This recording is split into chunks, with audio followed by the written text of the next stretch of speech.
Hey, how's it going, everyone? Welcome to another Magmammal stream. We're getting closer and closer to the end. How exciting.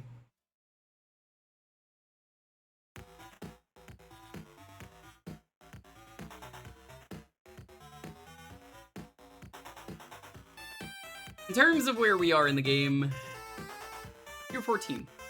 You're on tier 14 out of 15. So we're gonna finish up tier 14 today. I don't want to start tier 15 today. The reason being, I feel like it makes sense to do the top 10 stages in its own stream. You might disagree with me. I think that's fair. I think that's valid to do it in its own stream. So,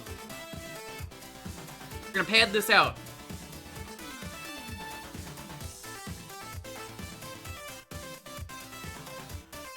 The way we're gonna pad it out, you're going to do all of tier 14. We're gonna check out the new casino entry.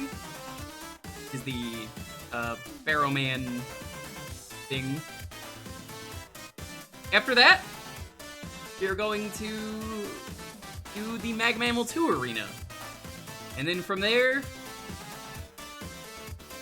probably just going to check out the Battle Network level that got added. You know, it was like excluded from the game. I think that makes sense. Have I made a good Mega Man level? I've made a better level than you could ever make, Dalton.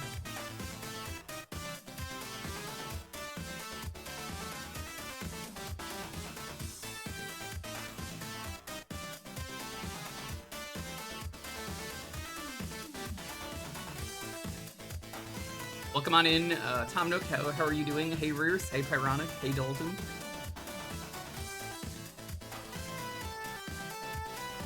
I couldn't beat your Mario Maker 2 level if you tried. You're right, because I don't own the game. So I win. I win because I can't play it. Literally can't play the game. Congrats. You fool. You absolute motherfucker. You played yourself. I think I win by default. Part of doing the final casino game involves using a weapon that you won't have seen yet. Well, maybe by the time we're done with this, we'll have seen it. Because again, we're going to tier 14, so we will see. Hey, looking at Legend, what's up? I gotta pad out the stream, because otherwise it's gonna be a really short stream. At least I think it will, so I want to make sure the way I do this, it's from tier 15. I'll probably still do it anyway, it's not a big deal. Keep in mind, I've used the weapons anyway because of the Toad dummies. So, I kind of get it, if that makes sense. But I appreciate it. Yeah, if you don't know, we have a spreadsheet. If you type in !Magmammal, you can get the spreadsheet. We will be doing tier 14 today.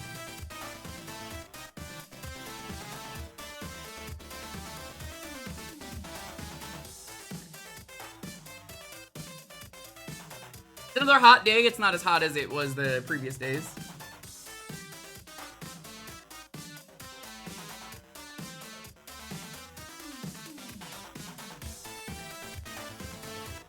But I'm doing fine, I'm hydrated. I got a melon soda with me. Gonna get started in just a moment. So yeah, again, if this is a shorter stream, so be it. I think everyone will agree with me, it's better to save all of the final tier 15, for its own stream, because after today, we have tier 15, we have the castle, we have tier X, and I guess I was told about one other thing. So we got plenty of time left. We got like 4 or 5 more streams of this, maybe.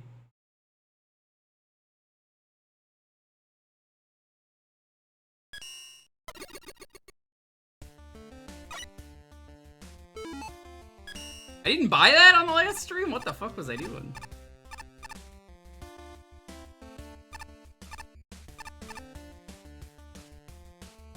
My god, the fast climbing ladder only helps so much. Eh.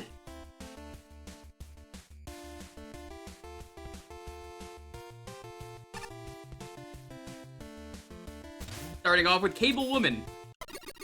Now, if you don't know, this level's actually the sequel to Cable Guy, the movie starring Jim Carrey. Oh, Cable Guy! I like that movie because Jim Carrey's just a weirdo in it, and I love him for that. He also predicts the future in that movie. Talks about how Cable is so cool, you could play Mortal Kombat with your friend in Vietnam. That's real. You could do that now.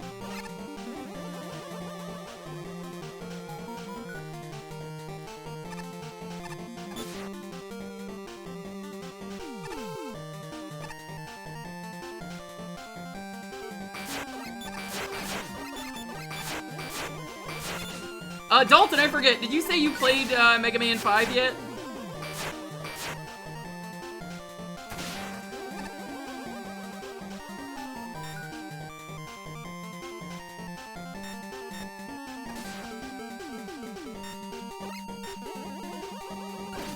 It is the best one, so... You could learn about the weapon I'm using right now, because it's from that game.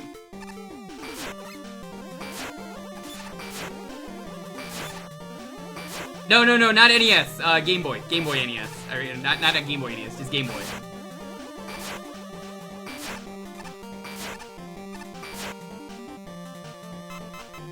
Yeah, he's been going through them on the Switch, that's why I asked.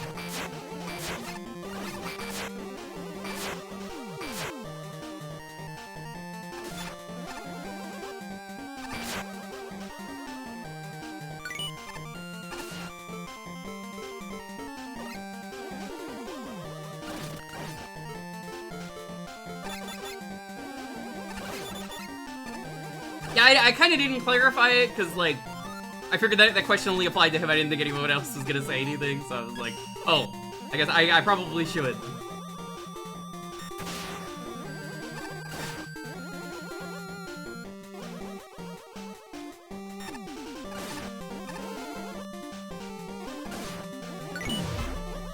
%, tokens, let's go.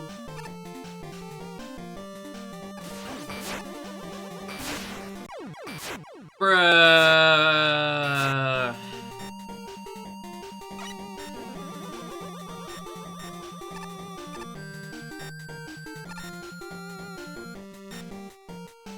Hey Mick, how's it going?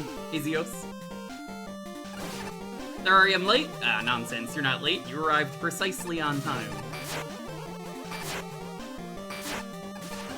That will always be one of my favorite Lord of the Rings things to tell anyone. You know, the stream's not over. Oh, fuck, that sucks. The stream's not over until I'm done.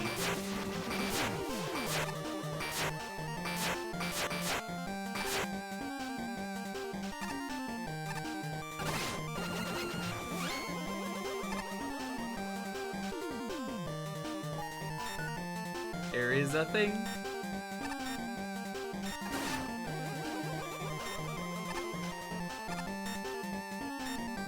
Is that a fake spike? How the fuck does that even work? Ice wall?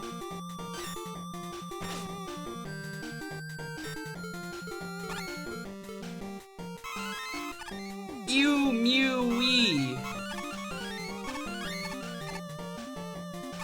But Dalton, when are you gonna play the good Mega Man games like DOS and 3DOS? You're too overused, he said. I want to code my own boss, he said. Screw him, this was supposed to be my stage.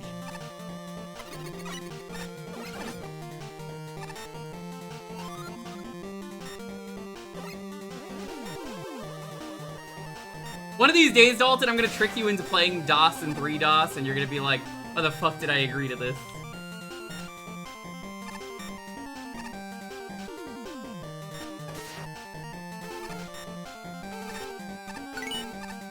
Good enough.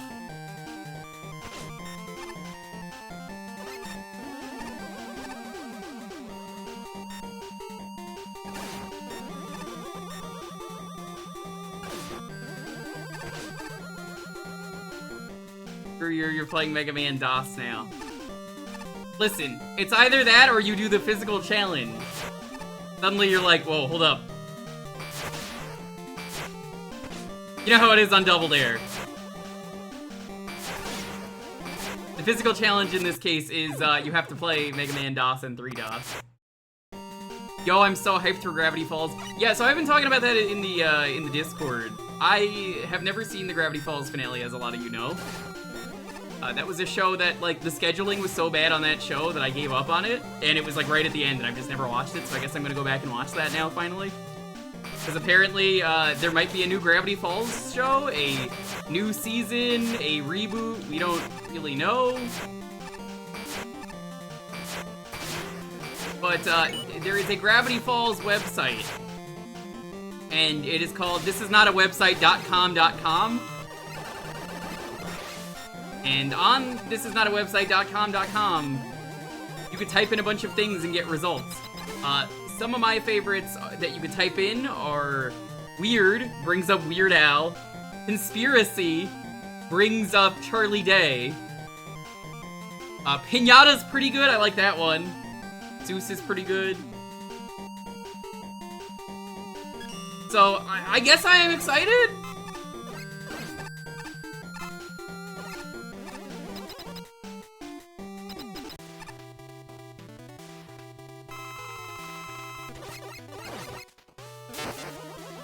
Ooh!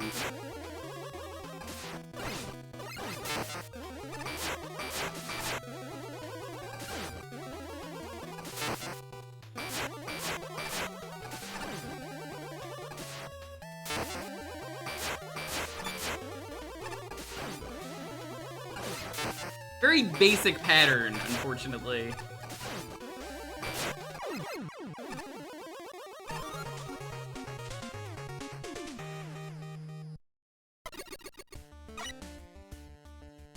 Alright, here are my thoughts on this level, chat. This level feels a lot like a remix stage. Specifically, like Elecman Tower from 1. But better? I think it uses a lot of vanilla assets well, while adding in a couple of new things. Tower looks pretty, and the cable woman design is neat. Shame she is such an easy fight.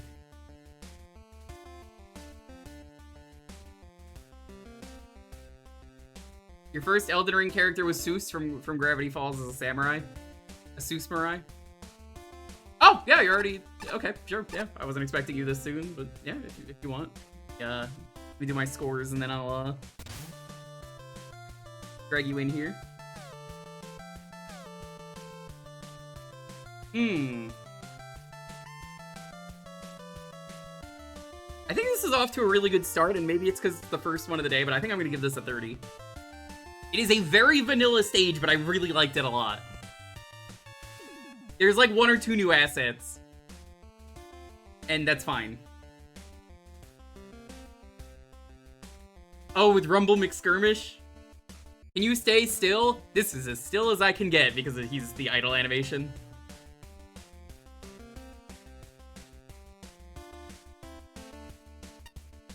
Yeah, I don't hate Gravity Falls, it's more I hated Disney and it kind of killed my enthusiasm for the show. Fun! Again, I think it's because this is the first level of the day, but 20? Creativity? This is where I'm gonna probably dock a lot of points. It just does feel like a remix stage, so I'm gonna give it a 7. Aesthetic! It's pretty! It's a better looking Elecman stage, so I'm gonna give it a 12. Functionality? I didn't run into any glitches. 50, 60... 79! A strong start. Alright, let me drag Mick in.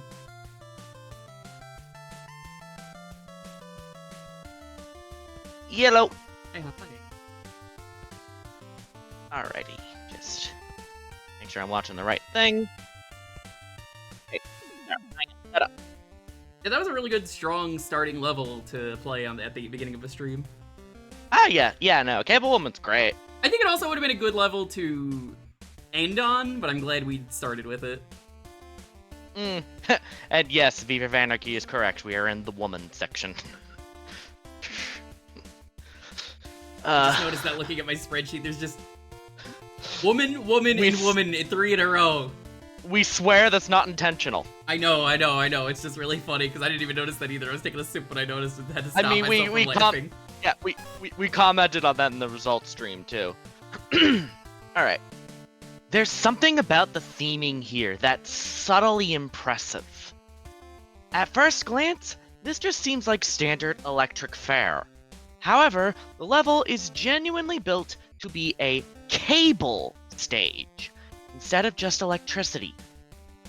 The core gimmicks focus primarily on electric cables, and both Yafu, the fans, and Yambo, the dragonfly mosquito things, fit really well considering how high up power lines usually are. I agree. Just really solid props on the theming and aesthetic here.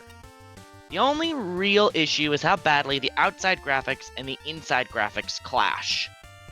The fading screen transitions do a lot to mask this.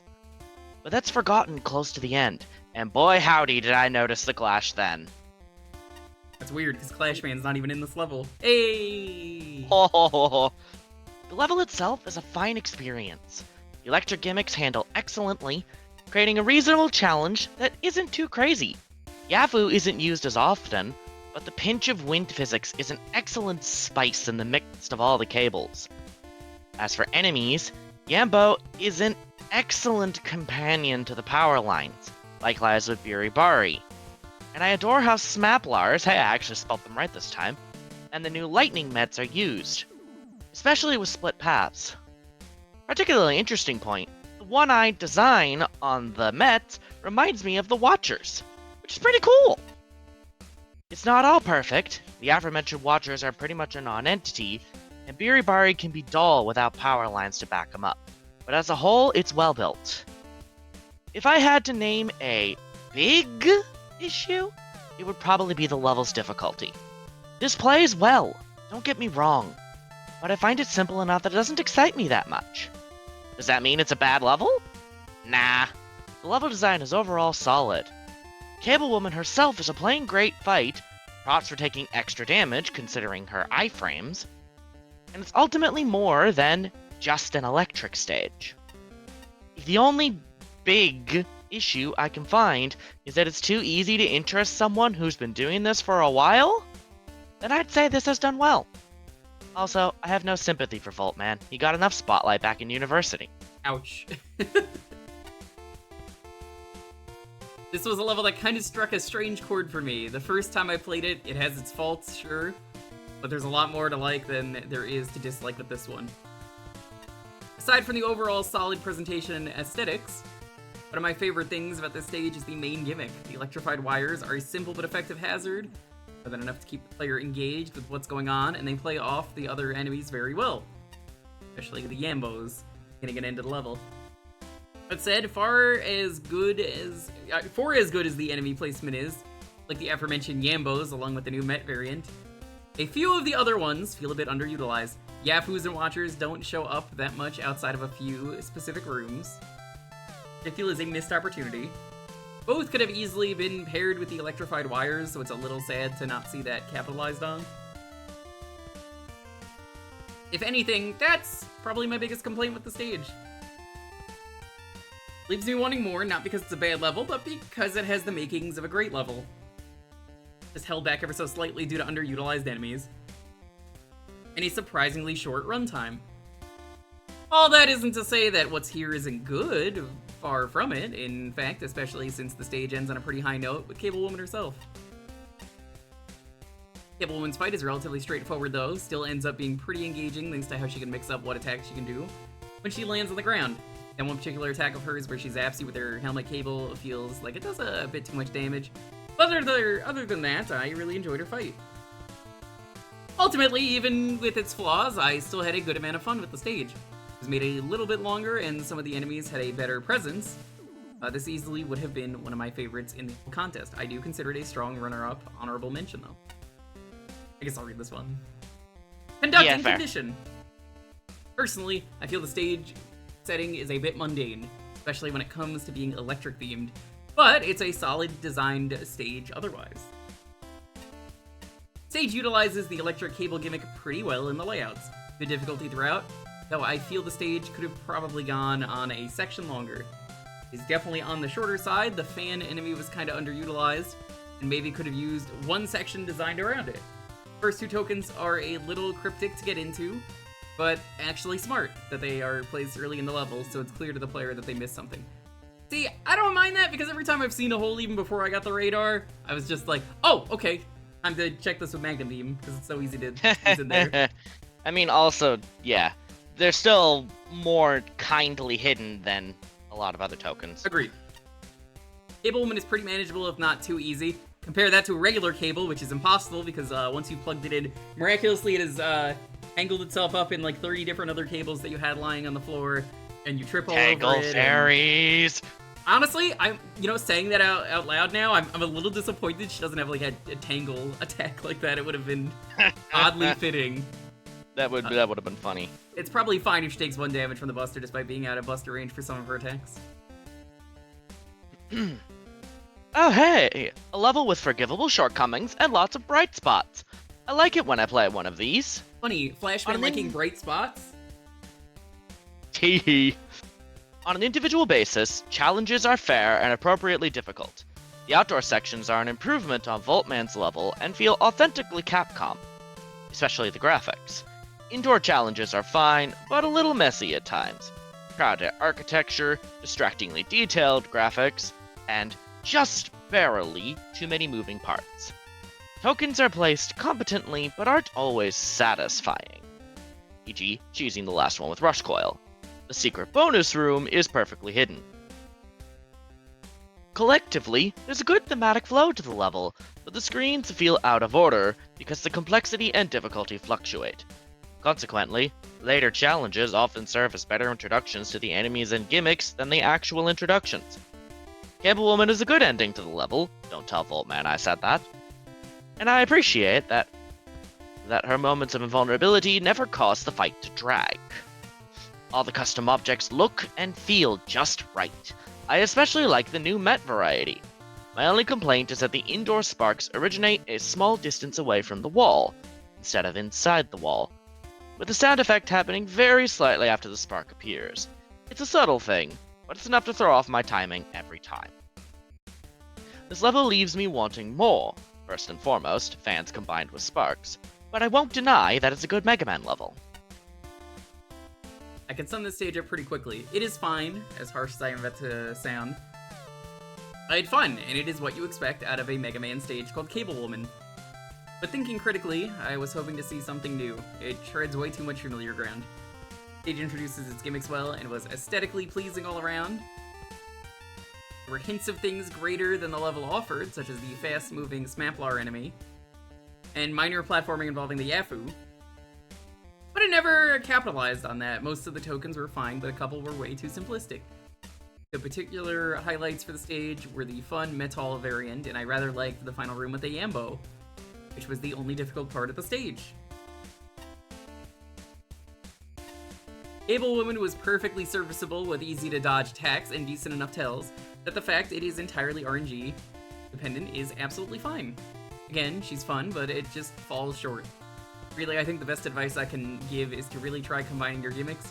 And with more variety and novel setups, this would have allowed Cable Woman to escape what is ultimately a fate of being a decent but fairly forgettable good Mega Man level. See, that one's funny to me because I definitely didn't find the level forgettable. Oh, I didn't get I was about to say it too. The capsule here. Where is that? We should get that. Well hidden. Also, by the way, you have one of the altars now, technically. I was gonna ask that first, but yeah, we can check this out now. This one is I wouldn't say it's so much a weapon. It is, but more of a utility. It's really cool. I like it. Yeah. It's like you turned the wire into a proper attack. Yes. Web sling. Well, okay, I would that would've definitely. worked if I didn't talk to this guy by holding up. Rib sling. Oh well. This was actually one of the concepts I came up with, and the design inspiration was absolutely just the double claw shot from Twilight Princess. It's a good use. I like it a lot. Yes. Let's go And get it was that also- plushie, or Okay. real quick before we forget. All right. Yeah. You'll have to keep going forward. Yep. Mhm.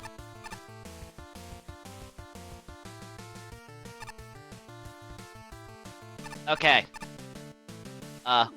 Stop. Turn around. There is... Behold, ceiling.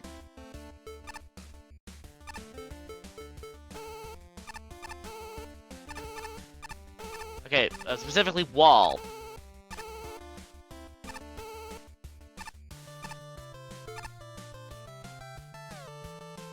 That's sneaky. That's dirty. Yep. It's this guy.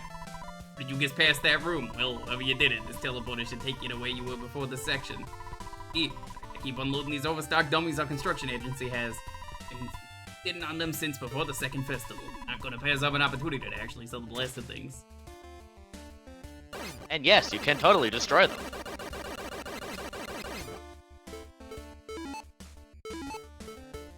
Weapon. How do you feel about Ice Wall?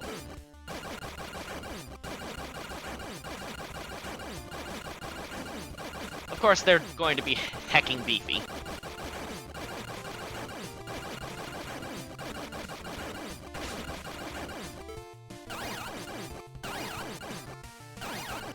Oh, that works nicely. How much health do they have? I don't know, beyond it being a lot. They're beefy little. I only need the one that actually is... Seems like their attacks are random. Their HP are random. What? Okay, you've killed the important one. That time I've been in that dummy for ages since that insane samurai shoved me in there. Oops. I had to listen to that song for weeks. If I hear it one more time, I'm gonna be a psychomaniac, Jack. Now you need to go over the ceiling again. A psyche-maniac. So, ceiling to the right. Yeah, get up here.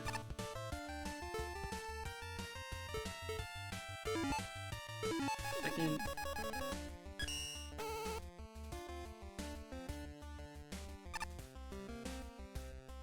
I see there's...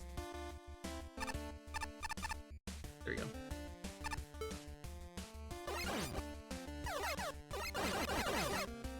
Break the targets? What?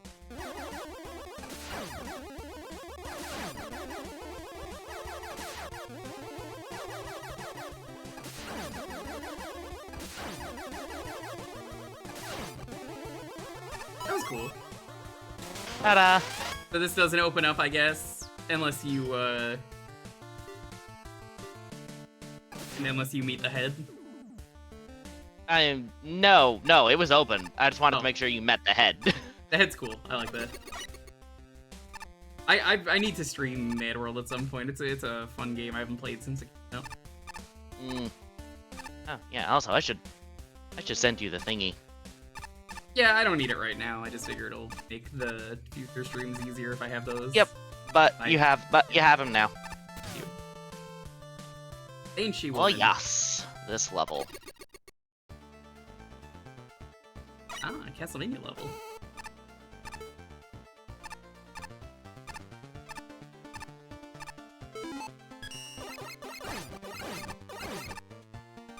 Looking at 4. Oh, I like this. They're not quite the blocks that you could destroy because they have a new animation, but it's cool.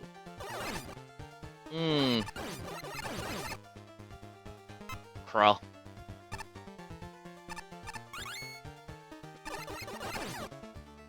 Yeah, that's what you do. I had to see. You didn't tell me any better. I would have assumed this was Ghost Woman's stage. Nope.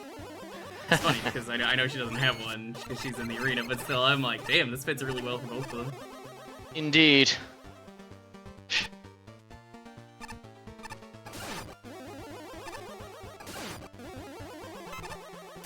I like how they just make silly faces and go rawr.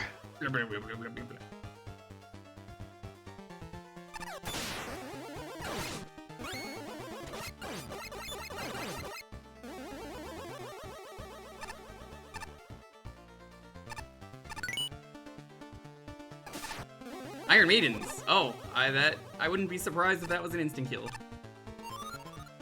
Do you want to know the answer to that question? We'll probably find out by accident. Okay.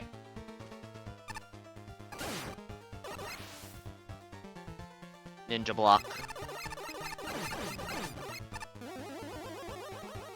I say the stage is lacking in wall meat.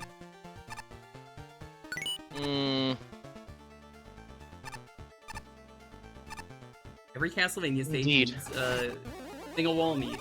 Shout out to Infernax when they reference the wall meat, Oh yes. and then they just vomit. Which, if you haven't played that game in co-op, I highly suggest you do. I did that on stream. Because the person I played it with had played it, and I was like, oh, this game has an extremely good co-op, because the second person gets to play as a new character. So you have a very different experience depending on if you were player 1 or 2.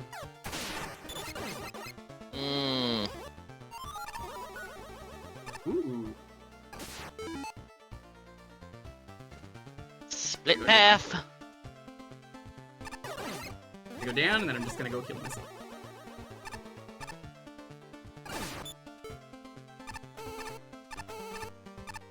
Get away from me. Actually, you know what? Here, let's find out if you kill me.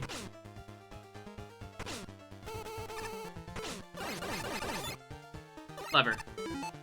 Yeah, no, it does not kill you. It traps you. It's a very scary Iron Maiden enemy in Elden Ring, since I've been playing that. Nah, it just traps you. And as you saw, when your shots bounce off of it, normally, you have to shoot the inside. So, funny enough, that is exactly how the Elden Ring Maiden works.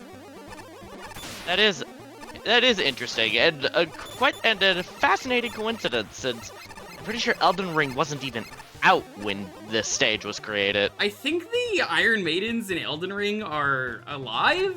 They're called Virgin Maidens for some reason. And yeah, they're very metal. They have like horrible weapons attached to them. And then it becomes fleshy, opens up, and grabs you, pulls you in, and almost always kills you. Fun.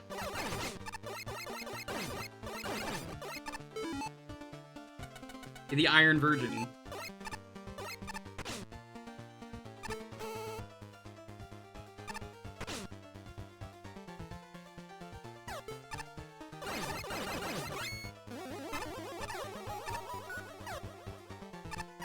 I had a feeling it's gonna be down here.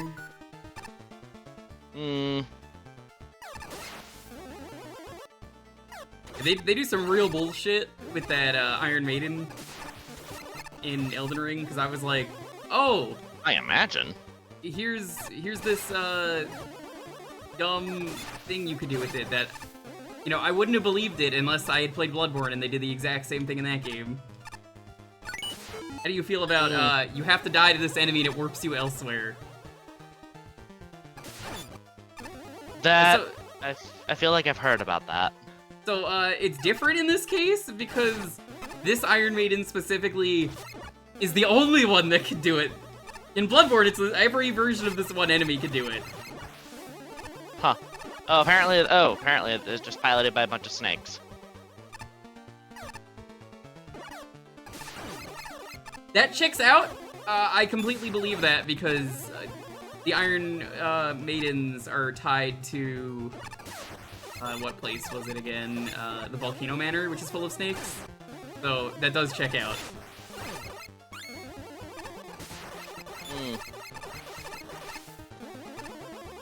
Yep, Volcano Manor. And now we're at the part where the paths meet up. Alright. At least judging by the minimap. Again, I don't mind when people do split paths like this for a token if there's an easy way to reset. And I'm just like, oh, yeah, absolutely. Yeah. Different strokes for different folks, that one. Okay, bye. Excellent. Ooh, so scary. Oh, I like So that loud. animation.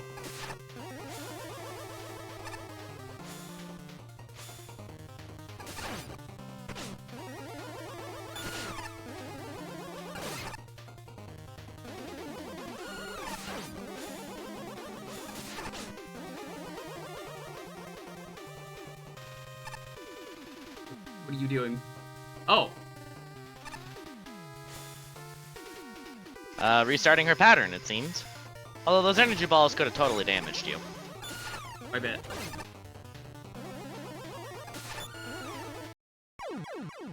Ow. Oh, got bonked right in the head.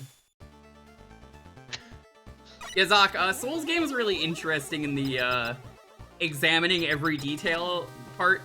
Because a lot of enemies are called very interesting things they're not called in-game if you just look at what their AI is called, or, like, what the model is called.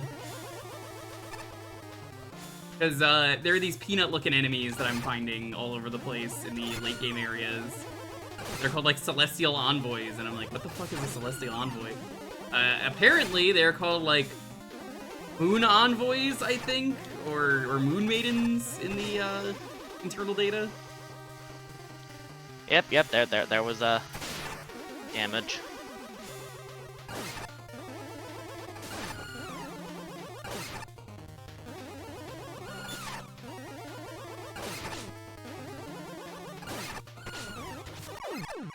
Really Yeah! Yeah, I like her.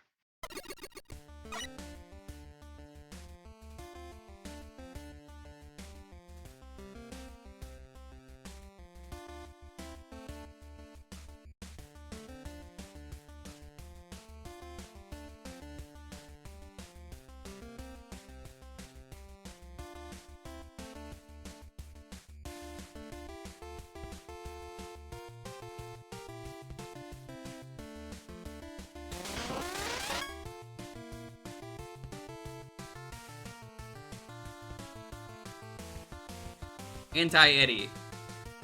No. Mega Man 11. I forgot he's even in that game. Yeah, no, anti-Eddie's a thing.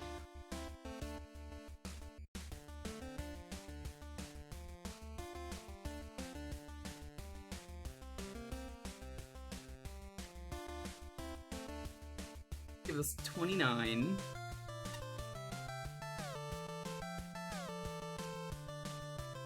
Eight.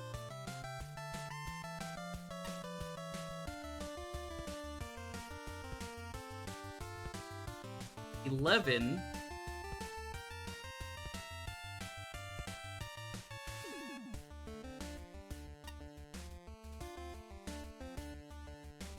Honestly, I really like how animated the background is. I'm going to give it a 15 for aesthetic. And Fair. I didn't run into any glitches, so... 85. Nice.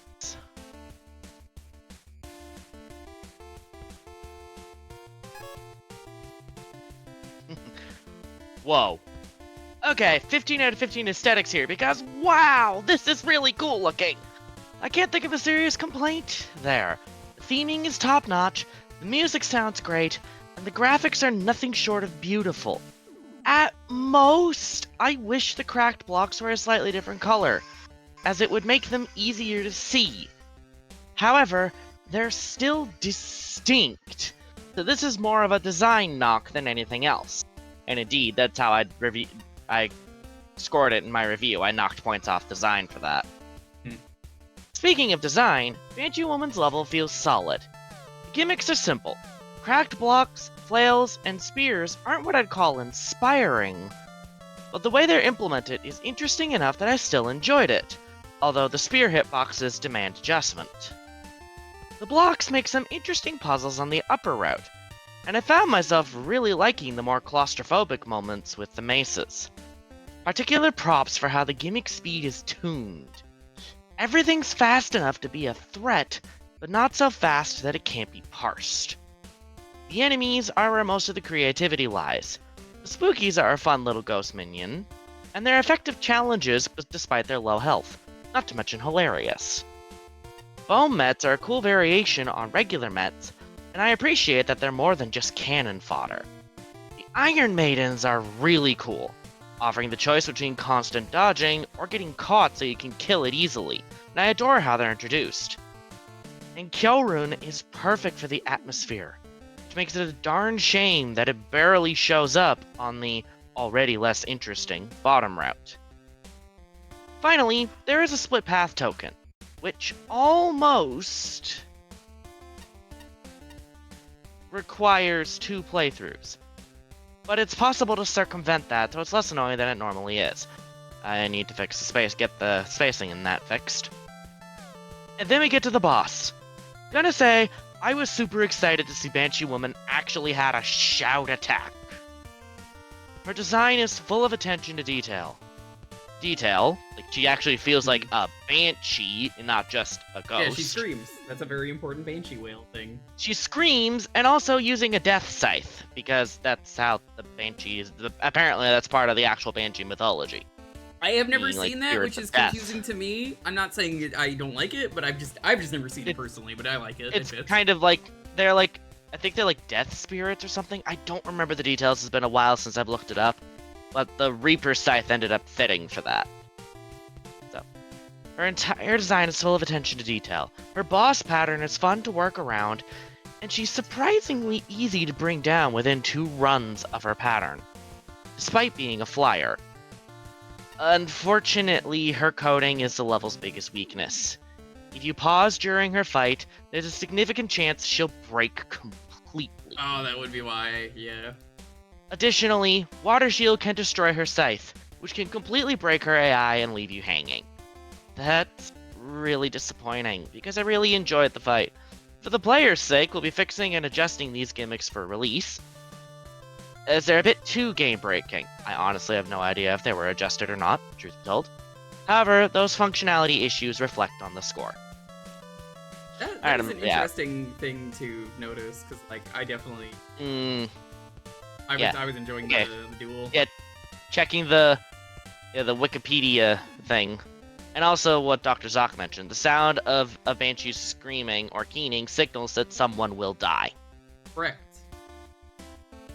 I don't Like know if heralding you've ever the played... death of family members. Have you played Phasmophobia? One of the ghosts you can get is the Banshee. Played? No. Heard of? Definitely. Yeah, the Banshee specifically in that game will stalk one player in particular. How you know it's a Banshee based on the behavior. Because I don't think it's a scary game. I like it because it is a specifically... the best way for me to put this, it's a detective simulator. Where you're not trying to get rid of the ghost, you're trying to find what it is. So it's like, how do I identify the personality of the ghost? And in that, the Banshee will just, like I said, target one person, single them out, and just be like, alright, I'm gonna fuck with this person. Nice. I like it for that. I think it really adds a lot. It's a cool idea. But yeah, the Banshee's heralding death is like tying that in with a Grim Reaper scythe and cloak. I'm just like, yes. Actually shockingly clever.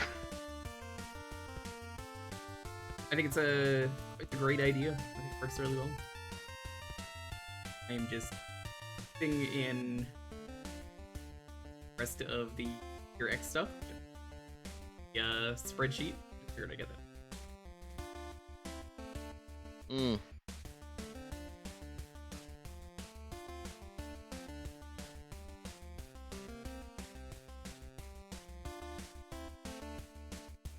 Okay. Spreadsheet has officially been adjusted. Yas. Like I said in an earlier review, I have a soft spot for spooky levels. Starting off, the aesthetic here are fantastic. The look of the custom enemies in the stage itself are all on point, fitting with the theme quite nicely.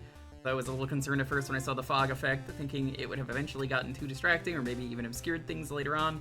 Thankfully, that wasn't the case here. As for the actual stage design, I think it's really nicely put together. We get the usual introductory setups, the enemies and gimmicks, and from there, things steadily ramp up with room layouts that combine both to good effect. Even though the gimmicks themselves are pretty simple, being as they're just protruding spikes on a timer and a swinging mace. Still managed to be threatening thanks to smart placements for both them and the enemies to back things up. Speaking of enemies, if there's any here I take issue with, it's definitely the skeleton Mets. They have a very short window for when they can actually be hit, and the sheer frequency of their shots and the large spread makes them tough to deal with in certain rooms. Specifically those on the path to the diamond token, along with the room where two split paths converge. It's to the point where it feels like taking a hit is near unavoidable, if not from the skeleton Mets themselves, and probably from something else around them. After this review, is there a...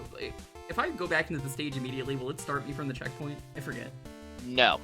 Because I was going to test if it was... I'm going to assume it was, though, because someone else would have complained about it by now in the Discord. This is true. It definitely would have been spotted. Besides that, the only other thing I take issue with here is the split paths, though to a much lesser extent than usual. Specifically, this is due to there being a token in both of them. Probably mentioned this before by now in a previous review, but I dislike the notion of having to redo a portion of the stage just for a single collectible. Thankfully, this isn't really an issue here. Either die or retry after grabbing a token on one path, seeing the checkpoint is at the start of the split paths. Or, just collect the one on the lower path and then backtrack to take the top route. Finally, we have the boss. The Banshee itself is a rather easy fight as she idly floats around and leaves herself on the hits almost the entire time. I felt like she was out of my range often, but maybe that was just me. Could be RNG. Slightly RNG. Even when she did get hits in, mostly with her scythe, they didn't seem to do enough damage to balance things out. Speaking of her scythe, this is also where the soul functionality issue of the stage comes into play. It's possible to delete the scythe with water shield and effectively soft lock her. Oh! So everyone ran into different glitches. Well, that being said, I still think there's potential for her boss fight, that it was a bit too passive with her not doing much. The rest of the level is still pretty good as well, so overall I like this one a lot. Mystery! The horror! Somewhat disappointed that it's a very standard horror-styled map. I mean, don't get me wrong, it looks pretty and atmospheric, but none of that really screams Banshee specifically. Some sound gimmicks would have fit instead of just maces swinging around and floor spikes popping up and down. Honestly, I agree. You know, in hindsight, that would have been a good choice. You could swap out Banshee Woman with something like Slasher Man, Dracu Man, or Frankenstein Man, and the stage theme would still fit. Level design is just that. Maces and floor spikes and mets. Setups do vary throughout the stage, but a lot of the time is just spent waiting for things to line up in order to get through. It overall just doesn't feel very inspired. Feel like the Iron Maiden enemy should make at least some sounds. It also doesn't trap you inside most of the time because its hitbox damages you before it triggers the trap state. Ghost enemy is a fine concept, but it's very annoying to deal with because it's not easily lurable. Like most airborne pursuing enemies, how abundant they are, the fun factor definitely tanks from it. These in-floor spikes are also treated as enemies for some reason. Meaning Spark Chaser actually tries to target them instead of the ghosts. Oh, that's definitely some functionality. Which is really annoying. The fake blocks also eat up Tornado Blow's hits. Oh no! That doesn't surprise me. This is the kind of level where if you use weapons, I feel like you'd like it a lot less.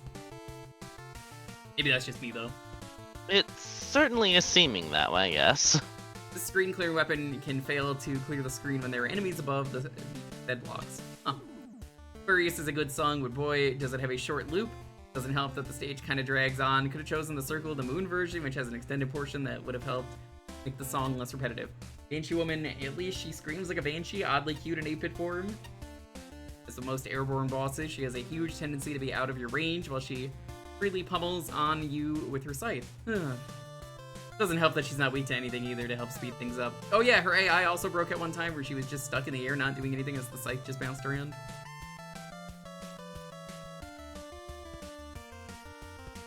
No, I was saying that in reference to tornadoes, because like if tornadoes eating it, that's... the weapon just doesn't work. Yeah, I think it's because those are like programmed, so it's just they recognize if it's a player projectile that touches them, they destroy the projectile and break. So I think like you could spawn Rush on top of one of the blocks, and instead of Rush spawning, the block will just die, and Rush will go with it. It's like the lights in Chaos Light City. You can test that right now. Find out. Yeah, it's like, I think you could just spawn rush into one of the destructible blocks and, Yup. Yep.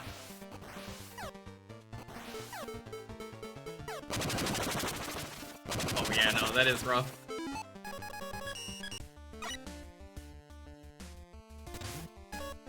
That's what I like about being able to test some of this stuff real quick. Hold on.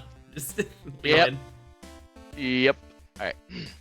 I expect a lot from a level when its first screen is one of the most gorgeous in the contest.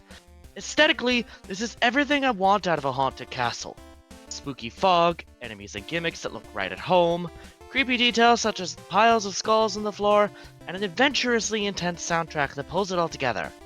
However, the design and technical polish only partially live up to expectation. Pacing is an issue. Rushed introductions leave the level with no room to grow.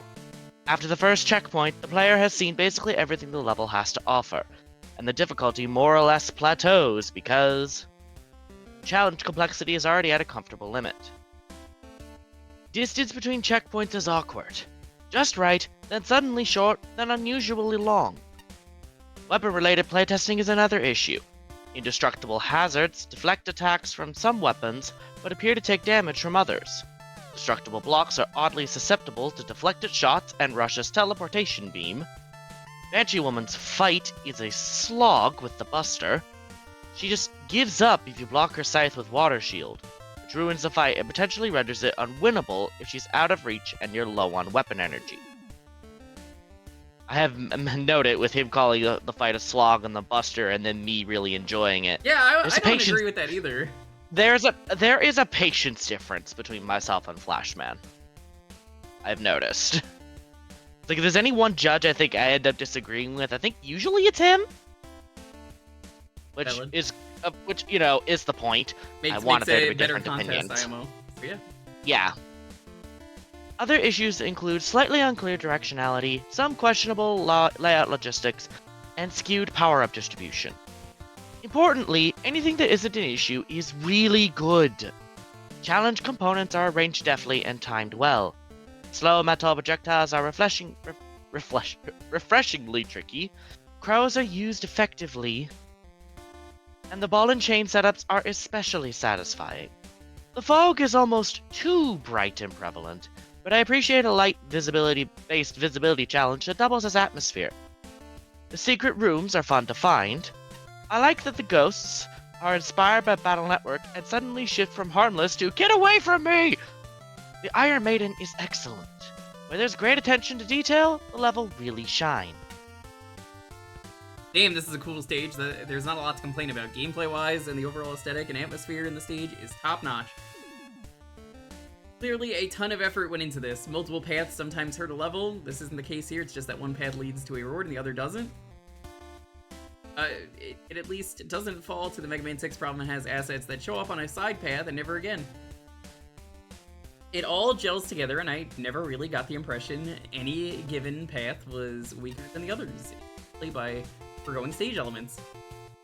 The broken bricks that block your entrance could have been rather mean and resemble the rest of the level tiles too much, but they don't. They stand out enough that these paths are granted entrance to the player by simply paying attention, which is good.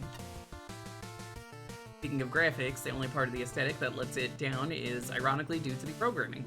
Stage elements are often rendered in a sub-pixel manner, leading to rather uncanny-looking gimmicks as they move. This is honestly a nitpick. I did find it as distracting as assets that look outside the style of the stage they're in. Still, the rest of the graphics work is gorgeous. Like scrolling and fog give a real depth to the stage, and the pixel work is fantastic. The Battle Network-inspired ghosts are adorable. Banshee Woman herself is a bit on the easy side, unlike some bosses, such as Cyberman from Mega Man 2, where the lack of difficulty hurts the fight. This isn't so bad. I think her tells are just that good, and dodging quickly becomes an afterthought. Interesting boss with some interesting attacks, and doesn't outlive her welcome, despite staying out of range for large portions of it. If I had to critique any part of the gameplay, it's that combining Mets with swinging maces that also block your shots often gets rather annoying, both working in tandem to artificially extend the lifespan of these skull-faced gits. All critiques aside, this is a fantastic level up there with the best of them in this contest. Great work. Sounds like the level ended up being very contentious. Some of us loved it, some of us didn't. Interesting detail here. She's going so fast that obviously I can't keep up. Meanwhile, Flash Fan is or not Flash Fan, Quick Fan is just like, yeah, I can keep up. Quick Man. Presto moment. In the They do be like that. Check. Banshee Whale, new weapon. Interesting choice. I like it. Banshee is definitely one of the weapons where it's like, it's not as fancy, but it's effective. It's practical. It has a lot of range, and I think that's what gives it a lot of strength. Also, iframes. What is this music? This is from an NES game that I've played, and Little Nemo the Remaster. That's what it is. I don't immediately know. Checking. Yeah, nothing. That was supposed to get like a new game, apparently. I forget what happened to that. Yeah, this is that game that I'm not a big fan of, but Shrum loves, because it doesn't really have RNG, the game, so it's fair, but like, I don't know, I wasn't a fan of it when I played it. Something can be fair and still not be fun. That's kind of how it was for me. It was definitely a game where, like, if you played it enough, you'll probably really enjoy it, but at that point, is it, like, you enjoy the game, or is it Stockholm Syndrome? It's Mega Man really well, though.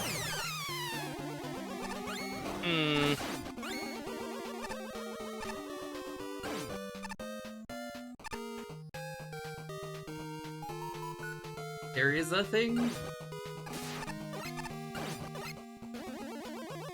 I think it was just a weapon tank. It is.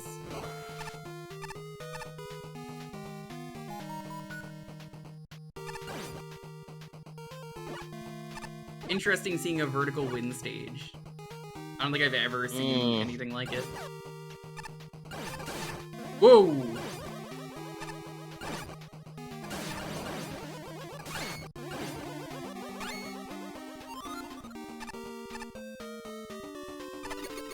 I don't recall if I have or haven't. Have what? Played this? Little Nemo? No, I mean seeing a vertical wind stage. Like, I know I haven't played Little Nemo.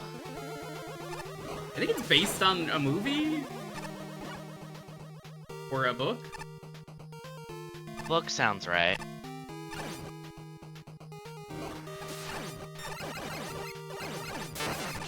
Ow.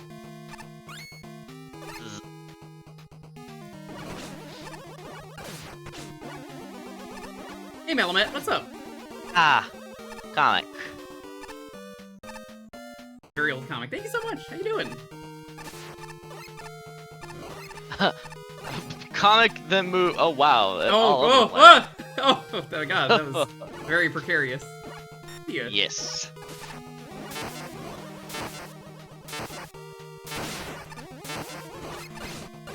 I really appreciate these enemies giving you an arrow of where they are. Yes. We are checking out Make a Good Mega Man Level. It is a contest. It's as simple. Oh, good, these don't kill you. It's as simple as it sounds. It's a contest. People get together and they make a good Mega Man level where I fall into pits. Yep. Hope you're doing well.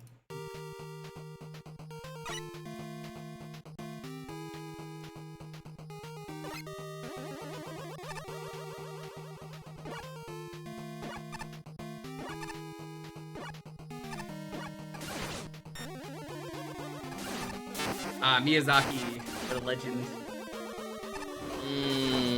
I'm almost at the point where I'm done with Lupin the Third Part 2, or in my watching all of Lupin again. And then I get to watch all of the Lupin the Third Part 2 movies, including Castle of Cagliostro, which Miyazaki worked on a lot of Lupin the Third Part 2 in that movie.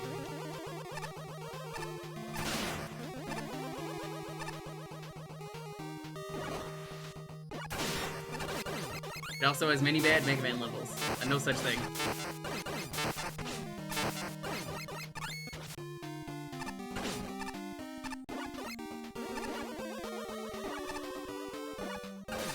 That is a very tight jump. Yes, yes it is. That movie is fantastic. You're fantastic.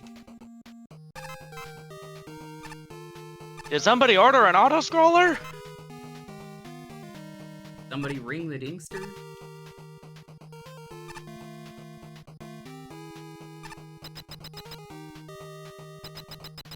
Still banned though, Mooch. I'm sorry. You know the rules. Everybody knows the rules.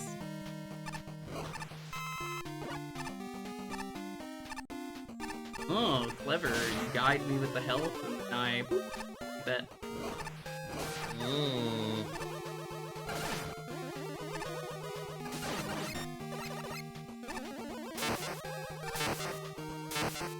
Never liked these enemies for Buster purposes, because I'm always like, they just take so goddamn long for me to get.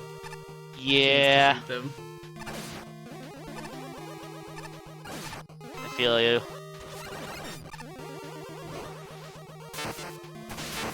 Oh, she's got a little portrait. Good for her.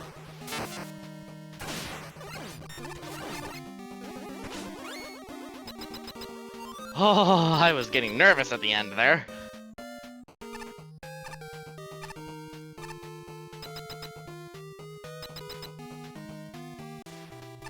Oh no, a boss with pits. Yeah, those enemies were new.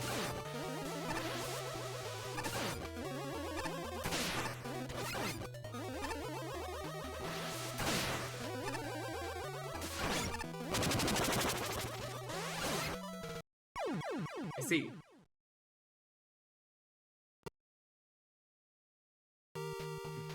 Yeah, I'm not a fan of those enemies. I'll notice a trend of Magmammal where people really like using one asset Crystal Joe. The last few streams have not had a lot of Crystal Joes, thankfully. I don't even mind Crystal Joe on its own. It's just like, god damn it, why is everyone using Crystal Joe? Honestly, I don't know how many. I don't know if Crystal Joe is in that many levels in this contest. I'd have to check. I saw at least one for the first like 10 tiers, and that's not even exaggerating.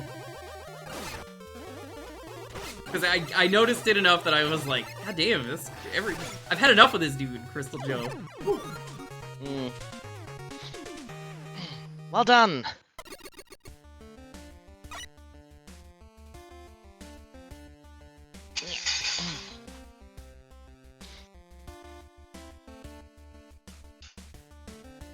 Oh, we did. Oh, number 9 most used. All right. Well, I said correct it.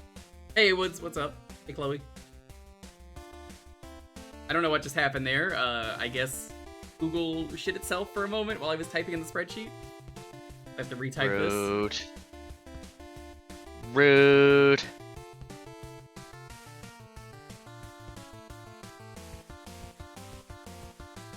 Oh yeah, you'll be able to show off another one of the contest weapons.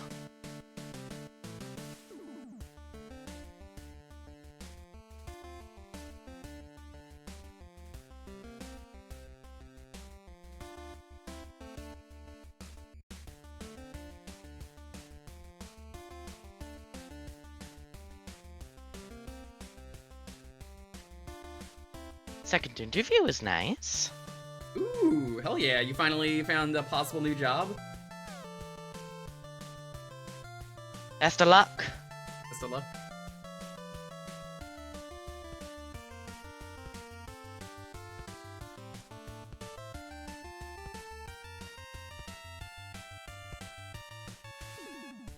Okay, got my thoughts right. Let's see. I think I'm gonna give this a 28. I think I really liked a lot of the stuff, but it was maybe a little too tight for my thinking, my liking. Understandable. Fun. Oh, it's a lot of fun though, landing those jumps. A 20.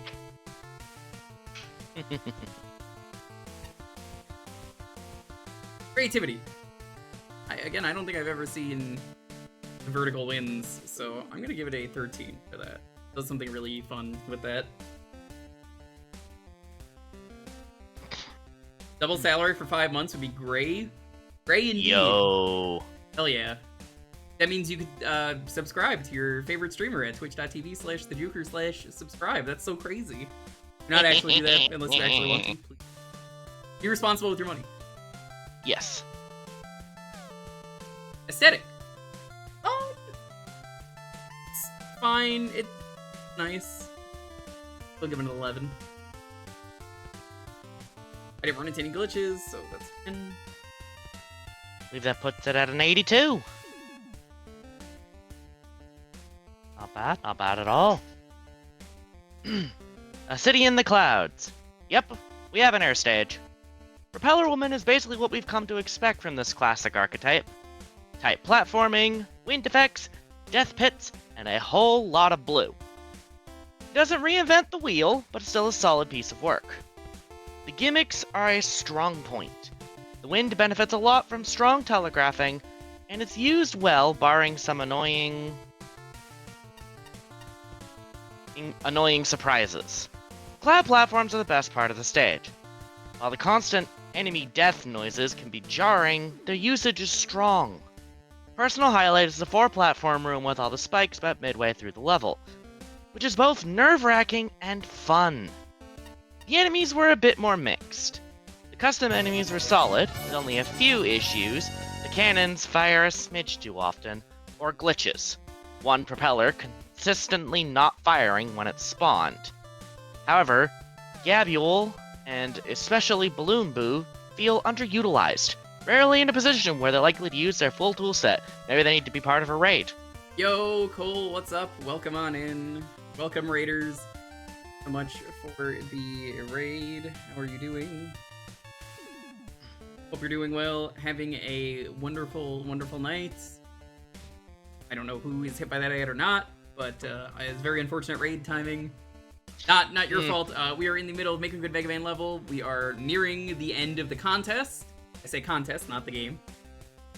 We are in tier 14 of 15, so we're getting some really cool levels. We're currently reading judge comments, and then we'll be hopping back in.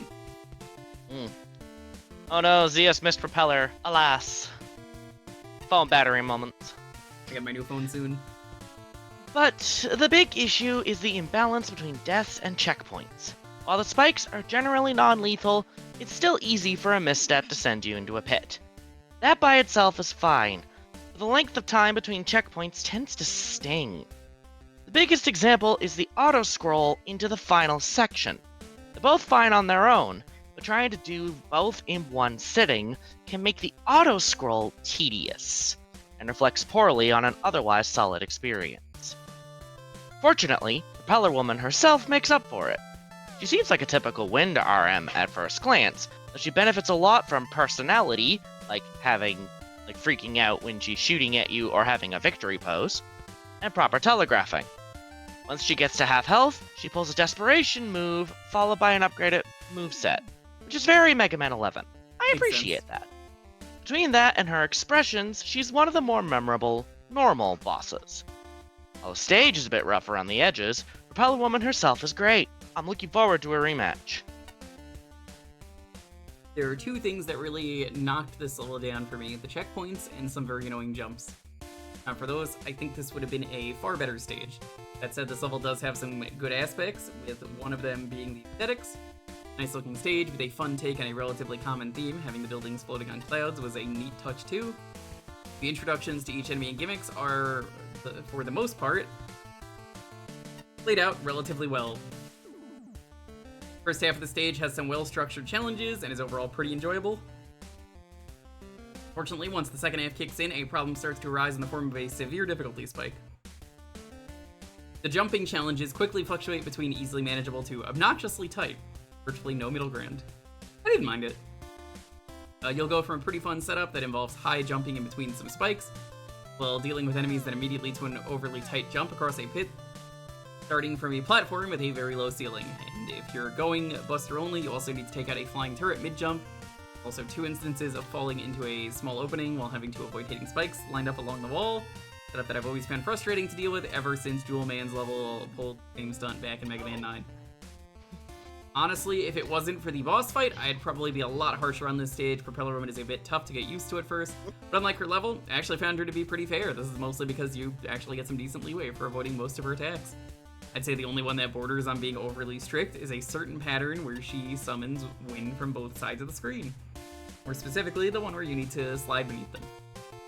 That aside, the fight is pretty fun once you get the hang of it. I just wish it wasn't such a pain to reach her. The city of Cloudsville. But enough about that. It's a stage that started out strong, but the experience kind of took a nosedive the further it went on. As far as wind levels usually go, they suffer the problems of the overly precise jumps, bottomless pits, and enemies easily knocking you over while you get blown off tiny platforms. Player unable to do anything to recover, this stage is unfortunately no exception, and those were the main cause of the dent in the fun zone. While the wind particles can look pretty, they can be visually hindering in some areas. Enemy projectiles easily blending into them due to their circular shapes. There's also an animation delay when the player enters a new room. The actual wind is already in effect before the animation starts, causing the player to be unable to adapt to the environment in time and leading to potentially unfair deaths. And the curving direction the particles flow in screens with horizontal pushing can also get confusing. The particles moving upwards could lead a player mistaking the wind would allow them to jump higher. Propeller Woman, while being an overall fine, fast-paced, learnable fight, ultimately left a bad taste in my mouth by the tedium of retrying the section before the end of the stage over and over, only to discover that the boss arena also uses death pits that you can get pushed into. Music is alright, but it really doesn't fit the whole Sky City theme in my opinion. The overall vibe seems to give off a sorrowful feeling to a supposed rather carefree setting. I don't mind a stupidly hard difficulty as long as it's fair and surmountable with sufficient practice and ingenuity. Thanks to an efficient learning curve, polished and thoughtfully planned challenges, a screen count that's close to ideal, sporadic power-ups, and niceties such as a warning arrow for incoming projectiles, this level feels very manageable. Long load times, a few sections that are pure murder without special weapons, and nearly excellent checkpoint placement are about the only reasons why fun ever gives way to stress. I can forgive a couple of minor custom asset glitches, a few unnecessary bottomless pits that read as alternate paths, and the feeling that the level could have ended right after the exciting auto-scrolling section, because this is my kind of level. I love the aesthetics. Little Nemo is a great choice for the music. Hey, I was right. The graphics look authentically Capcom, especially the cloud platforms, and there's just the right balance between eye-catching movement, the animated cloud cities are my favorite, and stationary minimalism. Floating fluff perfectly conveys the direction of the wind gimmick, and I enjoy how the fluff suddenly drops from the sky upon death or a screen transition. Propeller Woman's victory pose is a nice touch. What resonates with me most is that this is a platforming level, requiring precise timing and a mastery of the movement physics to succeed. The well-constructed enemy roster complements the challenges, which remain tricky and interesting even after the screen is cleared of combatants. The fight with Propeller Woman demands a certain nimbleness in line with the rest of the level. In the tradition of the best Mega Man levels, there are numerous strategies to lower the difficulty without wrecking the experience. And as foolish as it is to raise the difficulty by favoring the Buster, nailing the outrageous precision is highly satisfying. Really enjoyed this one. Pretty level graphics, cute new enemies, good vertical areas, challenging but solid boss. That's the basic review in a nutshell. Peeling back the nutshell while some straggle the frustration line. The enemies do a good job at being a threat without ever crossing the line of bullish design. I'm thankful, seeing how the entire stage is more or less over a death pit. Entire stage is being spent getting knocked off of are often the most unfun experiences in a platformer. Special mention goes to the little arrow signal that shows when the little dude gets fired by the stationary, I guess, lamp enemies? Not sure what they are, anyway, it's the signal. It shows where they are off screen. This goes a great deal to preventing the enemy from really aggravating the player.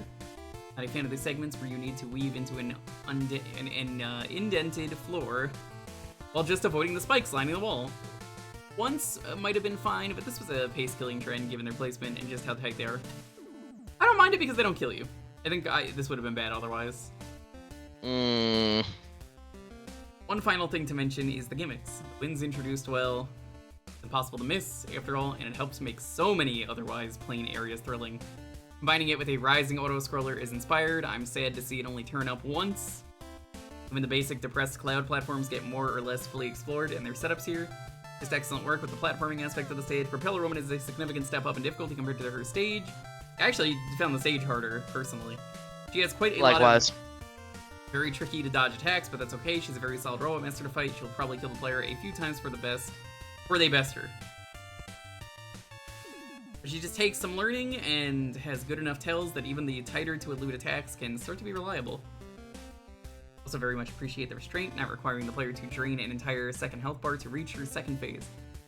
Plus, oh my god, the sequence of air shooters that signifies the phase change only happens once. Thank goodness, given it's the hardest thing to avoid in the fight. Had it kept recurring, it might have slowed down the pace of the fight. As a one-off spectacle, it's fun, all in all, great boss.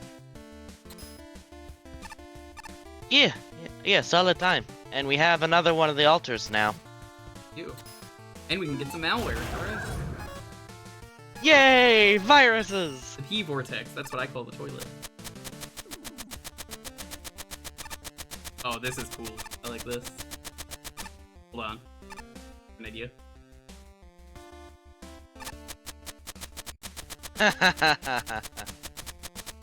Oh, that's sick. Oh, that's so cool. I love a slow fall like that. That's really neat. It also helps collect items. It does. Anyway, Alright. we're installing malware into my computer as a joke. Yay! Yeah, my computer has been hacked. This is likely doing a malware man who lives in the cyberspace. I built this teleporter to take me directly to his hideout, so please take out malware man and fix my computer. Not again, Duck.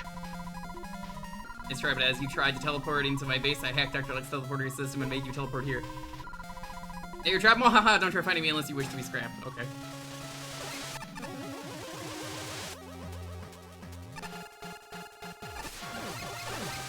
I'm gonna delete his System 32, which is the most, like, kind of fucked up thing you could say to a robot.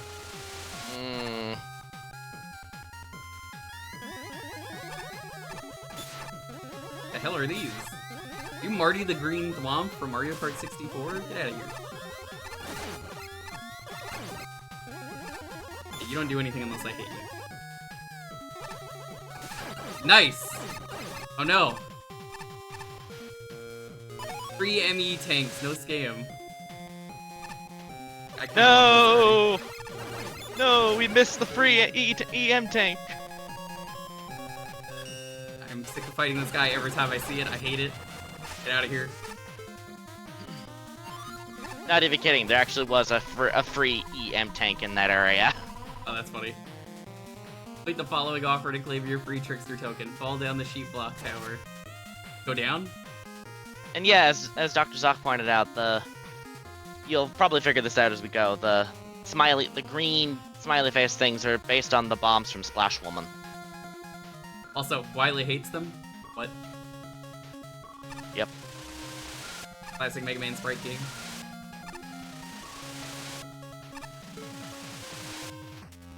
Ah, I see I have to close the pop-ups. Yep. Clever. Shoot the X. Scientists hate them. Find these 10 simple tricks.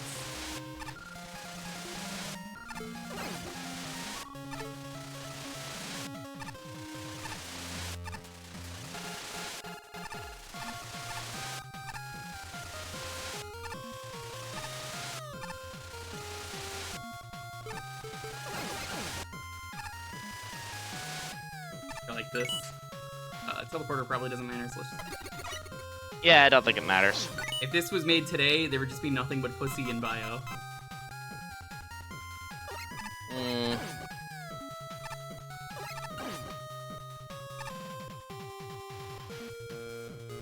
I'm always a fan of Woodman.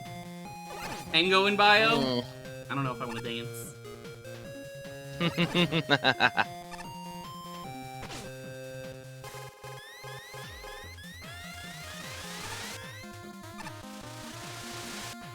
Yeah, if you click the link to the stream announcement, you actually can find some pussy in my bio. It's That works. God, you have to.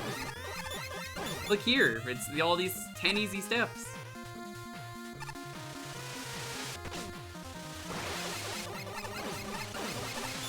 You are not As demonstrated, they really are just they explode. Yeah. A lot more clear.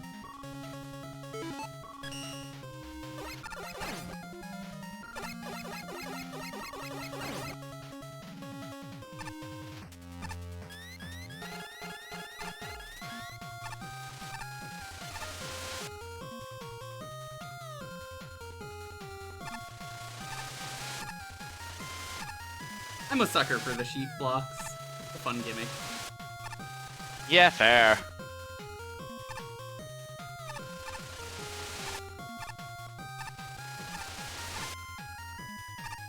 Did some really cool stuff with them. Oh yeah, like this stage is. It's a gimmick that I feel like I could play like Infinity Mega Man levels with, and they'll always find new stuff. FreeTricksterTokens.com. Oh, I'd love to go there. Save your free Trickster token, complete the following offer. Make it across the Tomahawk Platform obstacle course. Well, how could this be a scam?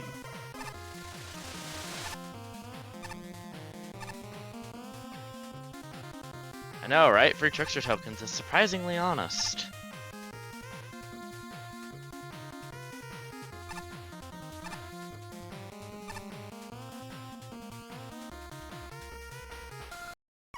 Oh, that was unfortunate.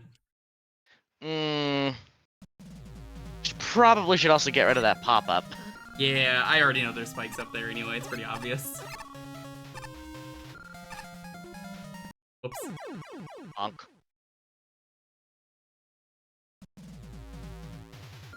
Someone should register at freetrickstertokens.com just for the ha-has. That would be so funny if it actually got you a token. If it's somehow connected.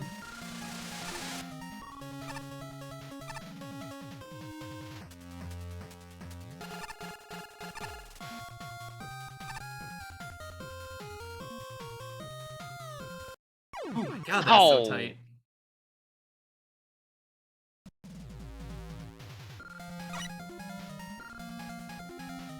Can we just mirror to the Mega Man 3 page?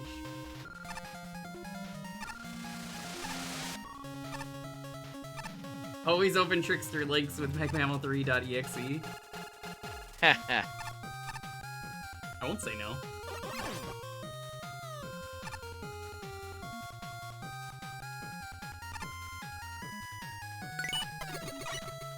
We did it! I told you to leave this place. If you move so much as one screen closer, I'm going to have to send in my cursors.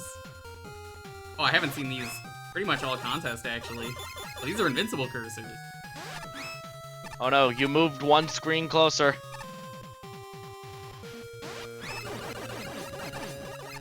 Yeah, honestly, Sheepman has like one of the coolest aesthetics in the game. Yeah.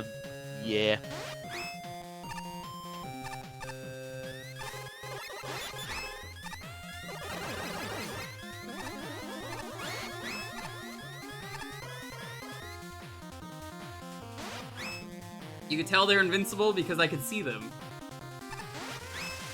Act. Still one of my favorite dumb things of someone talking about that shelf. He's called invincible. I can see him. Honestly, good argument.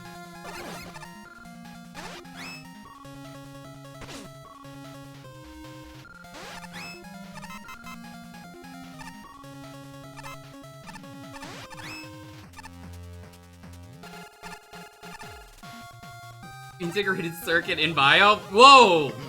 Whoa, you can't be posting that in my stream. Too hot.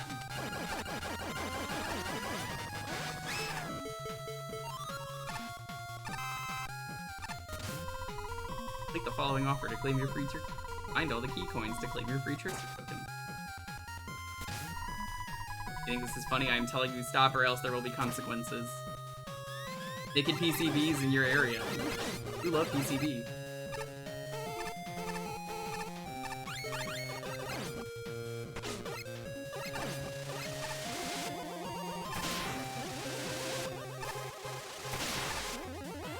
They do indeed. You know, if there's something this stage is missing, I'm gonna be honest. It's missing Bonzi, buddy.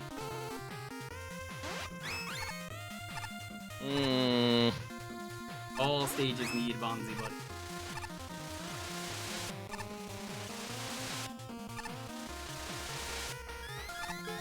Oh, that's a functionality. What's the functionality? They didn't load in properly. Oh dear.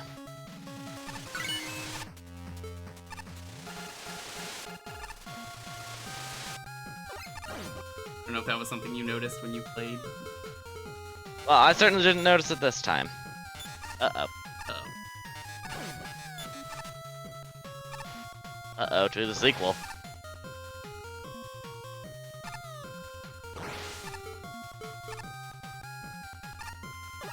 Hello there, Bandong. Honestly, I would totally be down to fight Bonzi Buddy in a Mega Man game. Magmammal 4, or whatever the next Magmammal properly is. I've read the doc. Put in a Bonzi Buddy. I think everyone will love it. And just have him do the awful speech that he does.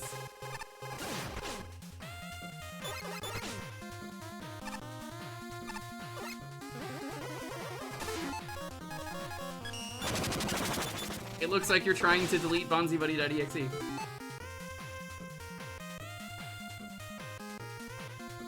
Wow, that is a powerful way to come into anyone's stream. Respect, Lava Remnant, how are you doing?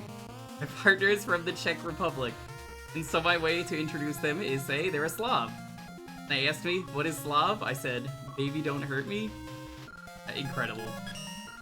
Welcome on in. Is a lot a of powerful way to variety enter. around here. Hope we're doing well.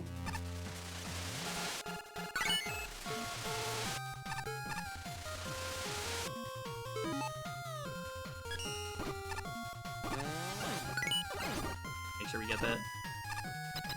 Yeah. I've got the skull amulet, so I'm like, it'll be good.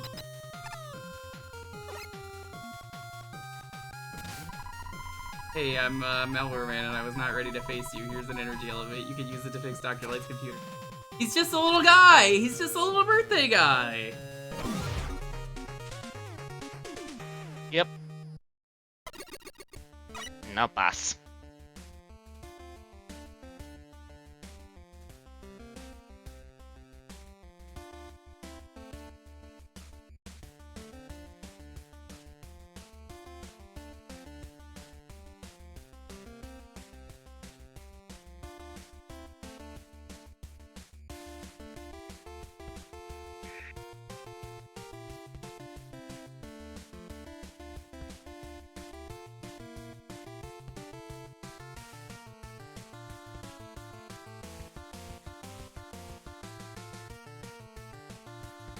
Alright, what do we get? Oh. Kitty!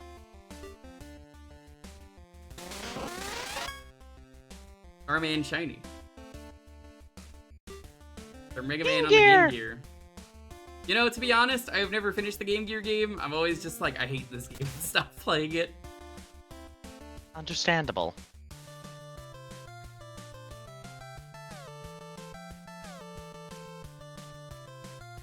Five. 15. Creativity.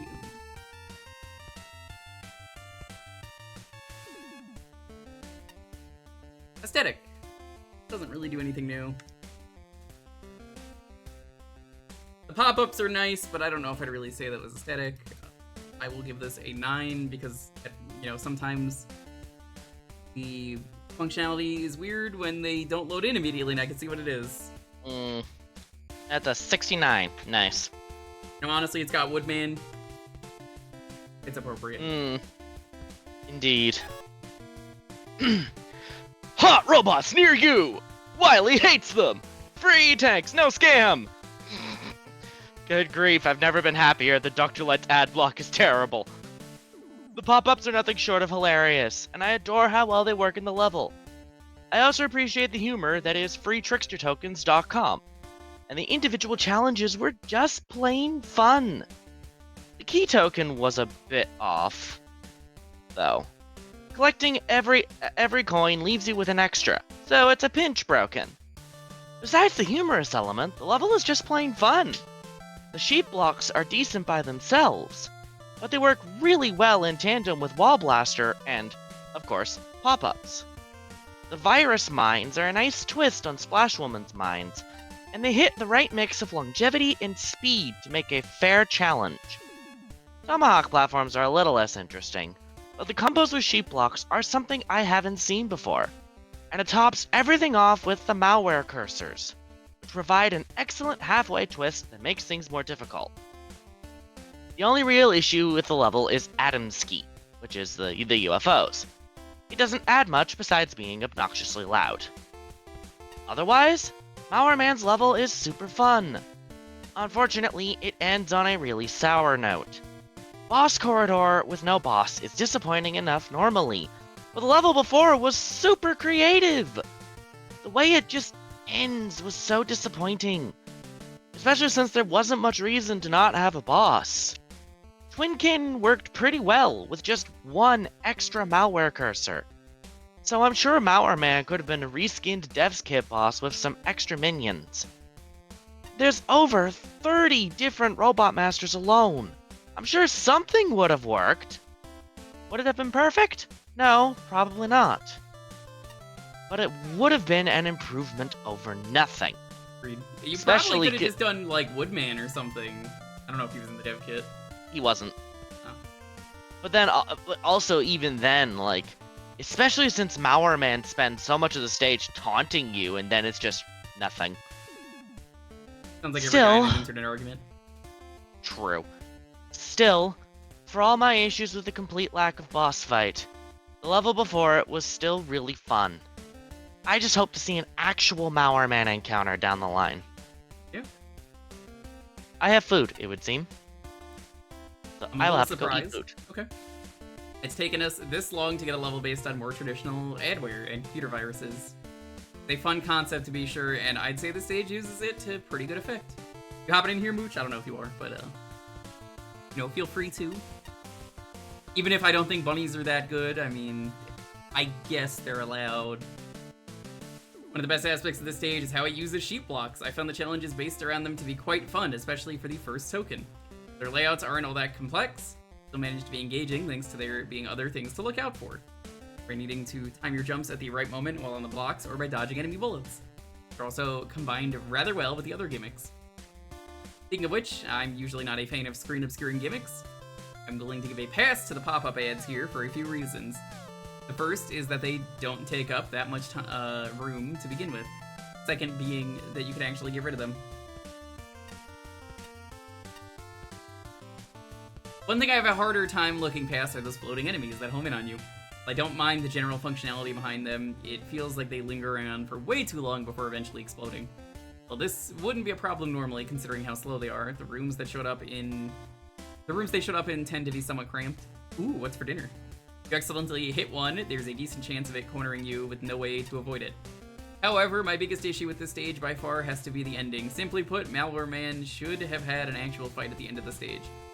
Naming your level after a Robot Master immediately sets up expectations for there to be a battle with them, and to not deliver on that is a major letdown.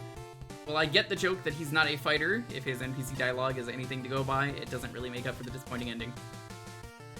There was a well-designed boss fight at the end. I could see this being one of the better semi-vanilla stages in the contest. Unfortunately, that anticlimax really drags it down. I still find it to be fun, if just a bit disappointing. You are 1 millionth player. Congratulations, you won!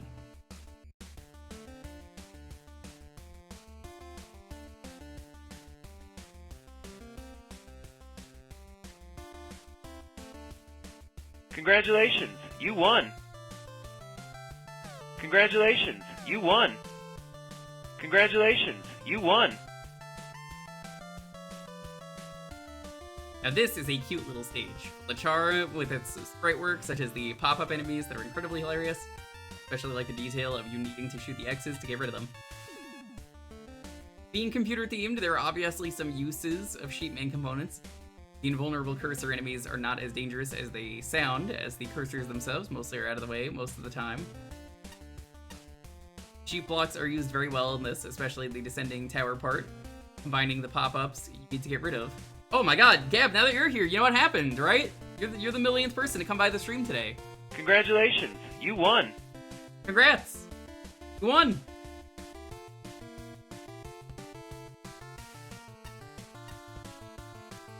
Just a minor annoyance with how the pop-ups appear before any other enemies on the screen appear, making it possible to completely obstruct them without the player knowing firsthand. It's a bit more cheap than challenging, I feel. Seems to be a slight oversight with the level progression, as you only see 2 key tokens to complete the key, but there were 3 key tokens. Oops. It's disappointing that there is no aforementioned Robot Master at the end, nor is there any boss, for that matter. Unfortunate time constraint reason, I'm sure, but don't be afraid to put a default engine-ready boss. Warning! Your level may be infected. Flashman.exe may have found Malware Man to be infectiously entertaining. The following files are likely causes. Story fun, music great, tile work clean, theming thoughtful, atmosphere absorbing, reskinned octopus mind creative, boss logo cool, checkpoints appropriate, power-ups useful, tomahawk platforms good, sheep puzzles tricky, no boss fight, haha. Pop-up windows have been detected and they are funny. Recommended action, adjust some screens to maximize the inherent sneakiness of the pop-ups. For example, the underdeveloped screen to the right of the first token. Make them respawn and pull up one additional type of advertisement to diversify the comedy. Lose weight fast, picture of a robot detaching its head from its body. That would have been great. Your graphics settings have recently changed. They're currently set to sickly green and more MS Paint than Mega Man. Some adjustments are recommended for optimal viewing, but if you are happy with these settings, no action is required. The following files appear to be causing minor damage and should be repaired or deleted. Flying saucers non-threatening, color differentiation issues many, action too close to top of screen often, instant death too much. Final stretch could be more elegant, yes. Dual token exit teleporters, please, just one.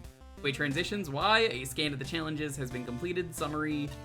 Token challenges are clearly labeled in part of the narrative, which is appreciated. The first key coin should appear sooner, showing players what they're looking for, and that those collectibles can be found on the main path rather than on a side path like the other tokens. Things get combined a smidge too early, leaving fewer surprises for later. Some acid interactions, such as the Tomahawk and Sheep tokens challenges, are inspired. Flash from the DAC has stopped working, your level is now vulnerable to other opinions. You know, this was the advertisement that I hated seeing all the time. Remember this one? Say something! What?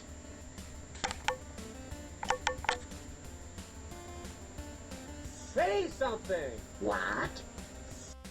Say something! What? Say something! Say something! Say something! What? I hated that so much. That was the worst offender to me. The say something. What? I would see that on so many websites. I must say, I'm surprised how well this level turned out, given that the first things you see are obviously memes. The genuine thought put into the implementation to have them actually gasp, shock, horror, suit the level already elevates the stage compared to anybody else who has used memes in the contest. Level's laser focus where every element had its time to shine. Do not miss them? You don't miss that? Now to say something, what ad is in my head? It's been in mine for years. Suffer. I liked how the sheep maiden blocks were used for a different purpose just about every time that you saw them. Platforming the puzzles and everything between. The spade token challenge and the room before the second mini-boss, really good examples of their use. This is a stage I first saw back when Loyana was playing as Proxy. Pop-ups were a rather interesting use of a screen blocker.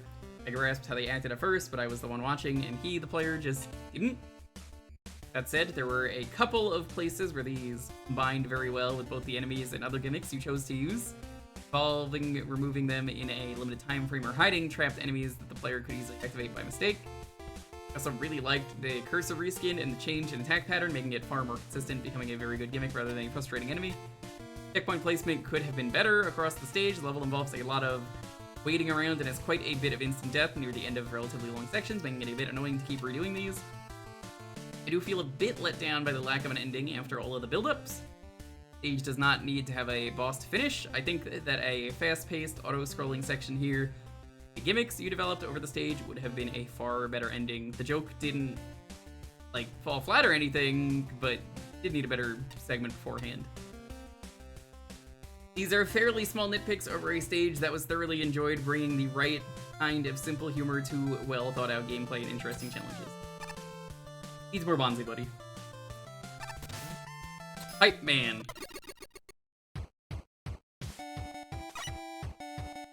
Top tier, very close. I could see it. Catman's World, hell yeah.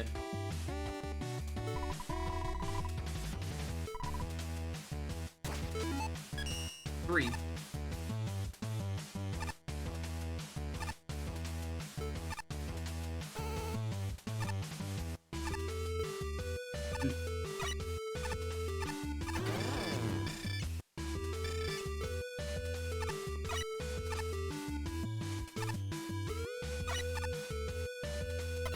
Oh, they really made this anti-cheese proof.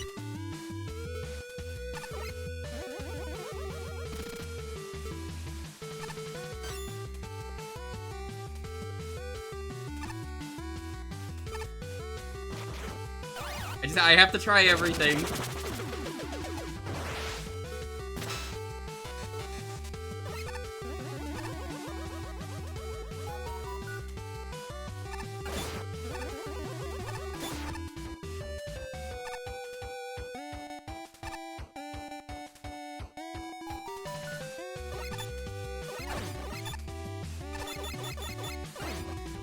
Clever.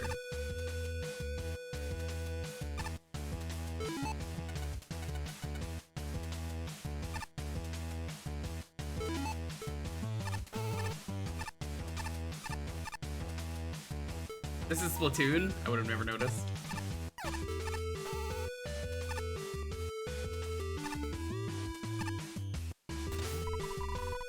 Under construction, please turn the other way and continue with the level, thank you.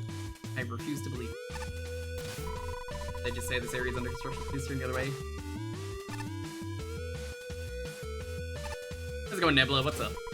Oh look, Spikes, maybe you should turn back. If I gave you some bolts, would you leave? Oh. My last warning, if you continue now, you won't like it. Proceed at your own discretion.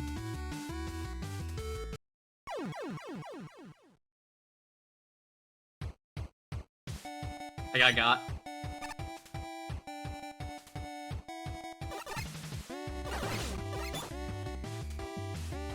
I can't believe I got.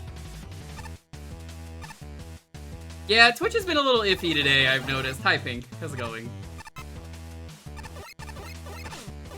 Likely a shorter stream than usual.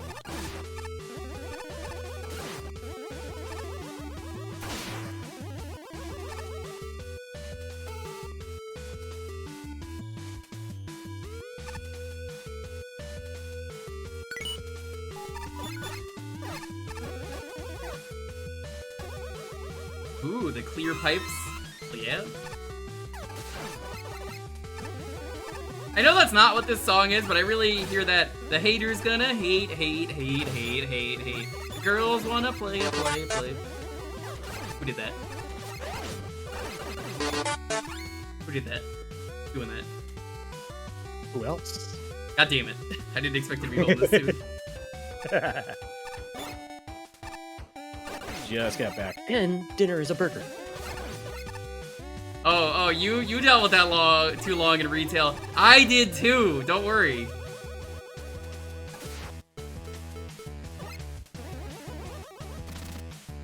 Oh, I see they've had a great introduction to Sans. You wanna know what commercial I heard all the time for like 2 years? They never got rid of a Geico commercial. It's the one where I will even play it for you because I want people to understand I had to hear this and I knew exactly what part of the commercial it was every time.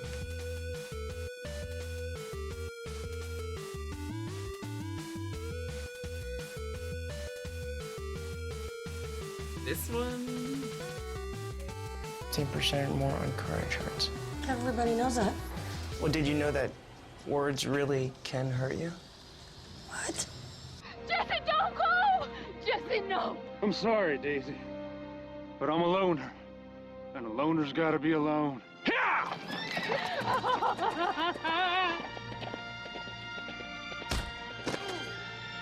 Geico. 15 minutes could save you 15% or more. I heard this far too many times when I was working retail. This was just on a TV that it would just loop every once in a while. I would just hear the Jesse, don't go! I would hear that far too often. The scars of our early work days. You know that crying cat meme? That's me hearing that commercial. Listening to the Jesse don't go.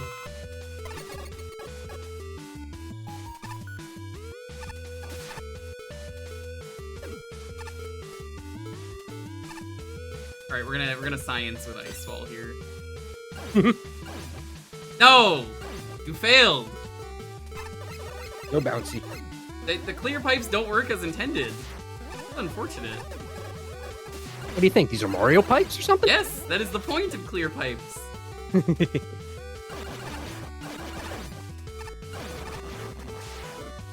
Whoops. Gotta restart the level. That's unfortunate.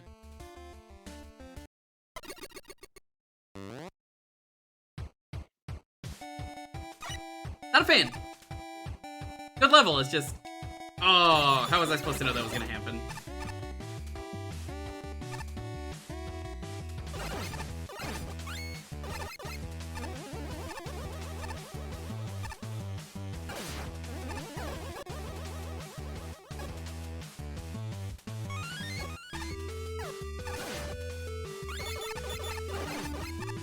It's not something I would dock points on, it's just like, oh, that's very unfortunate.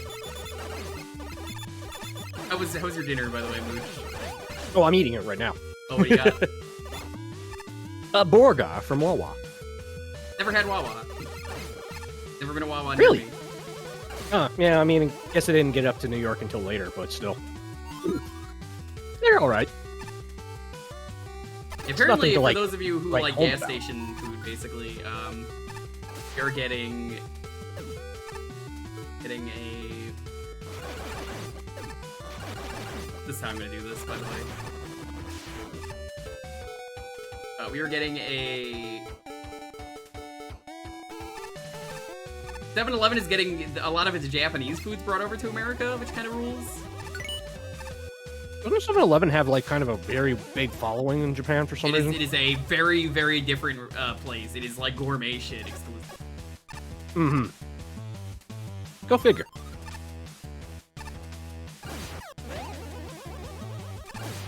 I enjoy.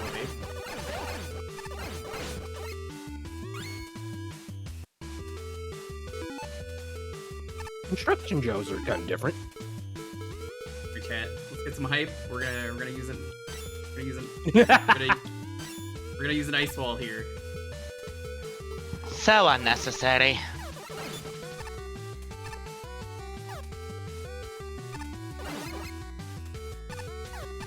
This is really sweet. I like this. I like the corks. Corks are very, very charming. Are you normally able to stand with those enemies? You had Yeah, contact. I think so. Yeah, but also this level very specifically makes use of that. Okay. The reason I never made knew. the comment I did is because there was a room that was like right below where Jewker used Ice Wall that you could have just used to respawn the thing. Yeah, but where's the fun in that? I get a chance to show off Ice Wall and how cool it is. True. You need to die so I can... Here, we're gonna use this. Whop. Oh, this thing is surprisingly durable. What the hell? I think this one literally has like 99 health because you're supposed to use it. Oops. Oops. Yeah, it It's doesn't like, go up the full way, so it doesn't work. I would take It, one out for this. it has to have the I think what happened is it got... Sorry, go ahead. you have to do it when the shield is raised. Well, it's also, even with the shield raised, it was, Oh, just a little... Okay, now I understand. I was thinking it Okay, was yeah, too that far... tells it you got right pushed there. a little too far away. Didn't read that. Okay.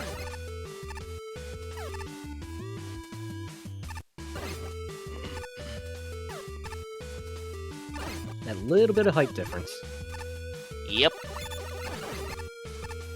Yeah, always shoot it when it's up, right?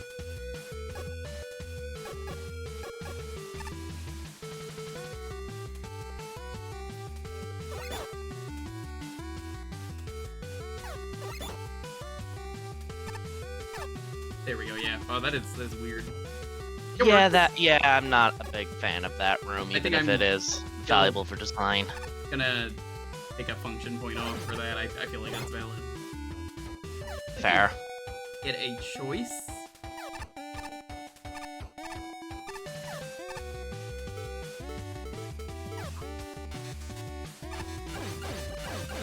Oh. What? Huh? Oh, got blocked off.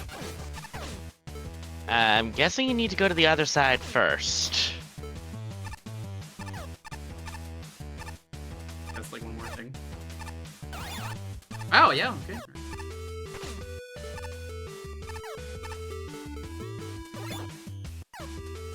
Fascinating. Just to make sure you can't cheese it. Yeah, this level is very... as I said, is the best way to put it. As I said, when you were trying to do that skip at the beginning, literally there was a speedrunner I'm aware of in the dev team who tried to skip that section for like several hours. And the rest of us were just like, just do the thing! It's not the speedrunner. What are you way. doing? It's just like, what are you doing? Testing the boundaries of my limitations. I mean, yeah, cheese is half the fun. Look at Pink when she's doing any rando, and she's like, time to do a skip, and she did that Metroid baby skip one time, and I was like, that's crazy. I didn't even know you could do that. Oh, you mean where you stop it from draining you? Yeah. Yeah. Baby. You know the problem about that one, though, right? Yep. Very familiar. You get caught at the last second when you screen transition, you get boned. Because now you're stuck in that speed until you reload the game. Alternatively, having high speed is good. Unless you meant no speed, in which case that's not good. No, yeah. The speed of when the baby attaches to you, that really slow crawl, you're stuck at that speed. Oh, that. I mean, you'll make it out in time, maybe, if you're good enough. Probably never, but I mean, you know. No. Sorry, you misunderstood. So there's a point when you're trying to do that skip that if you screen transition while the baby is still attached to you, you are stuck at that speed. The only way to get understood. it. Oh, okay.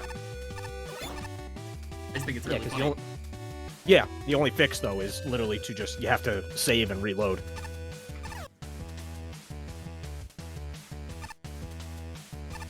Doing the escape while moving that slow is hilarious. I wonder if you can actually, if you've done this, Pink. Do you still get the speed booster to activate even when that's slow in the escape sequence? Oh my gosh, you can! Wow. Yeah, that's why I was like, impressive. Really you don't know if taking a functionality point is apt? Well, let me put it this way. You can make your own reviews. That's the best way to put it. You don't like it? You make your own reviews. I think if it didn't work as intended, well, a little weird. I'm taking 1 point off. I think that's valid.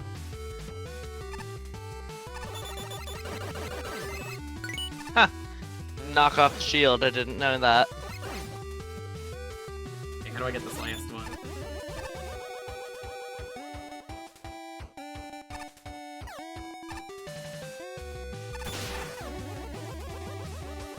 I think you need to hit the switch.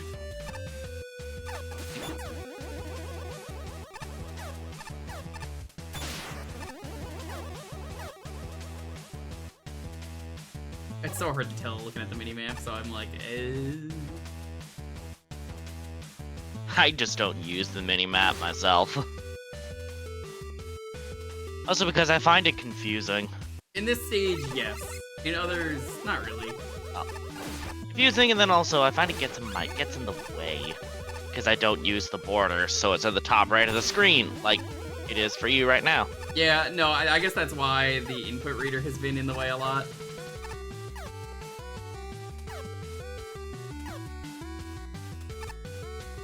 Unfortunate placement for stuff.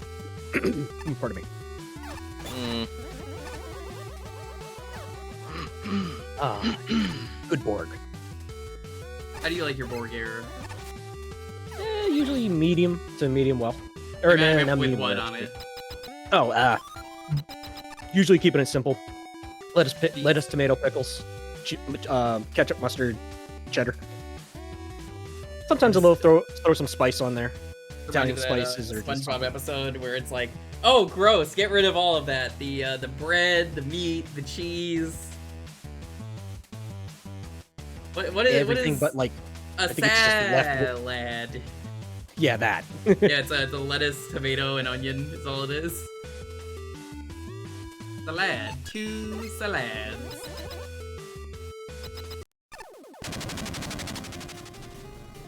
Big boy. An absolute unit.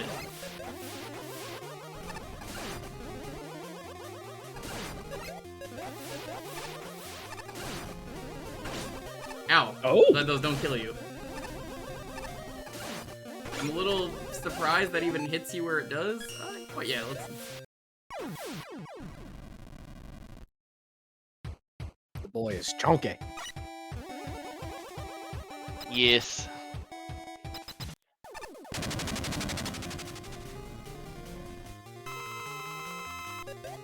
Yes, Pipe Man is a very, very chunky boy. He's a sumo.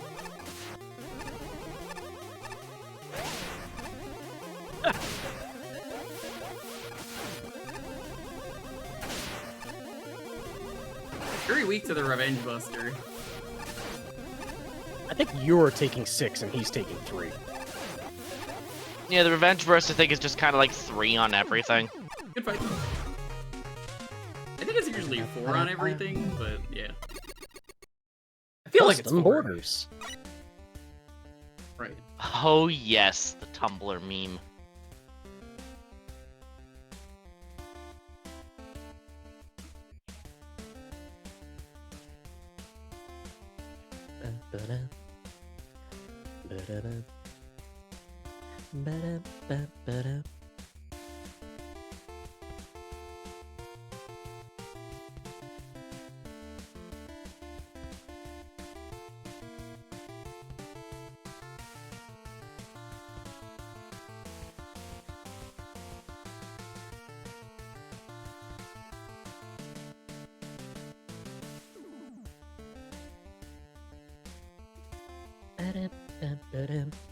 All right.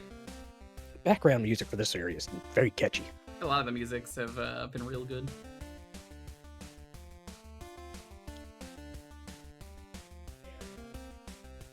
Seven.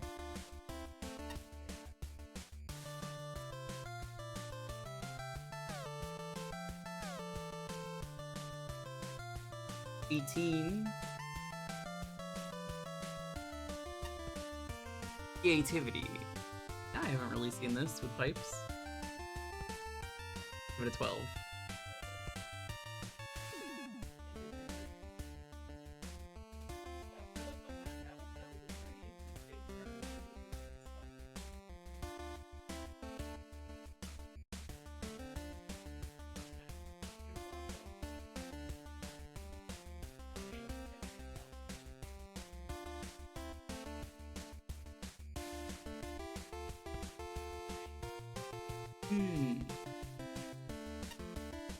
Aesthetic. I think the aesthetic is fine enough. I think I'll give it a 9.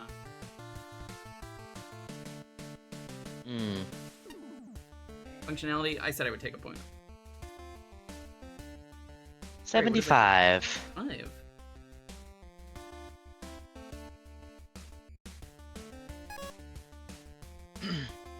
I have to say, this is a better level than I expected from first impressions. Hype Man's sewer lair has some pretty interesting design, owing to its more puzzly gameplay. The gimmicks are a big help for this. Water spouts make an excellent movement concept just by themselves. but the ability to adjust them adds an extra layer of interest. The giant stopper tellies make good obstacles to facilitate the puzzle solving. The clear pipes are a fun way to get around, and they're effective for the mid-boss. And I'm glad to see someone making use of Tatepakan's Game Boy traits, though the explanatory sign could have been less needlessly snide. As for the other enemies, Mousabelle and Fujin handle much better than usual, getting scenarios where they're more than just charge shot bait. Meanwhile, Wrench Joe is an interesting opponent whenever he appears, and I like how he waits until the last one to throw in a shield. For that matter, the strongest part of the level is easily its difficulty curve. It introduces things in an effective and clever manner, builds them up as the level progresses, using mid-bosses and pipes to break it up, before culminating in one massive puzzle that challenges you on everything in the level. It's exceptionally well made, and I largely enjoyed it. Unfortunately, the visual design is severely lacking. My biggest issues? There's no difference between a turn wheel that's on A or B, and there's nothing indicating which water spouts are active on which mode. That's not always a big deal, but if you don't have the spouts on screen, it can get confusing if you have to pause, or like what we saw with you getting mixed up and back and forth in that one section. Additionally, a visual indicator on Tatepakans you're not supposed to kill would have made things much easier. In fact, just making them invincible would have done the trick. Not only would it create a clear visual, but then the 99 health wouldn't be necessary. The boss is much better for the visuals problem, but sometimes the stomp telegraph seems to not work, leading to cheap hits, which I later found out is actually because he has two different stomp attacks. Oh. As a whole, I rather liked, but I took off a point in functionality for the telegraph not appearing sometimes, and I stand by that. As a whole, I rather liked this level. It definitely has issues here and there. If memory serves, it's like one stomp creates telegraphs and the spouts appear there, then the other one, the spouts are like closer to you, if memory serves. I don't know the exact details. I would probably have to dig into the AI directly. Yeah. So, one moment. I rather like this level. It definitely has issues here and there, mostly visually, but it's got a very solid start. A little more graphical oomph would go a long way. Not too bad of a level yes, here. Oh, yeah, poorly conveyed. I was fully expecting a more maze-like stage with a name like Pipe Man, given the obvious way those pipe gimmicks could be used. I'm happy to see it's more on the puzzle platforming side of things. That platforming is alright, too. There's a lot of focus on valve switching and interacting with the Tatepakans here, the latter of which I don't think has been explored much, at least not to this extent over the course of the Contact series. So it's nice to see their one notable quirk getting used to decent. On that note, while a lot of those sections are passable, that's also kind of an issue, seeing not much else I can really say about them. Maybe it's the samey setups with the Tatepakans after a while, or the very lacking aesthetics. Just wasn't much else that felt noteworthy here, barring segments towards the end. Final segment before the boss is the one that stood out the most to me, what with needing to destroy 4 blockades by going down 4 different paths. I did notice that you can completely avoid going through one of these. However, using a charge shot on the very bottom path, thereby taking out 2 blockades at once. Anything, this feels like a minor oversight, but it does affect the intended flow of the stage either way. Lastly, there's Pipe Man himself. I think his fight is pretty decent overall, but it feels like he might do little damage to be really threatening. I kind of face tanked almost every attack he threw at me during my initial fight against him, and I still ended things with more than half my health intact. Attack pattern wise, he's perfectly fine, but I think he could stand to have a bit more damage output to make things not completely one-sided. Overall, it's a relatively fine level, if a little on the repetitive side. Oh, whoa, whoa, surprise! Jump scare sprite. Yabba. Engineer Joe. Engineer. Oh, I get it. Engineer Joe Gaming. Nope. I'm quite a fan of this one. A puzzle-oriented level that has you toggling valves to keep certain water spouts active in order to progress. I like the transparent pipes, not only because Not only better for path clarity, but to also make it much more fun to watch Mega Man going for a ride. It's also subsequently very handy for mapping out the split paths during the puzzle parts. I also really like the one shield enemy being utilized as a platform you need to stand on to slide through the tiny gaps. The clogs being enemies purely to be in the way is also quite fun, silly, and brilliantly incorporated into the puzzle designs, putting the player through various side paths in order to unlock the final path onwards. It gives me a vibe of the Maze of Death from Mag Mammal 1 to a smaller and better executed degree. Sorry, Flashman. I guess that was a Flashman level. It was. The boss is a chunky lad. Chunky. Surprisingly quick on his attacks despite the size. I'd say to increase the wind-up time for a bit of better telegraph, but it's ultimately not too bad of a fight. I also appreciate that the ceiling spikes are not instantly deathly, as it can be a little tricky to dodge the water spouts coming from the ground. The music got me pumped. The secret path made me laugh. I like this level from the moment it started. From the elegantly minimalistic graphics to the laser-focused challenge design, this level does so much with so little. A handful of enemies and gimmicks combine to create one meaningful, memorable screen after another.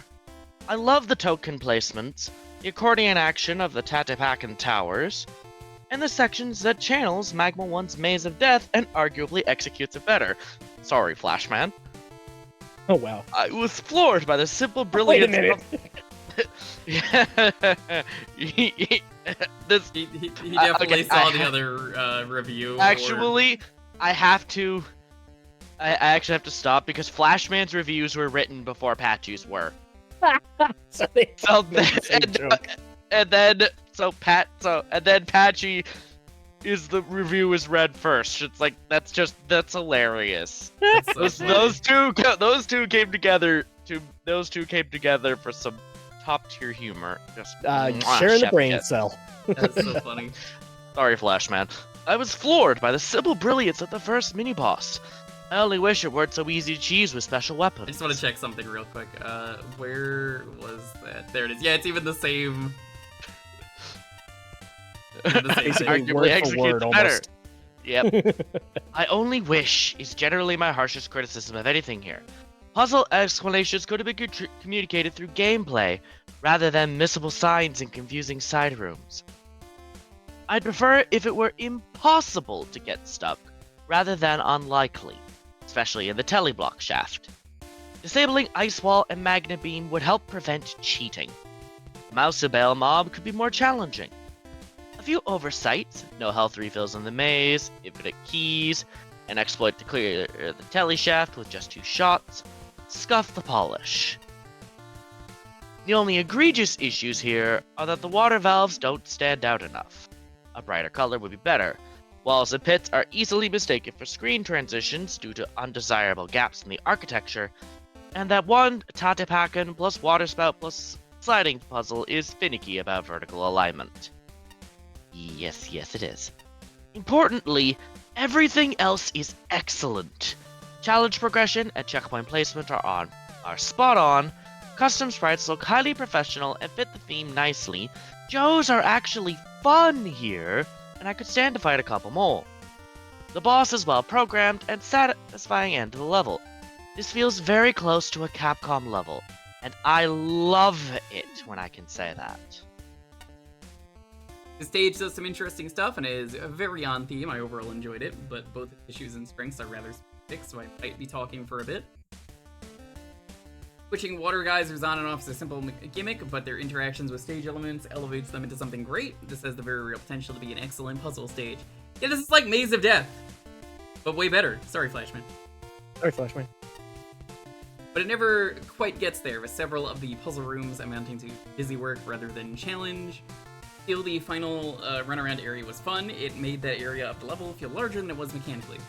Tile work is good, animated background elements of course make it better, but it does become rather dull. You need more fully tiled background segments to hide how repetitive the tile set really is. Even Pumpman, one of the more boring looking modern Mega Man levels, had fully tiled background segments. Hi Lita, what's up? Hi, hello, I'm about to ban Mooch live as a tribute to your raid. Hell yeah, once more, into the brink of bye. Welcome. I have to tell you, thank you so much for the raid. You know why? I get to press this button again from earlier. Congratulations, you won. Congrats! I'll have this page open. I'll kill him. You're hard. Thank you so much for the biddies, Captain Joe. Hey, what's up? Captain Joe, how you doing? Sparky, Ilita, Jolteron, T-Rexel. We are going through Make a Good Mega Man level. We are closing in on the end of the contest, at least. Still got a lot more to do. But we are finishing Tier 14 today, and then we're going to check out a bunch of side stuff today, because I refuse to start the top 10. I want that to get its own... It kind of deserves it, so that makes sense. So, yeah, we're finishing this. We're reading judge reviews right now, and then we're going to jump into the last 5 levels of the day. And then we'll, the plan is we're going to check out the casino. We're going to do an arena. And then we're going to go play a level that got excluded from the contest that, the creator is like, yeah, if you want to play it, you can. Fancy. But thematically, the stage was great. Having to clear blockages to make progress is very on point, along with just enough themed enemies to really sell the level's motif, resulting in a stage that really fits Mega Man's universe. A genuinely awesome music track doesn't hurt either. Hype made himself an enjoyable fight, at least, when his tells work. I really like his design, and the amount of detail in the sprite's animation is excellent. It's an interesting suit of attacks, and the variety rivals a Mega Man 7 era Capcom Robot Master. Fortunately, as stated, his tells don't always work. When he uses thin water spout attack, the actual graphic sometimes fails to spawn in. Well, as it turns out, there's 2 different ones as why, resulting in effectively unavoidable damage. Same as this really puts a damper on an otherwise excellent boss fight. My biggest issue with the stage is how Conveyance is handled. To write off that I am not a fan of the snarky text. I can snark with the best of them. Mocking the player doing the obvious thing just erodes the player's goodwill. Doesn't help that variants of enemies act differently. If we're going to have invulnerable variants, a reskin would have been preferable to just explaining it. But a really small thing hurts the stage a fair bit. There is not much in the way of visual cues to whether or not the valves that control the geyser gimmick are on or off. In small rooms, this is fine, but this stage had several sprawling areas that required the mental upkeep for the player to remember that fact. This is, of course, providing the player has not accidentally hit them again, so they're set to the opposite to what they were expecting. For the record, I require use of accessibility controls to keep Mega Man games playable, which includes rapid fire, so this was an especially egregious and reoccurring problem for me, and will be for anyone else who needs to use them. Agreed. Yeah, no, I was not a fan of the snark. More on-screen cues and a much more obvious graphic for what is on and off for the valve would have solved this right up. You have more colorful graphics so it didn't look like a background element wouldn't have hurt either. In fact, the stage occasionally devolves into busy work and lack of clarity, and boss and stage do drag down what had the potential to be a top-tier stage. That disappoints me, but even then, it's still a good Mega Man level, but it misses the mark of being a great one. Hey, well, hold up. This is the Make a Good Mega Man level contest, not Make a Great Mega Man level contest. I think you're looking for the other contest down the hall. God. Oh no! Down the hall. Trailblazer. That joke has been used like 5 times by Flash, man. Oh. Oh yes, Ooh. this level. That's some hype stuff. Is in disorder due to his havoc. We need to rearrange our entanglement platforms and fight our own scary robots in order to get him. 5 tokens. Ooh, 2 disabled weapons.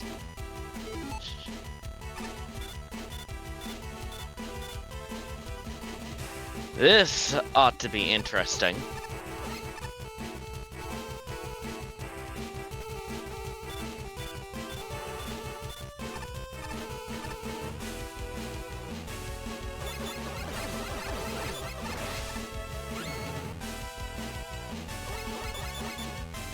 Dang.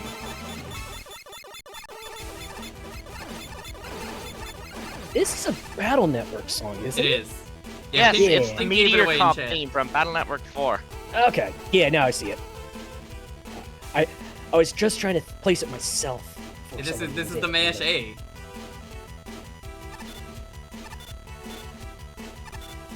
What control? Good fit for like the level, I will say.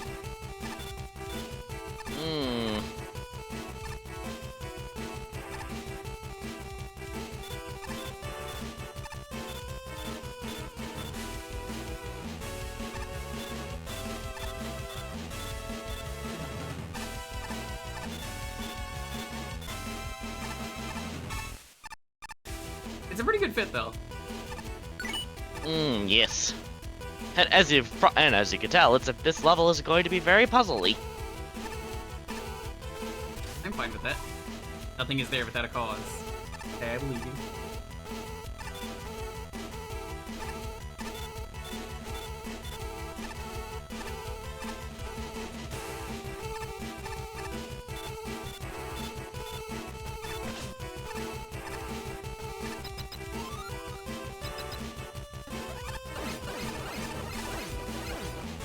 Disposal zone.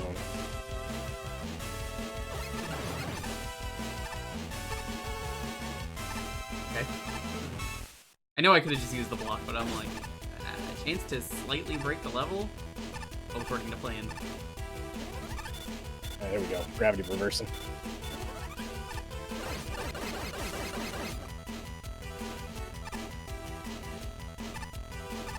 You're missing a, There was a token. What was there? I didn't even see it. Yep. I didn't hear that. Probably Yep, because it's right below you where you start Somehow on I missed screen. that. Don't ask how I missed it.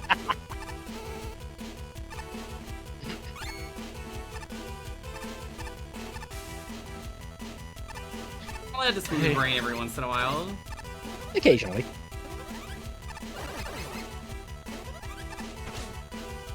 Bonk. Well, I got bonked into that. I couldn't do anything. Yep. My bonk could not have been better timed. Yeah, the problem is this is a very busy screen. Pink knows what's up. I'm just like, oh, Yes. there's just so Little too much much going movement. on that I'm like, uh-oh.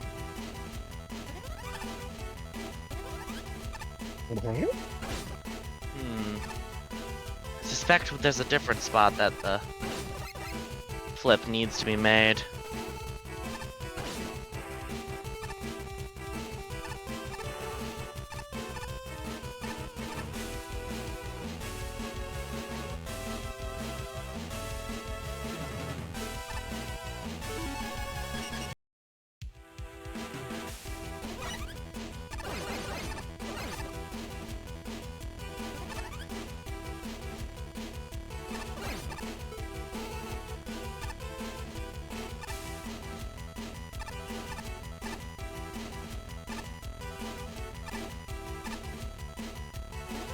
Ah.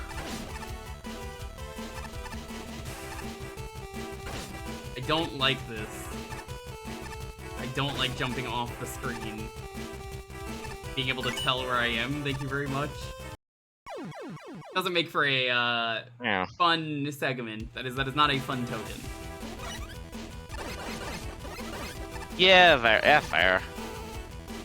I don't mind being upside down. I mean, I love the gravity band segments. I'm just like, listen, if you're gonna do that, I gotta be able to see what's going on.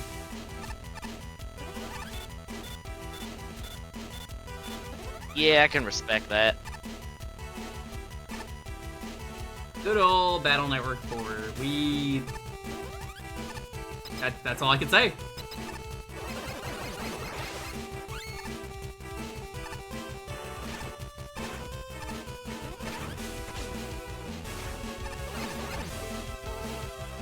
You know, if Battle Network 4 was as buggy as it was,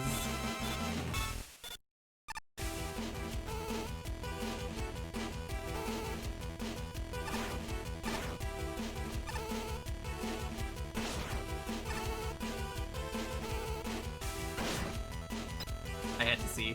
Nice. I wonder where that goes.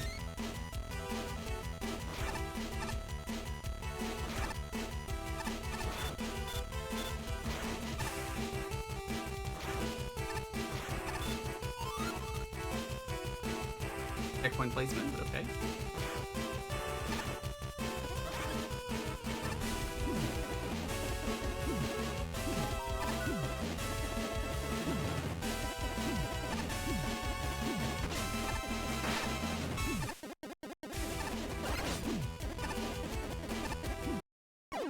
Ow.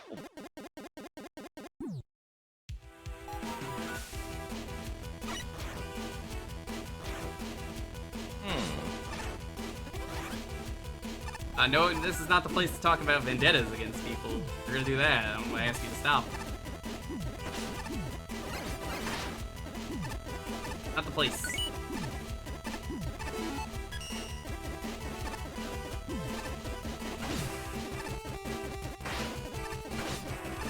want to see this secret area or not. A little hard to get there. Alas.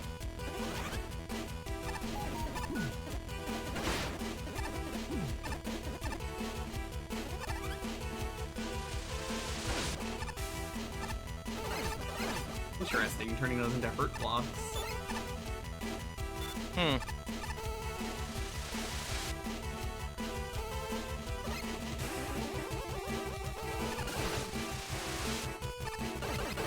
Interesting. All of us share the same objective, to go beyond the horizon. There cannot be boundaries to science. But Earth must stay safe. That is the reason for our exclusion in this space station and emission of all data. The astral voyage has shown quite interest for us and made the Trailblazer itself his homeland can no longer be found. No.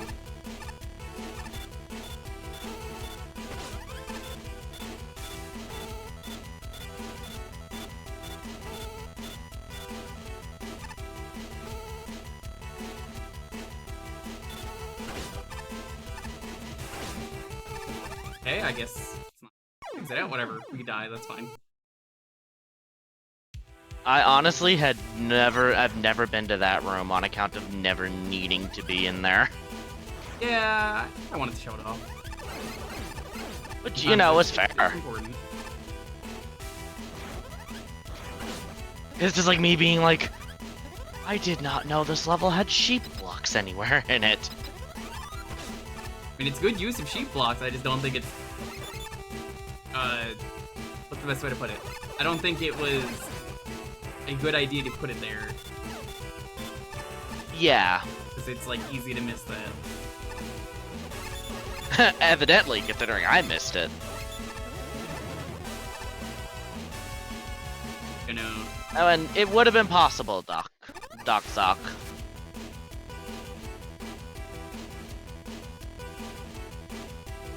I think the green ones are just...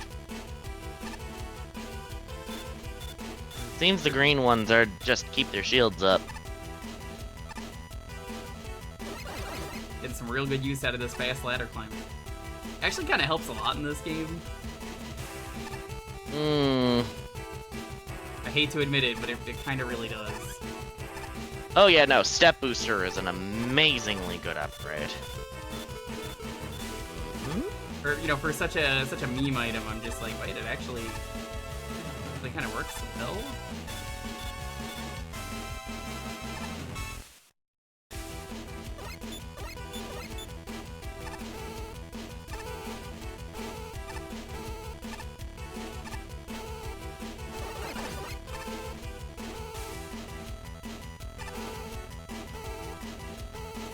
Thank you.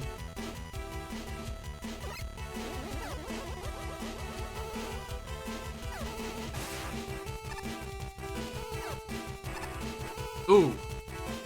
Bit too tight. Strange checkpoint placement moment 2, the sequel. Dark Gravity Man?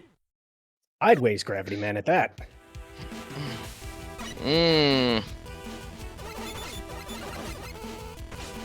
Oh, come on, I had iframe. I guess they must have worn off.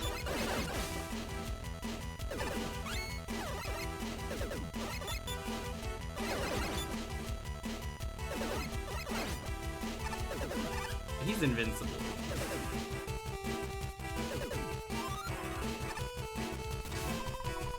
Beware, he is stronger than any robot you have ever fought. Be ready for the worst when he shines a different color. And we must evac.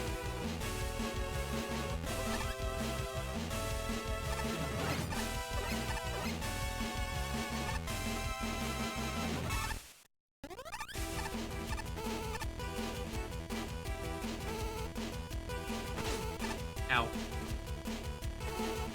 Ow.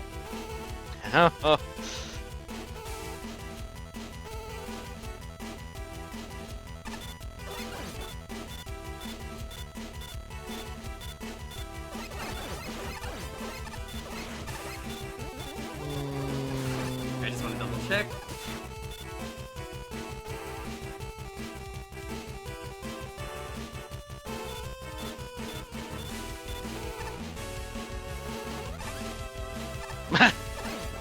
They're back! Ooh, spooky. Looks like a guy out of Battle Network 4.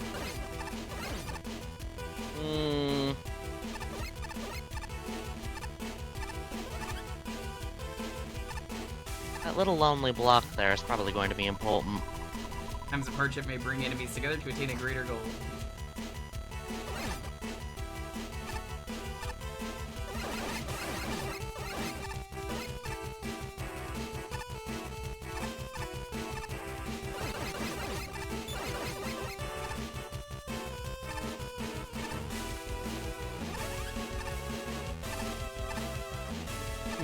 I see what they want me to do. Interesting.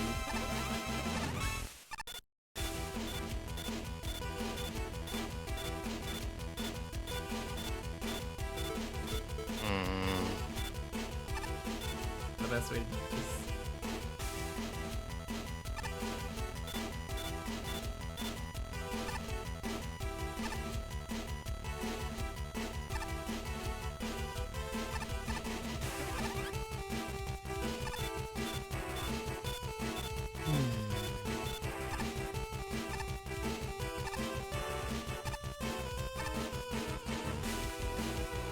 I do think we need to press that block. I know I'm like, I'm trying to go there. From the looks of things, you probably have to do another one of those jump off the screen things. No, I'm already like, Like what you had to do, earlier. come on. Uh-oh.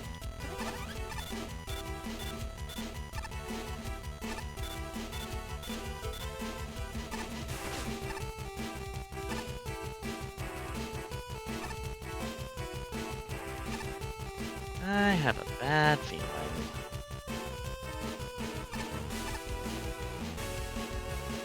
You guys are just not fun to work with.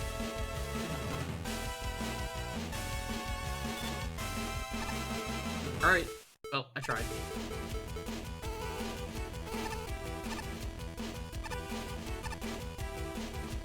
Oh. That's not gonna work.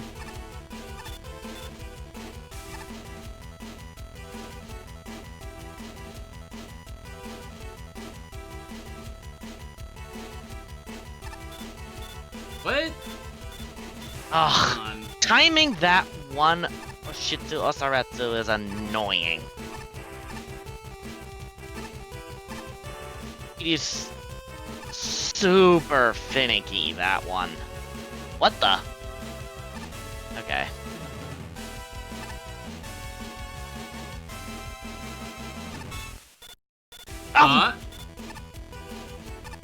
I have never seen it do that before.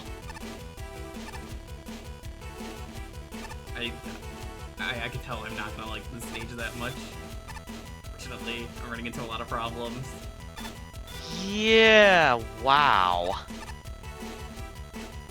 This is far too precise when you already know this.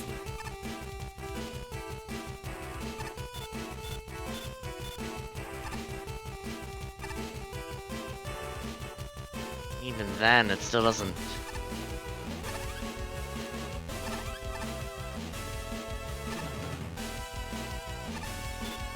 Probably need that rush bike. Yes, I was thinking. Like, I don't know how to get back.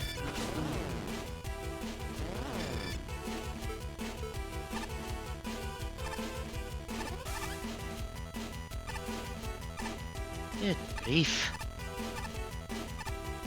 Like... At least how to get that block press was pieced together. I've seen a lot of people just get completely, horrifically stumped. Oh my god. Sorry, but I'm not doing that again. Yeah, no, fair.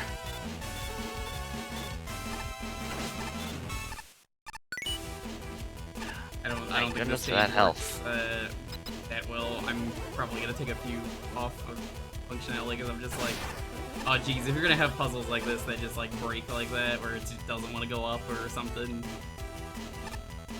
It's not the best, unfortunately.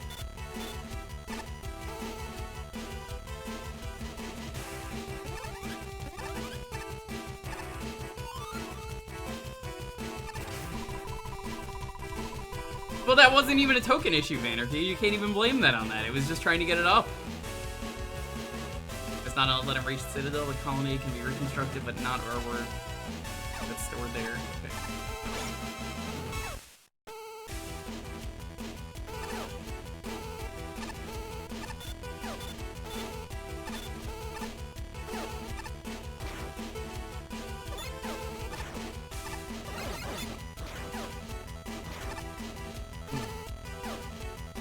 It's a shame this one has gone so roughly.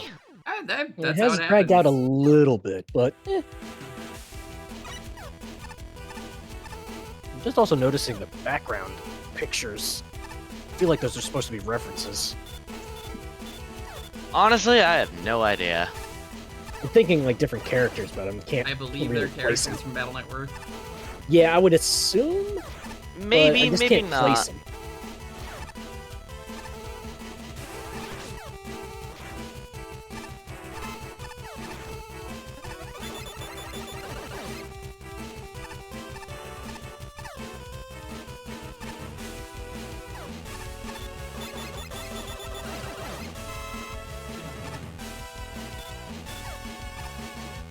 Ah.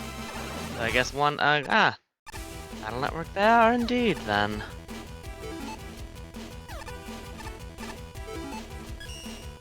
I don't need anything in this room, so I'm just gonna get that door open.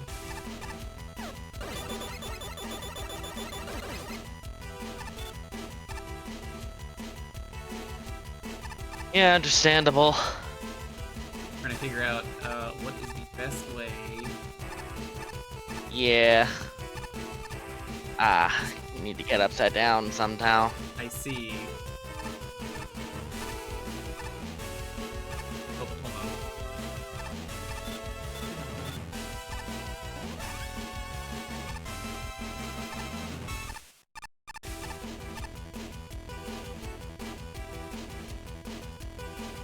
Maybe care. I'm just gonna tank the damage. Go.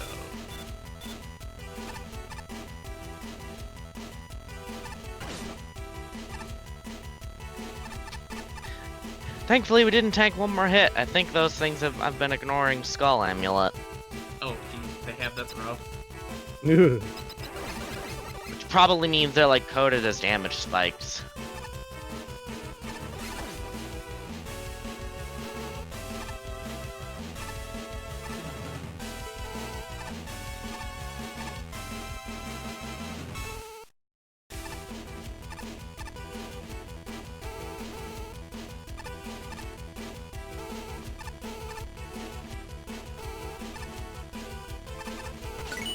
Good enough. That works. Should probably just heal. Yep, I was about to. Good sheet.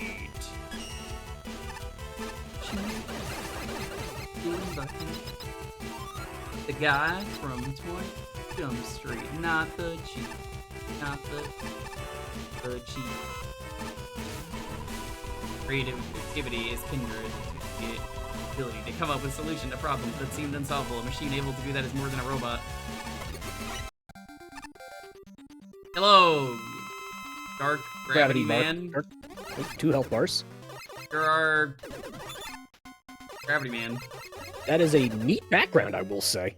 It's very detailed. 3D. That sense. Yeah. What do you have harder 2 than health bars? I just noticed you have 2 health bars. You do not need 2 health bars. a little different with like the triple shot, but nothing too different. I have commentary I can make on the 2 health bars, but I'm debating on if I should make it now or just wait. I'm waiting to see if maybe after 1 health bar Yeah, I he's got figured a. the same thing. After 1 health bar, what? He gets After a 1 new health bar, phase. he's. Yeah, something like that, I'm assuming. I can't tell if he's actually speeding up the more you've damaged him. I think he is. He certainly does. He might be. Hard to land a shot with the timing, I know, if my muscle memory is off. Yep. Okay. Got him down to 1 health bar. They're staying put now. Okay, cheater. Okay. Interesting. Oh, they only give you 1 to use. Uh-oh. Yeah, I would definitely... Yeah, I was gonna say, it's like This this. is the damage spike. You know what? I'll give it this. They are appropriately... Wait, what the hell are you supposed to do now? Oh. You have nowhere to run. I must stop you at once before you hurt anyone else. Wait, what?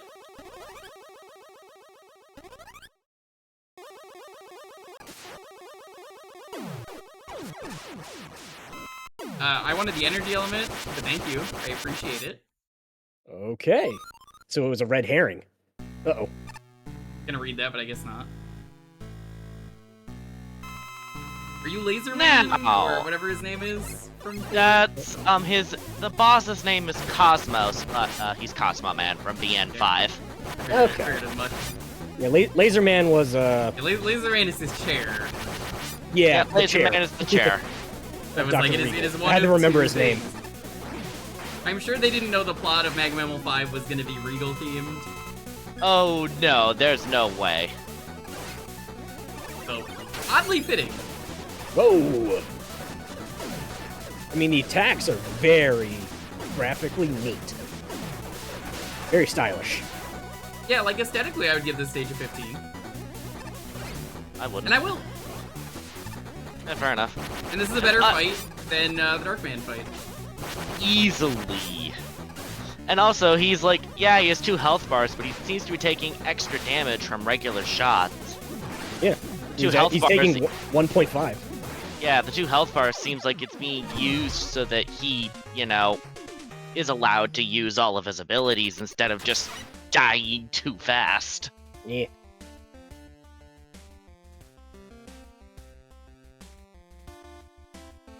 Hush up, Solitaire. Meow. I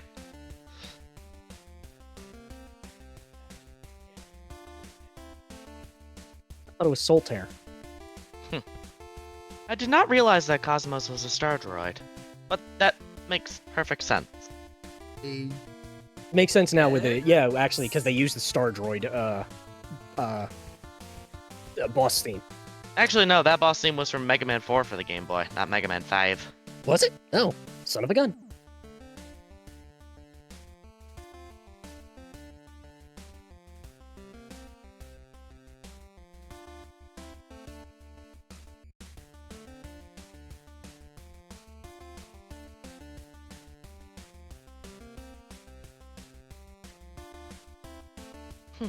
I gotta say, thank you for keeping it so easy in bringing in the custom sprites. I've been tinkering around with that and quite enjoying some of the ones people have already made for 3. Oh yeah. Oh yeah, actually, I've stabled a Talking Flower custom costume to my version now. Nice. Also, no, Dr. Zoc, Solitaire is Solitaire. As in... It's like, Solitaire is Solitaire, as in... The Windows Solitaire thing was just popped up, and I'm like, shut up. And here I thought it was like an actual like critter. Answer your question, Zeos? Yes. Contestants knew who the judges were beforehand. I think the stage is at least well designed enough that I'm gonna give it a 20. I can still say it's pretty well designed and not like it. I was just not a fan of the stage. I'm gonna give it a 9. It just barely wasn't fun enough for me. Creativity. Understandable. Yeah, I can give it some good for that. 11. Aesthetic, yeah, I said I'd give it a 15. It looks really pretty.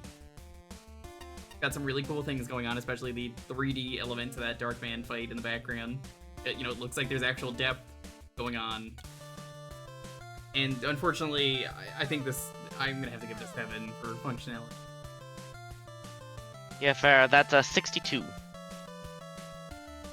The Also, worst stage I've played, Vanarchy, but, this stage probably came the closest to finding the specific pander to Mick method than any other stage in the contest. A pineapple enemy would not have done it. A puzzle level in Mega Man? That's a bold move. Trailblazer took a while to get used to, despite its simple mechanics. However, once I figured it out, it became one of the most pleasantly cerebral experiences in the contest. The variety of its platforming gimmicks make for interesting scenarios, and the way the player weaves in and out of the space station gives it a decent sense of visual variety. Yes, exactly, Dr. Zeos. Precisely.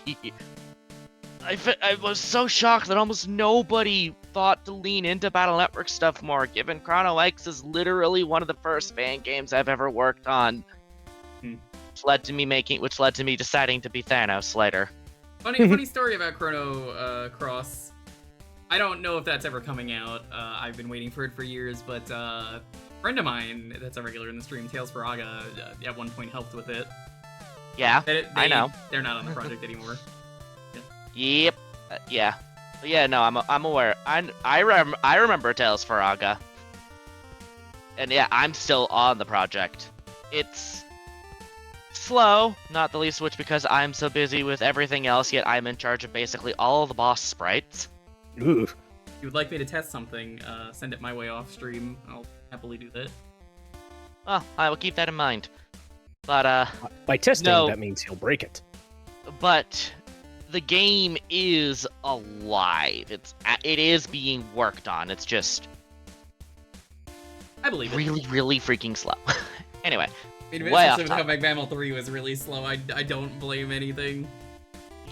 Yeah, as said, I'm in charge of practically all of the boss sprites, and yet, I would not be able to tell you offhand how many Mega Man projects I am actually on.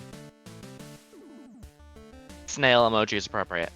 Alright, so yeah, we need to, like, scroll the review down. Okay. I was waiting for you to finish, but yeah, go on.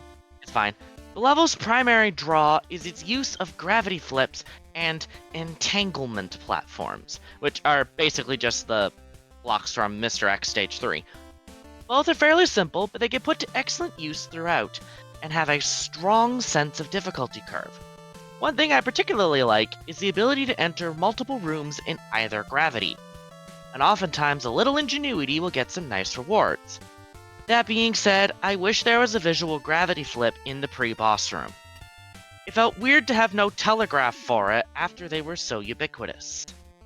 Meanwhile, the lightning blocks and the sparking wires are excellent obstacles. Simple, but the platforming challenges were extremely useful breaks from the puzzles. I definitely wish there were fewer wires lying around, though. They got claustrophobic sometimes. The other thing I appreciate is how the level evolves throughout. Initially, you're dealing with simple entanglement puzzles and elect beams, with gravity flips introduced fairly quickly. As the level advances, the puzzles grow, introducing Tate Pakan as an enemy and obstacle to spice things up. What I really liked was the twist on Oshitsu, turning it from a simple enemy into a core puzzling gimmick. This was just the right level of change to keep things interesting, without making the gameplay unrecognizable. Top it off with a huge climax room and plenty of checkpoints, and this has an excellent design sense once you're used to it. Unfortunately, the boss fights are a little mixed.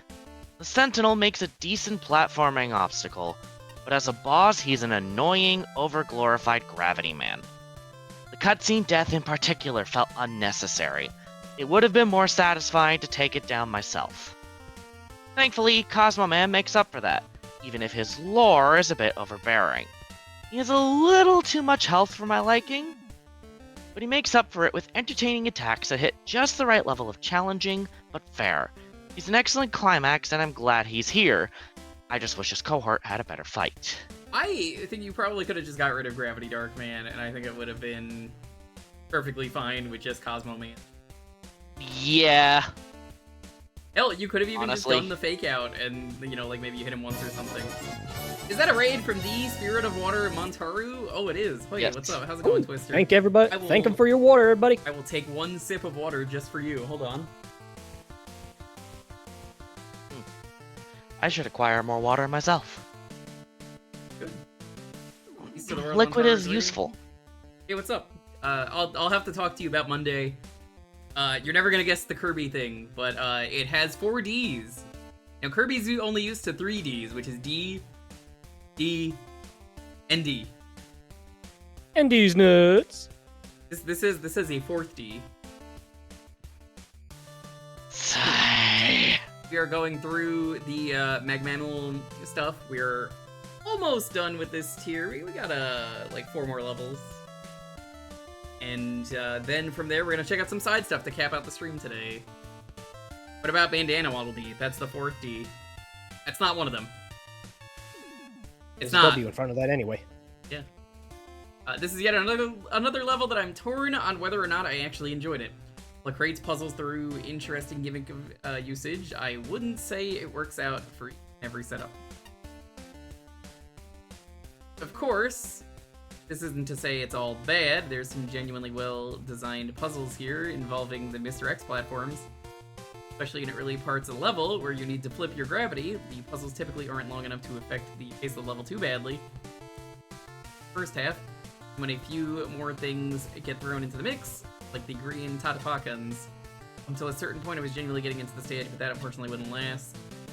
Level progressed, I found myself getting more annoyed by certain puzzle elements, mostly with the modified Jitsu Osaratsusus, the green pushing enemies. While I like the concept of guiding them to set spots in order to cross gaps, the execution ends up being pretty finicky thanks to them not always cooperating. It feels like you need to sync up the platform and their movements perfectly for them to actually work. Apart from that, the other major thing that bothered me about this level was the visuals in certain sections, the mostly purple low-gravity ones. Somewhat grown on me since, but during my initial playthrough of this stage, I found the combination of damaged-looking tiles and dust blocks to be rather messy. I get that it fits with the general theming of the stage, but I don't think that should compromise how coherent the level looks. Other than that, the rest of the issues I came across were pretty minor by comparison, such as the second token being a bit of a pain to get since you can't accurately tell where you're landing after a jump during that part. Free-end boss being a bit underwhelming. Speaking of which, Trailblazer Defender essentially plays out like a more difficult version of Gravity Man's fight. Fires off more shots and is slightly harder to hit thanks to how fast he moves. Funny enough, I actually found him to be more of a threat than the real end boss. While Cosmo's attacks are visually impressive, they're all relatively easy to avoid, barring his black hole move that he rarely gets to pull out if you take him down quickly, combined with the boss himself being pretty slow, and all of this made for something of an anticlimax to a stage that I already had mixed feelings on. Overall, I guess it was alright. It's certainly an interesting level, but it's definitely not without its faults. Rail out of this world. Pretty clever use of the seesaw platforms, and I really like the puzzle implementation of those, even if it can get a bit head-scratchy at times. It's still an overall fun time. I also enjoy the latter variant of the enemies where you can stay on top of them and they are needed to be escorted to the right place to progress at some point too. The seesaw platforms accomplish the task pretty well, and I'd even say that this entry does the best at that job compared to when other entries do this enemy escort concept. Although the split paths can be cleverly hidden sometimes they don't really lead anywhere, or worse, they are endless pits. Paths with the electrical vines, as I would call them, don't always stick out as places that you can't pass through. I like the boss fights too. They may look intimidating and have more than one health bar, but their projectiles can be manipulated and give you enough reaction time to dodge them. Overall, good work to make them engaging throughout, even with the extended health pool. Fun fact, this is the last entry I played from the randomized judging playthrough order, so hearing Battle Network's 4 Save Our Planet theme acting as the final theme was incredibly fitting. Oh, and I will have to comment as well. For all intents and purposes, the overglorified Gravity Man has 1 health bar. Yeah. Once you get him down to the point where he starts just standing on the ceiling and shooting at you, you just have to line up with him twice, and then you'll get the cutscene death. It's like it might as well have just been 1 health bar. I know a few players might wish for a skip teleporter. I tried to give them one, and I was outvoted. But for me, this is a blast. Long, lore-heavy levels have a tendency to implode from over-ambition, but this one never loses sight of its core focus or the player experience. A very manageable selection of enemies and gimmicks, a consistent approach to challenge design, and regular checkpoints and power-ups make the 20 to 30 minute completion time fly by, and also the level definitely doesn't actually take 20 to 30 minutes once you know it. I'm a sucker for sequencing and timing puzzles, and most of the ones here are impressively intuitive, efficient, and foolproof. I'm a fan of tricky platforming too, and gravity flips are used to great effect. Big rooms are satisfying to conquer, and small rooms are pleasingly complex without feeling unbearably overcrowded. Despite extensive goofing around, I only found a couple places where the design didn't account for accident-prone, softlock-seeking shenanigans. The only puzzles I had problems with inevitably involved an enemy on an elevator, which I'm not surprised. Although the sound fonts are jarringly different, all the music fits perfectly, and the main theme does wonders for maintaining the appeal of a level this long. Pop-up text gives a feeling of accomplishment and excitement upon reading each new location. Reaching. Elaborate, right on the cusp of distractingly elaborate, graphics impart a strong sense of place. The attention to detail is stunning. Graphics that indicate which direction the electricity blocks will fire, subtle background details to help flesh out the story, etc. Admittedly, the story needs a little more fleshing out. The first text box almost gives enough context, and it's very easy to overlook that the background computer consoles are interactable. Still, I like that the refreshingly unconventional boss fights tie in with the story, that we get a preview of both bosses' abilities earlier in the level. Because yeah, there was that entire token section where you basically had the Cosmo Prison attacking you. I playtested a version of this level that was intended for Magable 2, but never submitted, and I have to say, I'm incredibly proud of how much it's improved. That's good then, I guess, that it wasn't sent into Magmammal 2. It actually fits this game way better anyway. I've actually did try playing the Magmammal 2 version, and it is significantly worse. Huge glow up here. Stage lies on a knife edge as a puzzle stage. Some people just do not like that style, especially in Mega Man. They're long and has some fairly brutally difficult segments. I do not think this was personally loved. They were great. But I think the stage really clicks with me. Let's be upfront, puzzles are usually at their best when multiple solutions are available, and that includes solutions not intended by the developer, so be it. Though the weapon you disable 2 of them, the screen clear, which makes sense, as when solutions involve enemies, this would have been a game breaker too far. I'm admittedly not sure why Water Shield was among the disabled weapons. Yeah, I don't know either. That seems like a weird one to get rid of. Honestly, probably because that one is also very screen wide. Have they made a good Mega Man level yet? Yes, we're in the top tiers right now. We're in, I think, 14. yeah, we're literally in the top 20, so. So, top 20? Yeah, these are all good levels. I didn't like this recent one. I don't think it was very good. I still gave it a 62, but like... Now it's come down to personal taste more than anything else. Yeah, this is the I hope you like this level's flavor. But we're definitely in the parts, Teddy, where the levels are really crazy. We're seeing some cool stuff. It's gonna be a shorter stream today because I want to make sure the top 10 get their own stream. We're doing what we can. The ambition is seen. It's all just about execution now.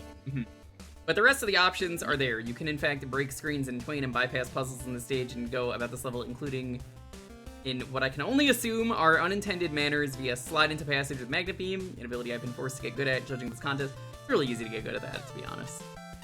This is all positive. It shows restraint that a player can experience the stage how they want, and that might be the biggest boon in garnering of goodwill a level like this can obtain. Many stages in this contest in an effort to have a pure experience as the developer intended, disable utilities, weapons, so the player gets 100%. But the developer intended, but here we have restraint. So I applaud that. Mega Man is all about players forging their own path through games. I think the restraint shown by the stage goes a long way for me and allows me to enjoy this at my own leisure. I think a few areas are a tad too clever by half, and there are more than a few screens that are a tad tedious going in the intended method. Mostly applies to the few rooms that require a lot of back and forth to clear the solution. They're often the rooms which felt the most punishing. But the puzzles grok pretty well for me overall, and weapon use can really help speed through the stage, allowing for this to be fairly replayable. Not an instant death heavy stage. What's up? I'm sorry, grok? Is that an actual term? It's not just Yes. the shitty thing that Elon Musk made up. Huh. I know. Okay. I didn't ever swear- heard it before, so I'm like, I It swear is every an time I inf- use Twitter, it's an informal verb. It's like to understand something intuitively or by empathy. no kidding. So every time I open up Twitter, it seems to force itself to grok because it wants me to use it. I'm just like, no. not Yeah, doing no, this. fuck that. I forgot it was even that the thing was even named that in there. Yep, I've never used it, never will. Get that AI out of here. Not an Yep. instant death heavy stage, but enough rooms have pits that death comes easily, and it otherwise is super easy to misjudge jumps. Landing off and onto those damaged cables, and your health bar drops pretty quickly. Thankfully, the checkpoint placement is rather generous. Final run to the boss door pushes it, and even on repeat visits, I often found myself burning an E-tank in the final room just to be safe. Well, keep in mind that Ace is British, so it's probably also more British than it is American. Yeah, that's fair. More of a different dialect thing.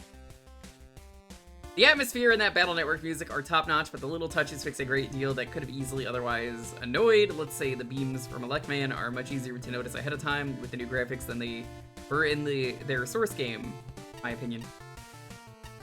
And to end off, let's talk about the bosses. I understand why the Gravity Man edit is there. I think try to lower expectations with a rather intentionally mediocre fight to set up for the final Big Bang. Honestly, I think he slows the endgame down way too much. He's just too basic for his own good. So the twist that there's a gravity manipulators to really speed up the fight is appreciated for their dull and a bit of a sore spot on the stage.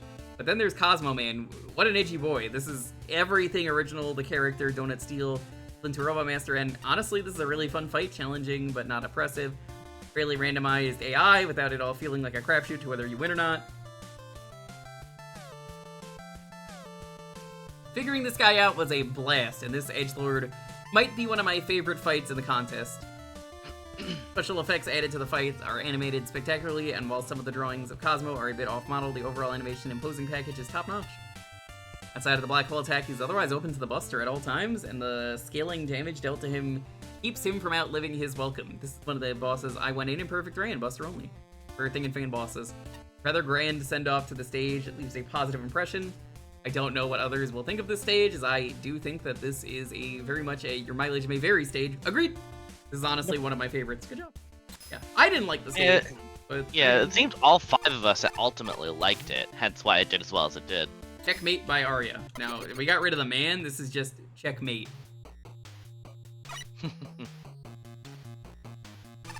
Ooh. Alrighty, good theming with the, Oh, this is... Oh, wow, it's an actual pawn attacking you. Yeah, I'm liking the theming. And there's your rook. Very cool. Oh yeah, theming. So here's oh my- yeah, enemy theming. Is No, you fun. cannot. Okay, it is just a shielder.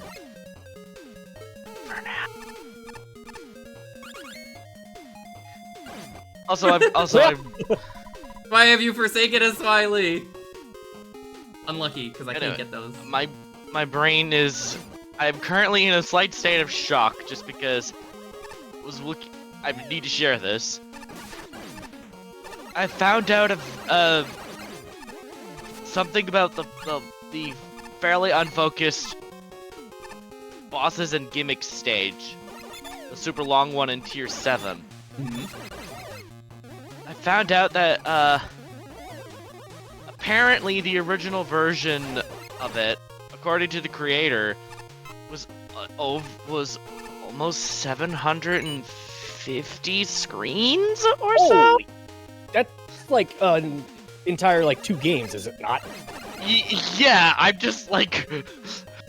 I would have told that person your entry is disqualified if I was a judge if they submitted that, because that is far too long. That's not even like a skip teleporter. That's a why would you do this? That's not a Mega Man level. You've made a Mega game.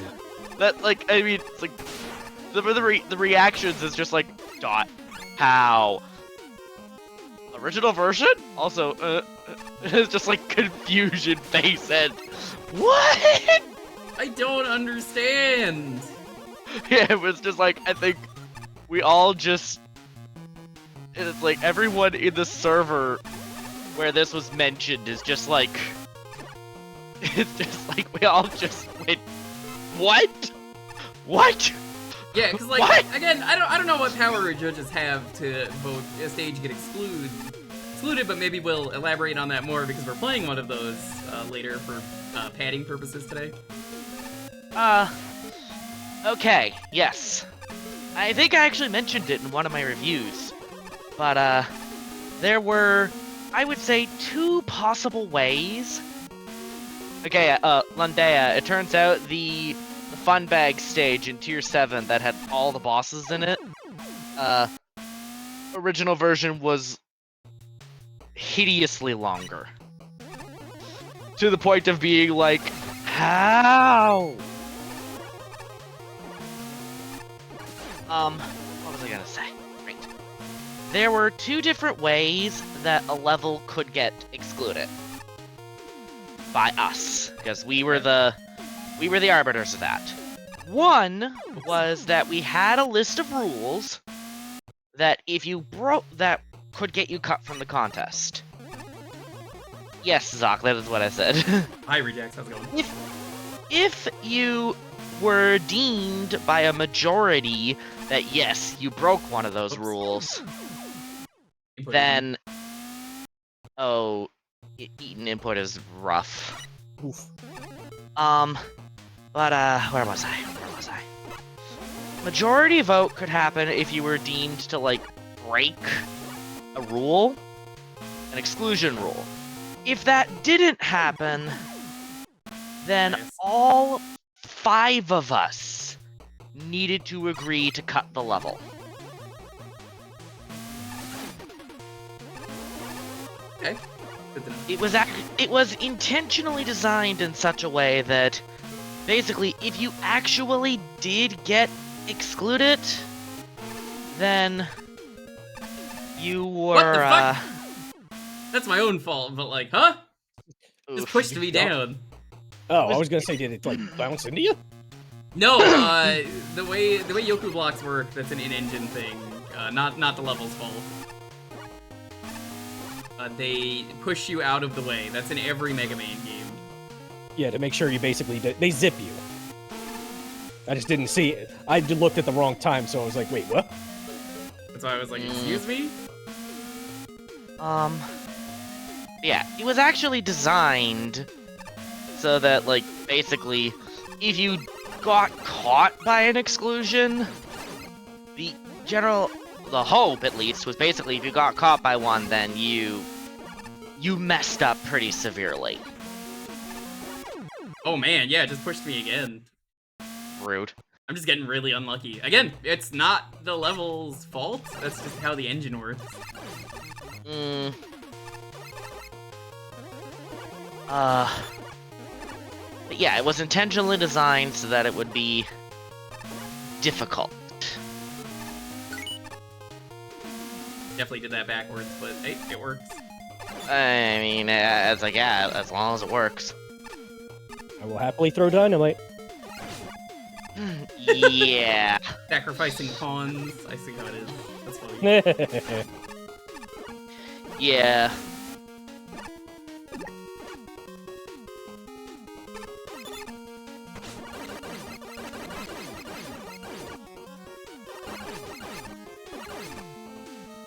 And yes, there were only 2 levels. Actually, yeah, there were only like 2 levels. I think maybe 3 that actually ended up that got smacked by all 5 of us. There were a lot more there were quite a few more that were excluded, but only a few that actually got had unanimous, it sounds like. Yeah. Yeah, I believe one of them, if I am correct, one of them was like a joke of like threatening harm on the judges. That one, honestly, I don't even remember that one. Because it's like, it was such a nothing level as well, that it's like, I don't even think that one got to us. Because that does happen sometimes. Fortunate, but... Yeah, and it's like, it wasn't going to get very far. Alright, I need to actually check. There's one level where it's like, I don't remember if this would have been one that actually got smacked by a unanimous one. Whoops. 'cause I don't remember.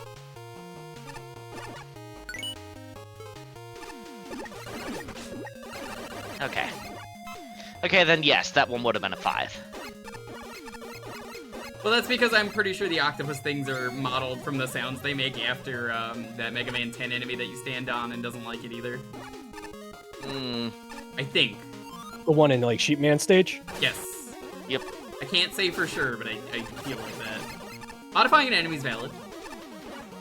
Hey, guess what? Chicken butt? Now, you can stand on them. Well, yeah. That's a spike.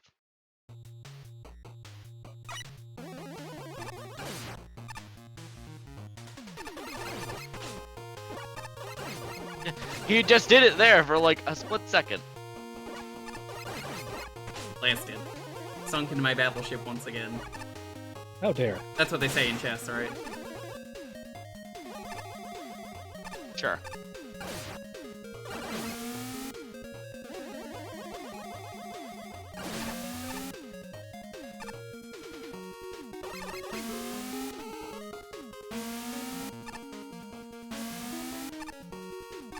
Understandable. Ow. Bonk.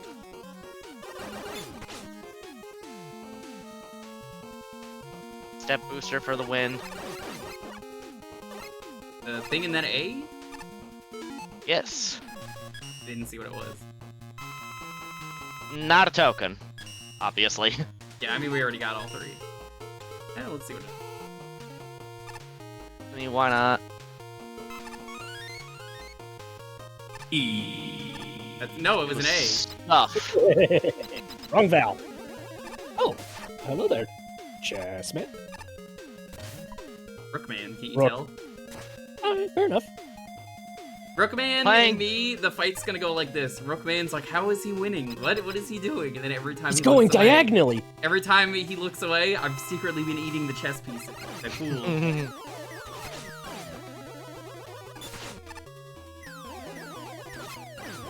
Okay, he looks like he's throwing up the horns when he does that. I approve. Doing Yo! rook-shaped Oh, he's shots. attacking in a knight pattern. Oh, that's cute. That's cute. Yeah, I love it. All right, Dalton, why don't you tell me who it is, even though we already know who it is? Go on.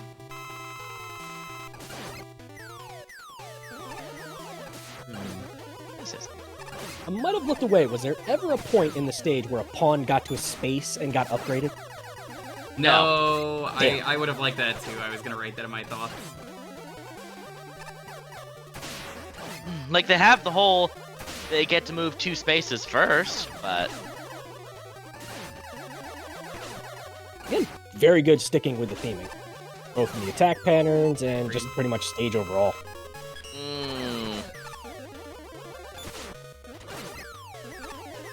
Makes sense why he's rushing forward. He is a rook.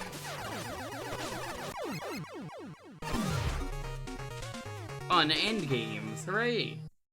Is that what we're here for? You're not gonna spoil things, you coward. Weak.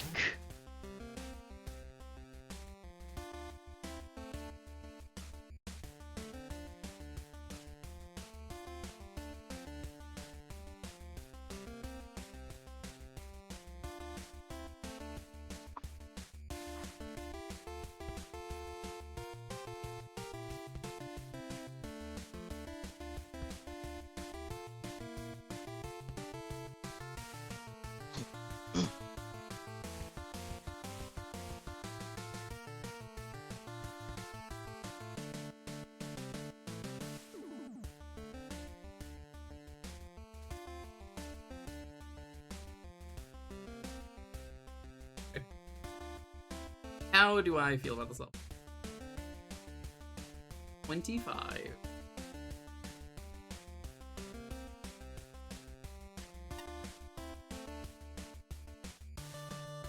$17.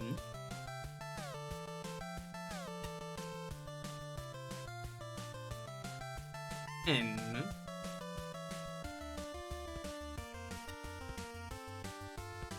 I think the aesthetic is a 14 for me. I would have given it a 15 if it had the upgrading enemies. And I did not run into any glitches. Because, again, engine thing, that's my fault, that's not the game's. That give us, that is a... I believe that is a 76. Aside from the Yoku stuff, I really enjoyed this one. Alright. Ooh, chess level. Having played the game a few times myself, I was all set to really enjoy this. The aesthetic design is great. The visuals have enough variety and theming to be memorable. The music sounds excellent, and I found myself appreciating the odd gags thrown about.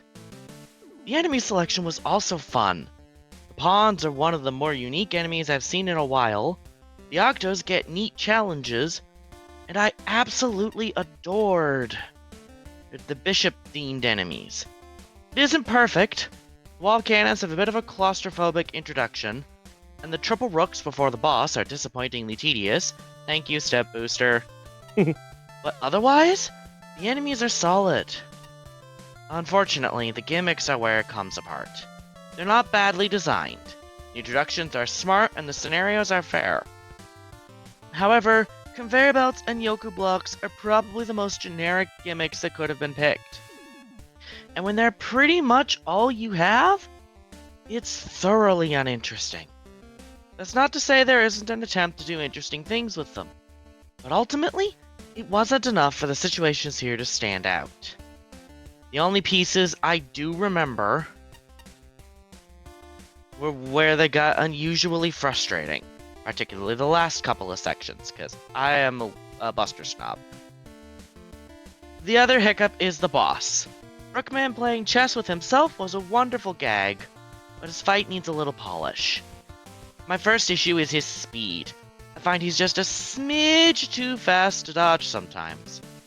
But the big problem is the Rook Buster.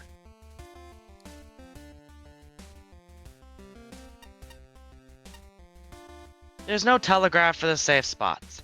You have to memorize them and rush to them in the few seconds you have to realize he's using it. Considering the attack's speed, plus the lack of identifying elements for those spots, it can be a real pain to dodge. His consistency on his attacks is appreciated, but there's a reason why Mega Man ZX Advent's Atlas drew her Buster Path in battle, which is extra funny to say considering she appeared in an earlier level. When you reviewed this, probably. But certainly when I finished this review, I knew about it. As a whole, I don't think the level is bad. The enemies are fun and the challenges are fair. However, the meh gimmicks and awkward boss fight dragged things down. I was a little torn when I first played this stage at first. I felt there were elements that made the level a bit too basic, and yet I couldn't deny that I still ended up enjoying it. Maybe I'm just a sucker for good theming. But either way, I ended up appreciating a lot of the platforming and custom asset usage here. In fact, there were really only two other issues that got in the way of my enjoyment, which I'll go over in a bit. I think my favorite aspect has to be just how focused this stage feels as a whole. Nearly every room feels like a proper extension of the previous one. Very few acting as filler, building upon the gimmicks and enemies to create a mostly fun, well-rounded series of platforming challenges. The whole chess theme makes it a lot more memorable as well, especially when it comes to the enemies. Visual design on all of them are fantastic, not to mention they function just as well. I absolutely love the small detail with the pawn's movement. How they move twice as much distance ahead the first time they attack. And I really like the inclusion of enemies you can stand on. It's not something you see too often in Mega Man levels. Certainly helps add a small bit of variety to the platforming. I would like to comment that this was played after the other level where you could stand on enemies, so just throwing that out there, and then the level before that also lets you stand on an enemy. Yeah, go figure. As mentioned before, however, I do have two major problems with this level. First is the Yoku block segments, agreed. I appreciate that you've given room to observe how most of them play out before attempting them. I found them to be some of the lowest points of the stage. Some of the jumps involving them are a bit rough, especially one where you also have to contend with a wall-mounted cannon, essentially making it so you have to wait for an opening in two differently timed things. The other major problem I have is with the boss. To put it simply, I just didn't enjoy Rookman's fight that much. Aside from the move where he rains rooks down on top of you, I found avoiding most of his other attacks to be somewhat of a hassle. Dash move has no startup time or telegraph animations, and the spacing on his turning rapid shots was a little awkward to get used to. Despite those issues, I really enjoyed what this level had to offer, especially when it came to the music. I actually found myself going back to the stage several times just to listen to this song. Whether it's an original piece or not, it fits the stage extremely well overall. I'd say you did a pretty good job with the stage. Pound sign. Just a pound sign?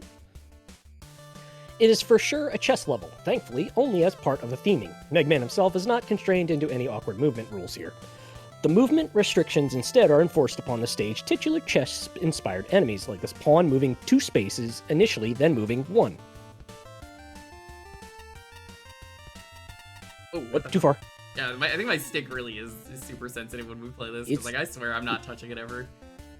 1 space. Rude. Afterwards, the bishop cross things only move diagonally. The rook pieces, as very fast shielding attackers running at incredible high speed, are also amazingly fitting.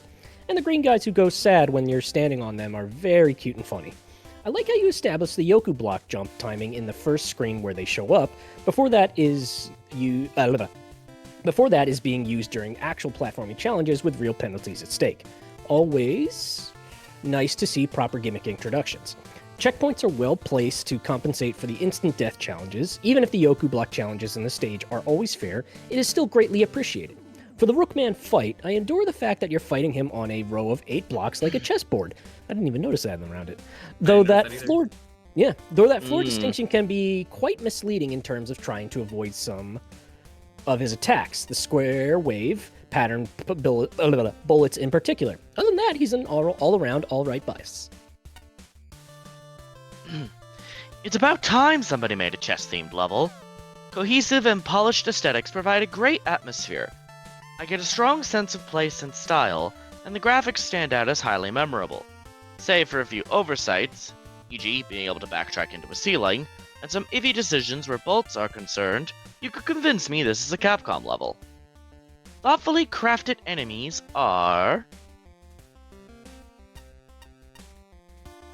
the highlight of the level. Although it took me too long to realize you can stand on them, the platform enemies are neat.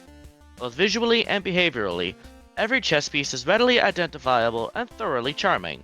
Pawns and kings are my favorite, and the bishops add a great layer of trickiness.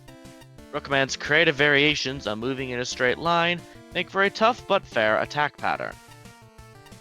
All this creativity and attention to detail sets high expectations for the gameplay, and I admit I'm somewhat underwhelmed. Conveyors, Yoku blocks, and falling objects are extremely competent gimmicks. I won't deny they're handled competently here. I especially appreciate how difficult it is to cheese most Yoku challenges, but they trade the rich potential of this level for stuff I could get anywhere. I would have loved more strategy-oriented challenges, Agreed. like we start to see in the second half. A custom gimmick directly related to chess, e.g. a turn clock that alternatingly freezes Mega Man and the enemies, and maybe some sort of mini-boss. It's a good level, but it's not quite the level I want it to be. Still, there's a lot I like. For instance, the admittedly cheesable Yoku token, the Yoku plus pawn plus ladder challenge, and a little bit of subtle humor at the beginning and end. That gave me a good idea, the way you said that. Wait, I have not seen a Yoku ladder. Like, disappearing ladder could work if you threw that into something. True, that hasn't happened yet. The reaction to my Sheriff Main review in Mega Man 2 garnered some criticism, and it's valid, but I think that's because I didn't quite explain why. I felt what I did and why it got the score it did, and it probably came across too harsh, when at the end of the day, the stage was fine and enjoyable. The stage feels very much like that. Let's fully explain myself. Tons of effort put into the graphics, and 1 or 2 new enemies that, while good additions by themselves, do not a novel stage make. By the time I got to review this stage, I'd completely forgotten just what things this did. Yo, Akami, what's up? How did Rayman Game Boy go? Which I still think that's the one that I owned as a kid. I think it is? I just remember there was a whale. Big whale. Hey Beak, what's up? Welcome on in. We do a lot of retro rider around here. We are going through Make a Good Mega Man Level 3. We are almost done with this tier. And we're gonna check out some side stuff today, and yeah, it's a fun time. Yeah, what's up, Okami? By the time I got to review the stage, I'd completely forgotten just what things the stage did, a telling issue seeing how I already replayed it very recently prior to getting back into judging Falan. See, this stage has really cute assets. I do love the chess-themed enemies, and the few that aren't just straight reskins of dev kit enemies. Honestly neat. And the reskins are neat too, but especially the new guys that got added. See, I could see the stage fitting in with an official Mega Man title, and that's good. It's a reasonably well-designed level, and for some people, that is enough. Hell, even by the context of this contest, it's ahead of the curve. But of that theoretical Mega Man game, I feel this stage would land firmly in the middle of the pack. Neither the stage everyone loves, nor the stage everyone hates, just yet another stage of the game that plays everything safe. No, I mean, placed in the second best tier. That's my big issue here. It's overall a solid stage, but it plays it way too safe. Two stage gimmicks, Yoku blocks, and conveyor belts are the very poster child of playing it safe. And at this point, seeing how both gimmicks have been in the series since Mega Man 1 and 2 respectively, they have already been explored to death in both fan games and official titles. These are stage hazards that are used alongside other hazards as garnish, not the main meal. It also has what I consider a real irritant in it. It's a one-trick pony in regard to the Yoku block gimmick. Will wait to jump until just before it vanishes Yoku block. It has a real fetish for the setup, and it quickly wore out its welcome. The stage also takes far too long to actually get up the more interesting setups. And frankly, I think the stationary chess piece on conveyor belts inspired by Blockman segments feel like a quick afterthought tacked on rather than organically worked into the level. For what it's worth, it's still an enjoyable romp, it's cute, but honestly, submissions to games like this should go big, even if that results in failure. Rookman is much better than the stage he's in, interesting patterns, and while yes, his buster is good, just a re-themed Aquaman water spout. I guess it is, yeah. It all comes together as a novel, fun, and just plain good Robot Master fight. I don't know. I think it does its own thing. It doesn't go the full screen from what I remember, Aquaman. Combine that with good Tails, excellent animations, we have a fun boss I'll likely come back to refight in my own time. Yeah, I do think the comparison to the Aquaman Buster is a bit weird. I don't agree. I don't think they're like this. I don't think they're the same at all. Yeah, I can't agree either. I'm like, that's a weird one. Because Aquaman's is so much slower and also can go in so many more directions, whereas Rookman's is consistent. Well, that looks to be a flight of the Pineapple Head. Yes, it does. Being what I else wonder you've what heard of that it. could mean. You not get anything for breaking this, or does it not break? It breaks eventually, but they have a crud ton of health, and it's not terribly worse. Let's destroy Toad.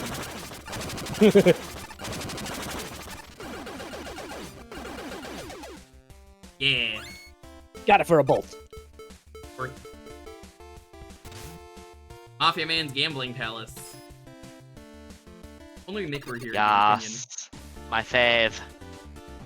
It's time Ooh, and they're using Persona. for Kleptomania! Jacob, we've been expecting you. The boss knew you were coming, so the palace is on high alert. But us Joes aren't exactly the loyal type where you to have something to let us say bribe us with something like those chips you just walked past. Some of us might get a little more cooperative. Don't try causing any trouble though. Our sensors are state of the art. Get caught and you'll be in a world of hurt. Capiche? Capiche. Oh, I love this. Like they turn into tokens as well.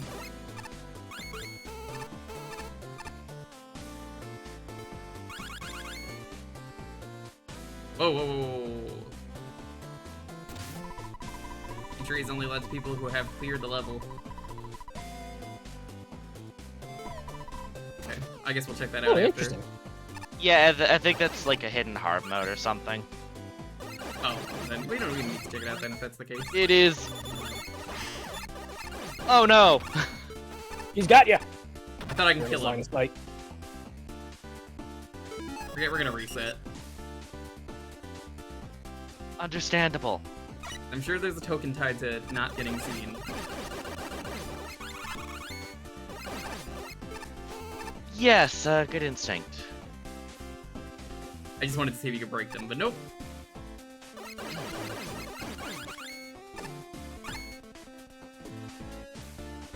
Every casino stage in this contest has been very distinct in a good way. Oh, yes. Because, like, you had the darkness gimmick, you had the slots gimmicks, and now you're stealth.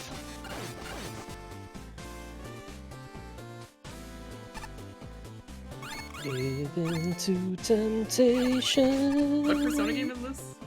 This is from Persona Persona 5. This is the, as you would expect, Casino Palace theme. Of course it was. I wouldn't say character because it can be spoiler. I know where it is.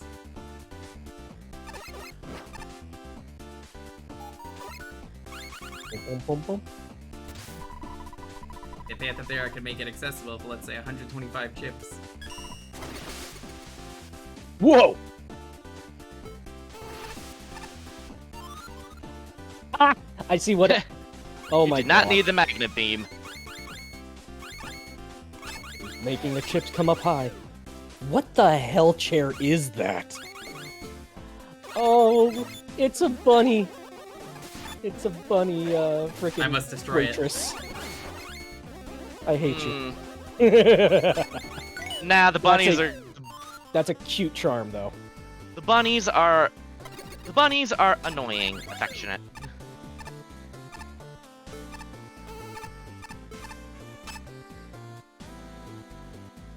I want to play Spin the Wheel. Oh wait, no is first. Good luck. Oh dang it. Oh dang it! It actually does that. Cute. Honestly, I've never won those roulettes. It's possible, contrary to what I say in my review, but I've never done it. What I'd are you rather gonna not win? You get chips. Okay. Uh-oh. Ooh, nice dodge. Oh, Uh-oh. never mind. No. Gotta restart. Yeah, wait, I went one too far! Thank goodness for the continue a checkpoint function. Although, shoot. Oh. No, it does fix it. I'm You took all more your chips, concerned though. because it's like, oh no. Because the tokens. That could be... Yeah, we'll reset It's like- proper. Oh, that could... I'm just like, oh, that could be bad. And yes, this definitely predates Gamble Core. And yes, this is my gold favorite. It is my personal favorite level in all of the entries. And even years later, that opinion remains completely intact. It's already got style and just oozing and charm between like the actual theming. Very unique gimmick too, I in like just that the color actually being like a matters as well. yeah, actually having to be sneaky for once rather than just like run and gun like normal. And also, like, did you note? And also, like, I don't know if you noticed earlier, but when the Mets, it's like when the Mets, their drinks, if they hit you, they don't just damage you, they inflict you with the Numatol thing. Notice. Numatol? What's Numatol? The Mets from Pump Man stage in Mega Man 10. Oh, they make you Slippy slippery. slidey, Gotcha. yeah. They make you slippery in a stage that's about dodging cameras. Ooh, okay. Very, like... I wouldn't call it sneaky, but that definitely adds to the, like, you know... Oh man, these reason respawns, not to that's get very hit. nice. Yes, they respawn. Yeah, it's like this level was absolutely made by someone who knows what they were doing, and I agree with the few people who was, there's been a few people who have said this level got robbed, and I'm inclined to agree. Like, I understand what my other judges have to say about it, but it is... I still positively adore this level. Yeah, Sheriff Man of Magmal 3, I have absolutely made that comparison.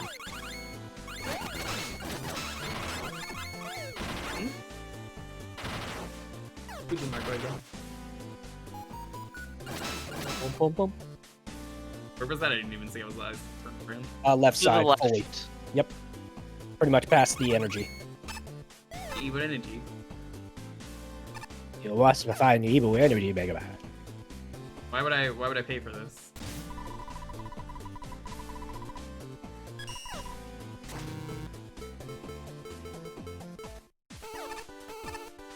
This just seems redundant.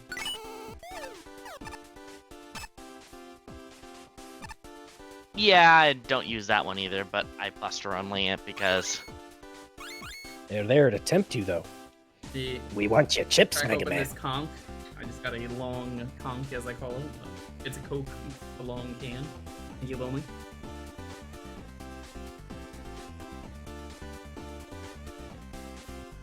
Ew, cooties. Aww. I don't like cooties. Lonely What? is my least favorite robot master. I have to say it's funny to me that I liked this stage so much, and yet I do not. I am not a Persona. Not a Persona fan? Not a Persona. Yeah, Well, I yeah, just- most Personas it's- are like deities and stuff, so. Yeah, it's also it's like There's no pineapple to eat. it's just not in my wheelhouse.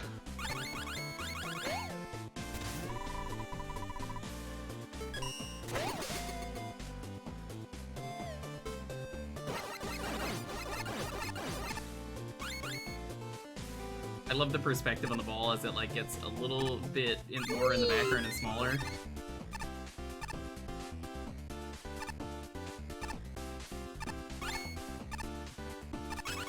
I don't know what you were gonna do, but I don't really care. You're dead. I assume it was going to throw stuff at you. That wouldn't be very nice. A woo! What do you mean a woo? You can't just. Are you like the guy that's like the wolf who's like really horny and like every. No, I said animation? how wooed. Okay, I as in definitely heard a rude, woo. just- Did anyone else hear it a woo? Anning, did you hear it a woo? I heard wooed.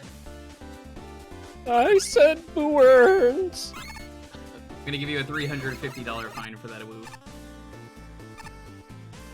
You heard no woo. No wooing. Yeah, 250 penalty.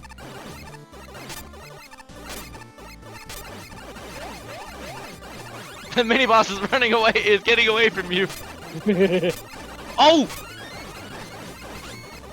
Well then, 777. I win. That almost never happens. Sometimes that guy will roll the 777 and it's just like, welp.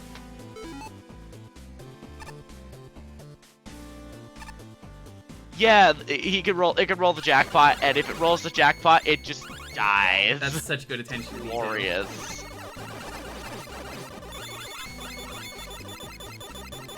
Die. Open your shield. I know it's not how it works, but still. It wasn't gonna open as long as you were shooting at it. But I like shooting at it.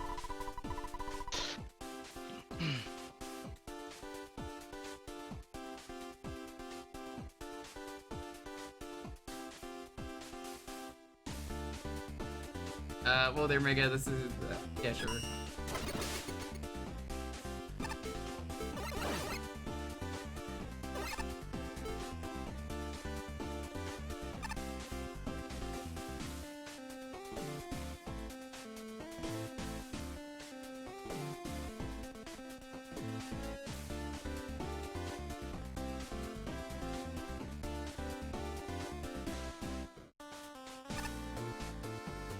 Getting sassed for my, pasta saucing.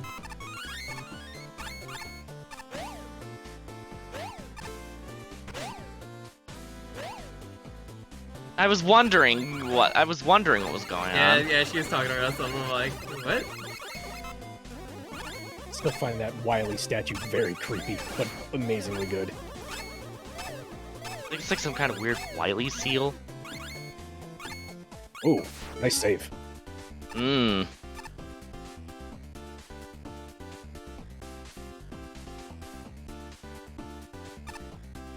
I think right now. Yeah. This stage is throws cards. That's what he does. He's a dealer. Yes, a dealer Joe. But also, like, this stage is very straightforward. I'm not gonna give my goal to a stage that gets too confusing. Ooh. Whoa! That was close.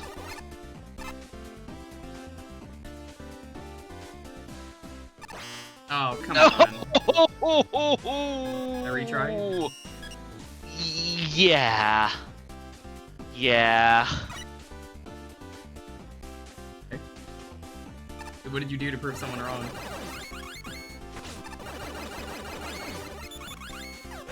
Because you're an artist.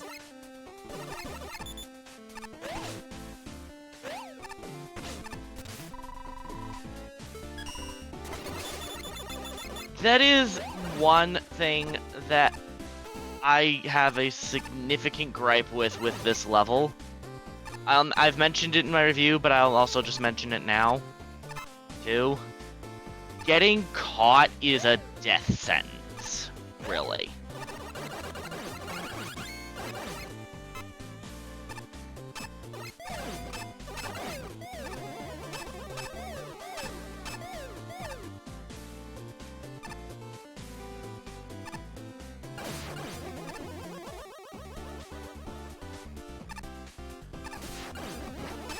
And yeah, if you get caught, as Dr. Zoc is attempting to explain, the Mafia Joes that are there from the get-go will start trying to kill you.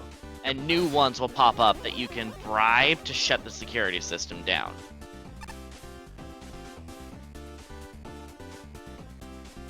That's Unfortunately, you had no bribe between when you got caught and now, so...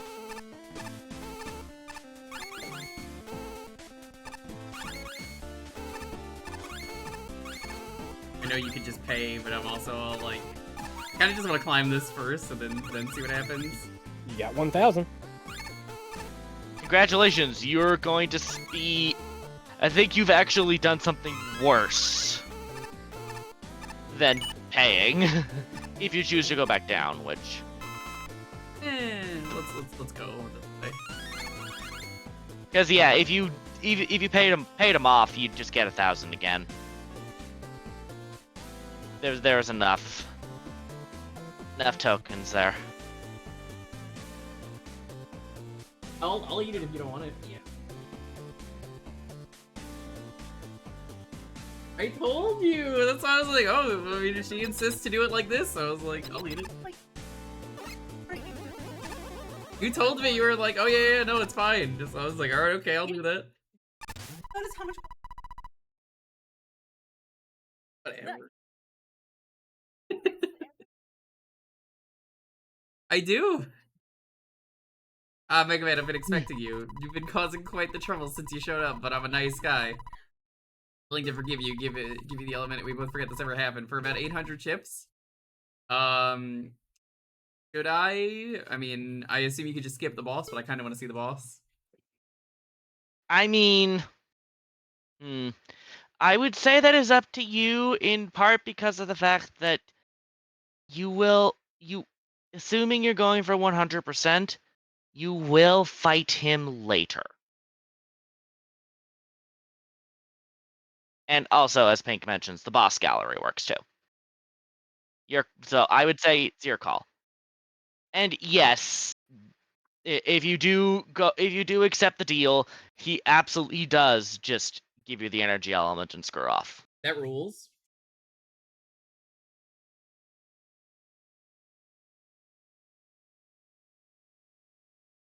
Yeah, I want to fight him.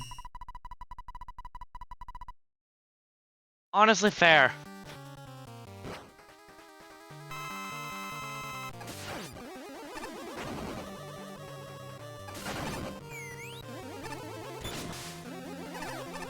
That was very unfortunate where he landed.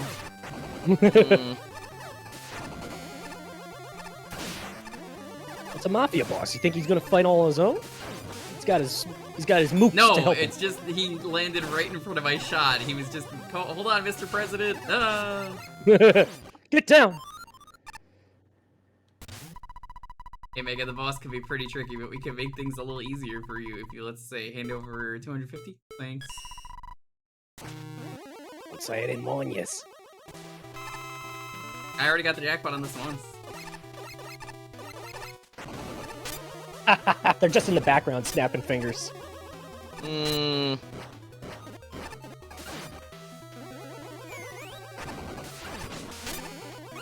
Oh, that's real clever.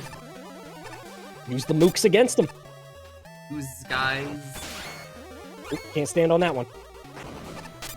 Nope, and not flat enough on the shoulders. The card's got your fortune, Mega Man. You ready? I'm dealing out nothing but snake eyes today. Snake Man's not even here.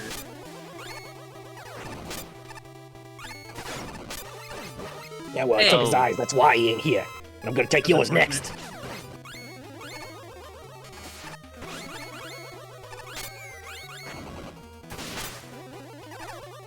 You guys get in here. Uh-oh.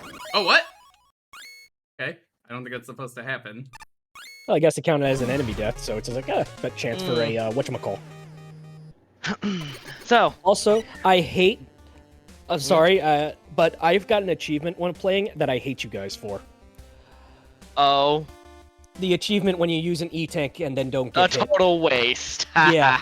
Yep, I got that. I hate that achievement. I was just like, as soon as I saw I didn't even need to see the name. I'm like, this is mocking me. I know what it's doing. God damn it. What a mean thing. Yeah, the hard mode is funky. It was a fun I don't care for it, but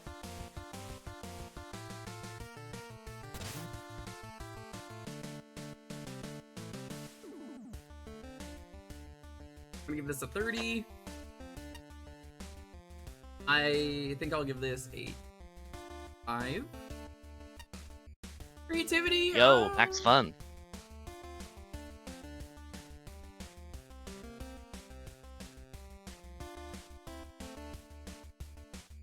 Don't think it's the most creative because there's 3, but this did it the best, so I'm gonna give it an 11. Guess people really had some gambling on their minds. I mean, honestly, it's like I stand by I stand by my creativity score even with the other ones existing, because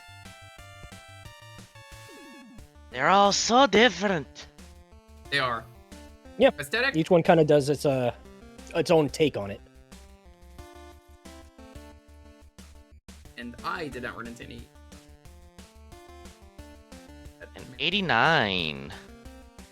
Great mind.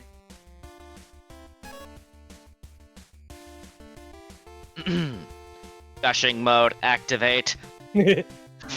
Okay, this is great! I didn't expect a level that encouraged video game kleptomania quite this much. Well, holy carp, did this ever deliver? And also, Lundea, if one gets a perfect score in terms of fun, it means it was just perfectly Really fun. Yeah. No problems, no. Fun is the most subjective score you can give, because... Oh, yes. I could say this was incredible, and then other stages I can go, I wasn't a fan, you know. Oh, yeah, I'll it's even like... admit, I'm like, some of these stages, I'm like, yeah, I thought it was well designed, I didn't like it, but... Like, 100% fun is there pretty much... Oh, Vanarchy, don't remind me. Other fun factor, I forgot about that.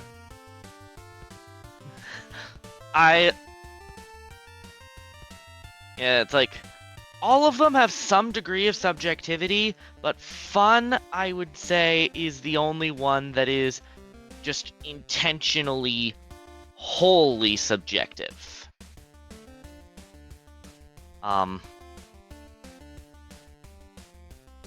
And also, yeah, aesthetics, again, it depends on the judge. But yeah. If it's like I see no problems with the aesthetics on top of them being amazing, then yeah, I'll give it a 15. Yeah, fun's definitely a... If you feel like it's a 25, it feels like a 25 to you.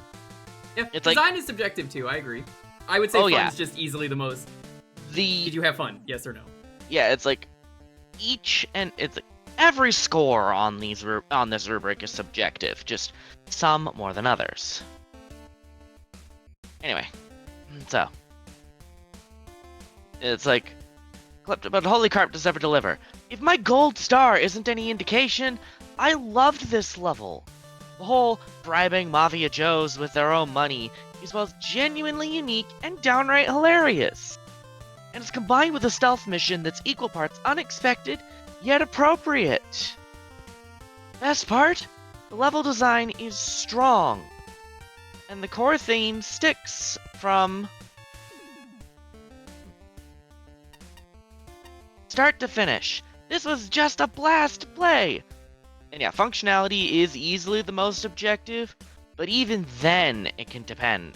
Like, both Flashman and I, we split our functionality into outright glitches, but then also, like, if there was a challenge that was theoretically doable, but infeasible in practice, then I'd take off a point in functionality for that. Valid. It's like, it's the most objective, but there's still absolutely opportunity to take off points there. So, the meat of this gambling palace is the gimmickry. The chip currency is a beautiful way to create variable difficulty, on top of level pieces that actually interact with the weapons. It's also thematically appropriate with the tokens, and the, not actually, rigged wily wheels gave me a chuckle. The stealth side works alright, with the only exception being right after the first checkpoint. That spot isn't bad, but the inability to bribe anyone is a slight downer. The chandeliers are also useful, being a simple platformer gimmick that acts as an in-between for the crazy stealth. They're combined occasionally, but it's usually smaller stuff with simpler cameras, which I think works better than trying to make a massive melting pot at the end. That would have been way too much at once. This is seasoned by a solid enemy set, particularly the poker mets and bunny mets. They're simple, but oh so effective at bolstering the level's design. Platforms that explode into enticing goodies? New metal-like slime that makes you slippery? All while surrounded by cameras? Yes, this works amazingly well with the stealth concept, making them more than just obstacles. The flying dice and dealer Joes are respectable obstacles, building on their strengths in subtle ways with proper positioning, though I can't say I like the dice shooting you off screen. In general, this is a solid set of toys, and the level does an excellent job balancing these elements. Unfortunately, nothing's flawless, not even your favorites. On the lesser end of things, the purple Brightman platforms and the slot machine enemies are duds.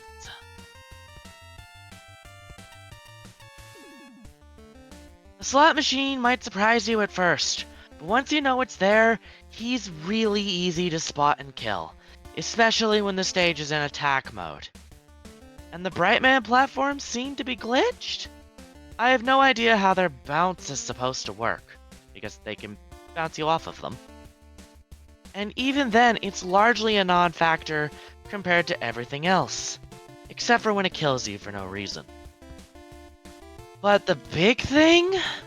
Screwing up the stealth mission is both glitchy, I've seen fleas,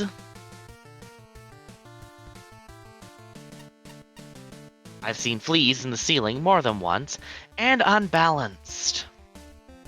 There's a lot of sections that swarm you with reckless abandon, and it can be too much to work with. In particular, the invincible bouncers can be overwhelming. I'm aware you can freeze them with Ice Wall, but that's really not obvious. Yeah, surprise, that's the one weapon that would have worked on those guys instead of, like, any of the other ones. What? That's And so weird. Yep. And the only other solution is hoping for a bailout Joe. Considering this locks you out of 3 out of 4 of the tokens, I'd rather die, thus resetting the stealth and get even more chips out of respawning. This place might have benefited from a Shovel Knight death system, as I find it far too tempting to treat getting caught like a restart. Despite that, I still adore the level. Its variable difficulty is excellent. It uses the majority of its assets well, and the bosses end things on a high note. The slot machine is a fun mid-boss. The knockback when it's hit is a great way to keep the fight from getting stale. And I got a kick out of the rare jackpot. Mega Man himself is just great. The first phase is an excellent teaching moment for his goons. His behavior. And the second phase is a beautiful culmination of the level. I applaud the audacity in his bribery, that you can actually just hand over 800 chips and skip the entire boss fight is the most amazing thing, and I love it. And there is a cost to doing this, wink emoji. Specifically, I don't remember the exact math, but when you finish the level, the tokens that you have, the mini chips that you've collected, are mathematically converted into screws. So That's cool. I didn't even realize that, but I think I have max anyway. Yeah, by this point, you basically would have max anyway, but it's like... Unfortunately, it got placed so high, so most people playing this in order probably not going to benefit from it, but cool. Yeah, like the cost is that you get less money. Sadly, his second phase has too much going on visually. If you don't take the bribed version, which makes it so a lot of his attacks don't quite work, and he doesn't have the goons holding up the slot machine anymore, so you can just jump and shoot. If you don't take the bribe version, it can be pretty hard to parse with everything flying on the screen. Overall, though, this was just a wonderful experience, even with its flaws. The design is solid, it's got a unique and fun set of gimmicks. Its worst issues with difficulty can be negated, and the theming is just... chef's kiss. I adore this gambling palace, and I'm going to replay it a lot. And as I've said, it is still my gold. Do you mind if I read this one? Sure, yeah. I'll need to BRB after this one, but I want to make sure I still read two for you. There's a lot to love about this level. From the custom enemies, to the gimmicks, to the aesthetics. Especially the aesthetics. It's easily one of the best looking levels I've seen in a long time. Not to mention the stage itself plays out really well, too. Although I will say, for as nice as things look in this level, they might be a bit too detailed. Admittedly, I suffered from a bit of visual overload the first time I played this stage, and I couldn't really identify where the tiny chips were sometimes. Subsequent playthroughs, and taking the time to observe the stage a bit more closely, have since cleared that up, but it's still something I felt was worth mentioning. Either way, I still had a lot of fun with this level, and its gimmicks.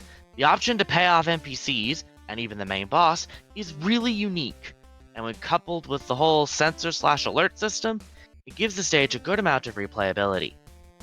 It's worth noting that dying seems to reset any deals you've made with the Joes. While this isn't necessarily a good thing, it ends up not mattering much thanks to the level being pretty generous with handing out chips. I had to actively go out of my way to waste them on the roulette minigame for me to be short on any of the bribes, but even then, I still managed to find a way to skip the last one, via climbing the room with Magnet Beam. Other than that, I'd say the only thing I really don't care for in this stage is the arcing platforms. Mainly, it's because the larger ones bounce you up slightly when they reach the end of their path, which only serves to make jumps a bit more finicky, and sometimes they don't even bounce you at all. Otherwise, this stage is incredibly well put together, with a highly entertaining fight at the end. Mafia Man himself, relying on his henchmen for most of the work, is a great detail here, even more so in the second phase, which you can even nerf with a final bribe. This is one of the few stages I could see myself going back to and playing over and over again, just because of how much the core gimmick affects things. Overall, amazing work. Now, I need to duck out for a bit. I'll be back. Shady Sparkling Grounds. Coincidentally, there were a few casino-themed levels submitted for this contest. Three, While I this is believe. not my... Yeah, 3 at this point. We'll see if there's any others. While this is not my favorite of the casino stages, I still appreciate the clear love and effort put into it. The currency system is neat. I like the application of the bribery system used along with it, where it's really only necessary if you want some parts of the level to be made easier. One exception is where the tokens are involved, but they are optional collectibles. It's also funny that you can skip the boss entirely with it if you choose to. What I'm not really a fan of is the alert thing. Once you get caught, there seems to be no way to make it stop except for dying. Nope, apparently you can pay. So that was mentioned. It makes the stage so much harder that with sentries gunning you down and the spongy guard enemies dealing insane damage to you. Worst of all, the bribable Joes become unfriendly as well, so the other unique mechanic of the stage is completely nullified. It's just better to get forced respawn once you get caught to avoid the hassle. Other than that, the theming is aesthetically pleasing. The stage is colorful and flashy, but still retains enough shadiness to it. The Wily statues are quite hilarious, and the bunny mats are absolutely adorable. I agree. Wow, Bias. The only gripe I have is that sometimes the graphics can be misinterpreted, like with the roulette wheel being in the foreground that can be mistaken as an opening on the ground. The highlight of the stage for me is the fight with Mafia Man. I quite like his design and his fights. They're a bit slow-paced, which is a nice contrast to how most Robot Master fights of the contest tend to go. I also really appreciate the telegraphs to each of the attacks. Do you want to do this one or should I? Yeah, I'll do it. I like this casino. It's a classy joint, roulette, slots, cards, dice, fancy chandeliers that rebuild themselves as you break them, and some of the best music in town, but it's none too friendly to newcomers. Standing in the shadows, hidden behind a railing, is a darkly dressed Joe with information that people can't afford to miss. Any mook can wander in and immediately trip the alarm, whacking the learning curve and making the level nearly incomprehensible in the process. Each screen is so full of colors, textures, animations, and moving object that it's already a struggle to tell what's what at a quick glance. The level flow is confusing without an explanation of how the barriers work, and it doesn't help that the unnecessary, sometimes even deadly, backtracking is allowed.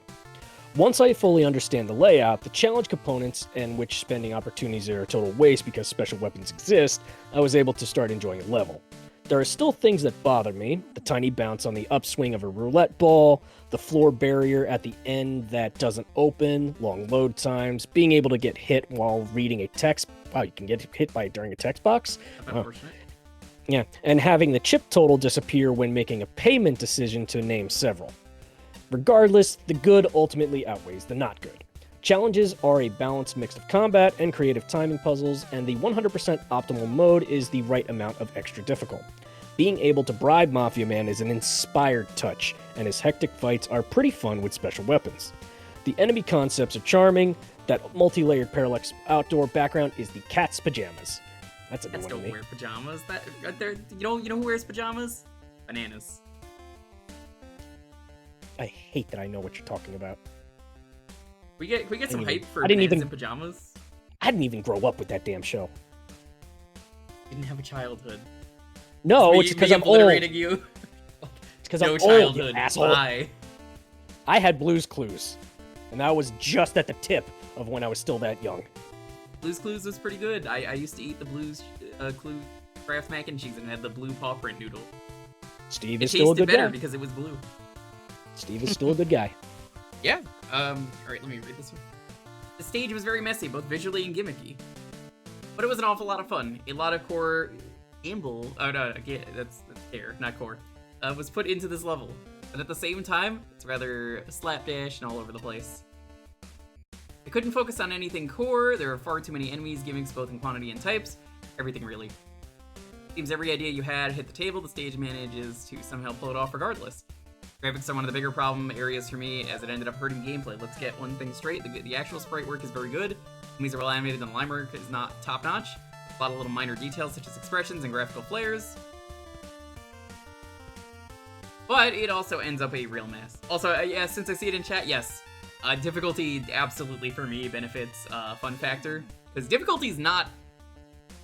difficulty doesn't add to score. Even if it was in here, it wouldn't make sense to have it as a score. But a difficulty rating is very valid. Actually, yeah, we did have a difficulty rating. that just didn't planned that never got implemented. Valid. I think that's a good feature. Yes, if it ever happens in an update. And yes, it was completely separate from the scores. As it should be. I get you definitely need multiple people because difficulty is another like eye of the beholder type thing. Yeah, it's one of those you can average out the difficulty. Yeah, each one of the 5 of us got to give a difficulty rating out of 5, and it would be averaged. So, yeah, for me, I would say difficulty factors into design and fun, just like Pete was saying, or I think Deed also said. It really depends, though. That again, subjective.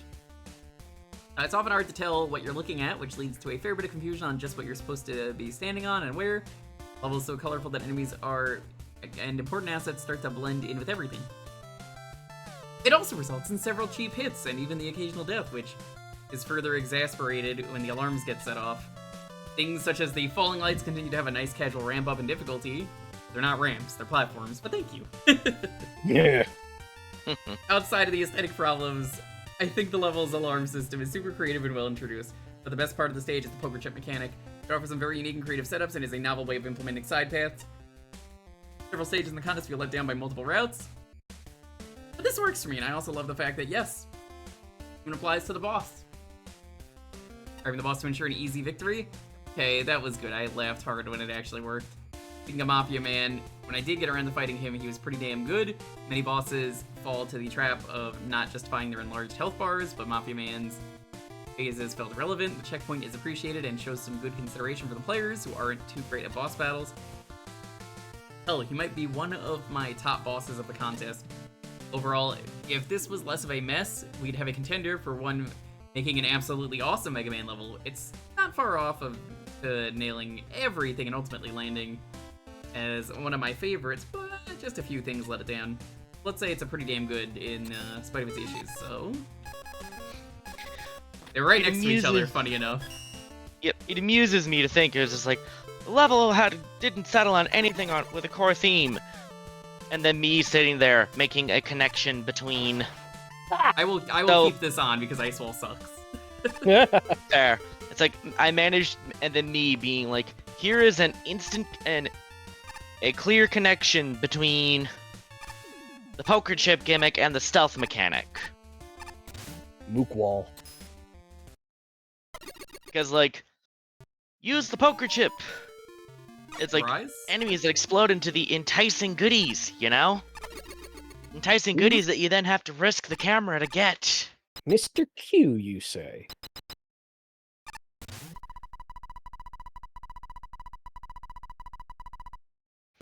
Ouch, Project America is a failure. Again, a little too real. Got the third. What was the point of that? What? I have no idea. I guess we'll learn over time. I'm guessing that plays into other things of the level. I'm saying this as a judge. I have no idea. This is definitely a heavily Joe-themed level. It seems like there was meant to be a boss there, though. Maybe it was supposed to be America Man. It might have been like a previous level idea that got changed into this one, and they decided to reference it. Maybe. I don't recall. So, everything's a Joe so far, with or without shields. Even the frickin'... Well, so far, because there is a Joe shield there. That's different. That doesn't count. He is his shield. You're a shield. No, I'm a shield maiden.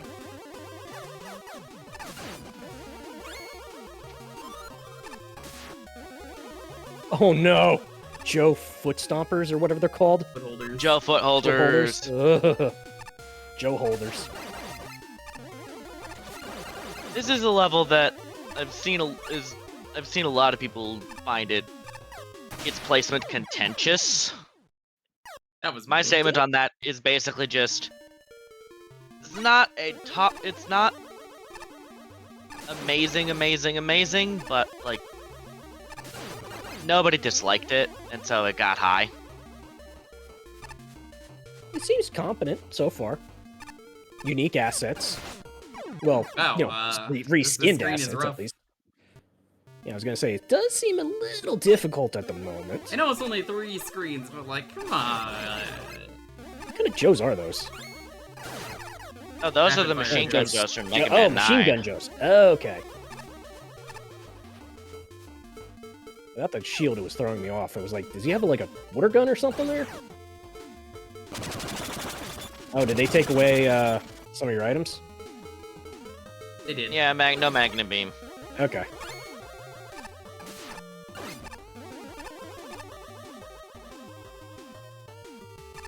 I still got Tornado. At least with all the Joes, they were kind enough to take away the shields, so it's not friggin' wasting your time.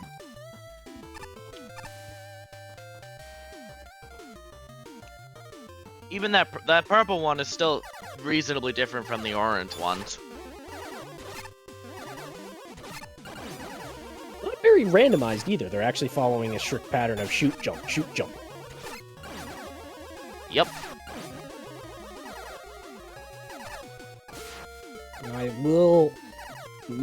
more my kind of, oh, smart. Yeah, more of my kind of just nitpicky. You kind of definitely having to use those blocks. Very frequent. To Yeah, up I'm the not a challenge.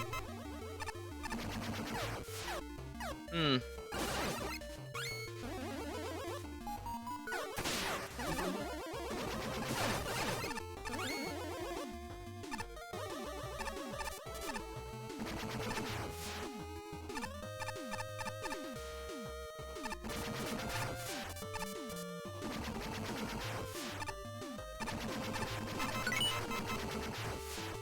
Not too bad.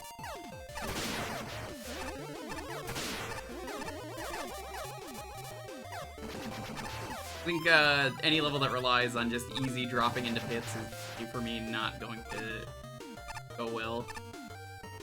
Again, that's a me thing, I just don't like it.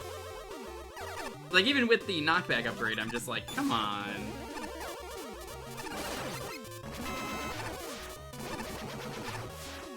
Also, strange, they don't fall into pits. Or opposite.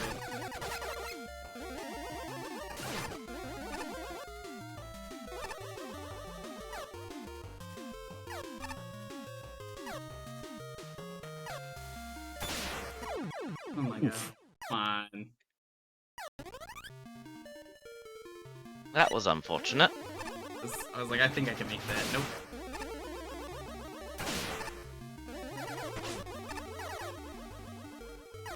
This level, to me at least, feels like another level I played recently where I was just like, just feels very spammy.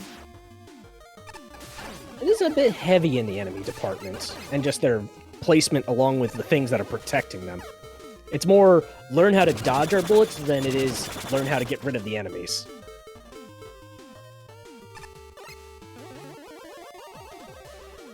Which, hey, maybe if you want a more combat-focused level, that's totally fine, but still gotta find the right balance for it. Damage is pretty high, though. Also, hi, Anthony. How's it going? Yeah, I was just thinking of that too.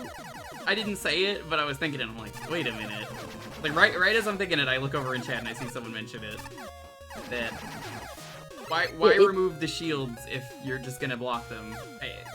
Honestly, I would say that isn't very well designed. It's quite the opposite. It's almost like, you know, you could use a different thing there rather than an enemy that's got behind like an invulnerability thing. Like, there are literally, you know, stage hazards that are made to do that. It's, at that point, you're just trying to time in between the shots. True. Hi, Edo. How's it going? Thanks for the raid. We gotta give you Curry. Come over soon. Hey, Edo. It's gonna go bad. And another mystery Kirby thing. But I thought you wanted a lunch. No. Edo always loves curry rice. Oh. Spaghetti. Welcome on in, Edo, Nightshade, anyone else coming in? Hello. You're all having a wonderful night. How was the game? Edo's playing the farm sim. I forget what the name of it is. But it was very cute. Something with Fields an M. of Mystria, apparently. That's it, yeah. It's very cute.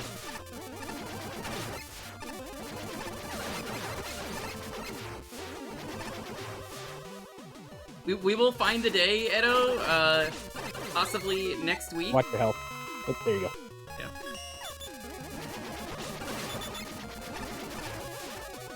Yeah. For Jen, which is the Korean barbecue place. Ooh. Everybody is invited to Jen. Come to Jen with us, like sometime this week. And everyone's like, hell yeah, and it's like, well, have fun flying all the way out here. I literally had Korean barbecue for the first time maybe about a month ago. Very good. You've been missing out. It's fucking amazing. Yeah, it was. Very different to just like be cooking the stuff in front of me, but very enjoyable. Cooking at a restaurant, I know some people will be like, that's kind of fucking weird that I'm paying for it because America, blah, blah, blah. But like, And they still prepare it and spice it. Yeah. it's marinated, it's spiced. It is a real fun thing to have someone just bring out the food and stuff and just like Enjoy. Here you go, and then you cook it and it's like, oh yeah, that's all you gotta do is just turn it on for a little bit.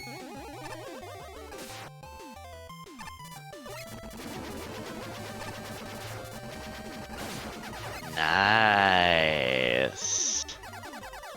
Mega like big boom. Ah, my plushie. Is that a? Oh, I was gonna say, did a gotcha fall? Yeah. There's another. Was that a Yashiki up there? What? Where? I think I saw you in the queue. It's the boss gate. Fine is where the main boss resides. It's an optional thing, but yeah, there's something in the queue, and I'm pretty sure it's a Yashiki. It was. Yep, there you go. Yep. They're hiding a lot of stuff in the queues.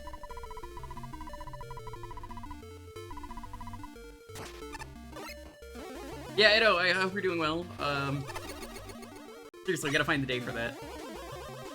Jason doesn't have to go if he's gonna be poopy and be like, I don't like this. Double big Susies.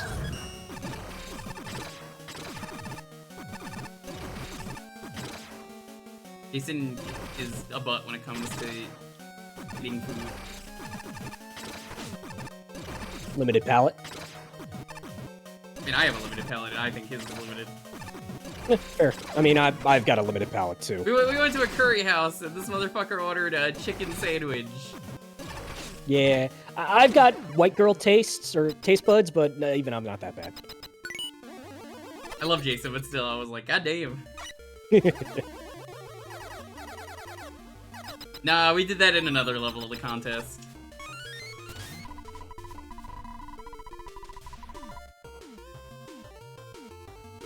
What? Because Flashman made the Ojo's game. Which, ironically, that game was made because he was so sick of how people were using Joes, and he's like, here, this enemy has potential. I will show you how to actually use it. Fair enough. Ew. Ah, Joe Susie's. Okay.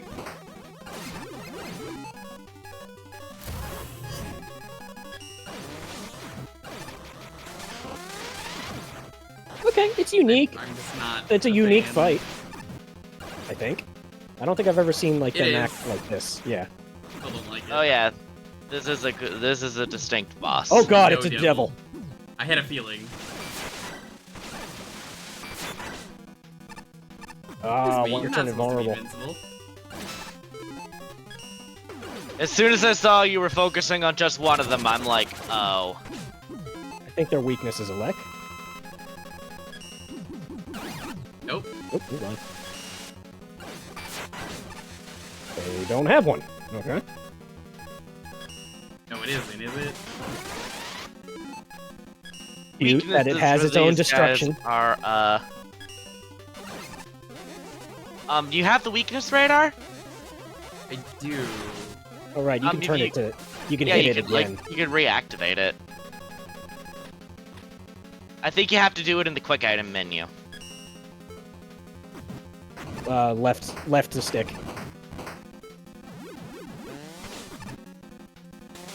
Or the left bumper. Just kill it. Yeah, it's only got I'm like, I don't even 30-ish. see it, so I'm just like, oh well. I don't like this boss. Different, just not to everyone's Hey, taste. Neve, what's up? Magnetic Shockwave and Beat Tiller? I can't use Beat Tiller, I don't have it yet. I mean, I do, but like, I don't want to use it. Bound and Crash Man. From Mag Mammal 2, I remember him.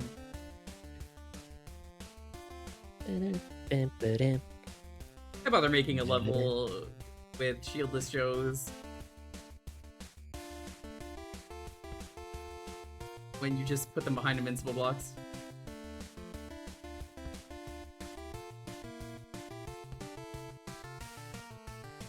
This was nothing but cheap deaths into bottom hits. And a ton of enemy spam. Not a fan. Sorry, didn't like this one.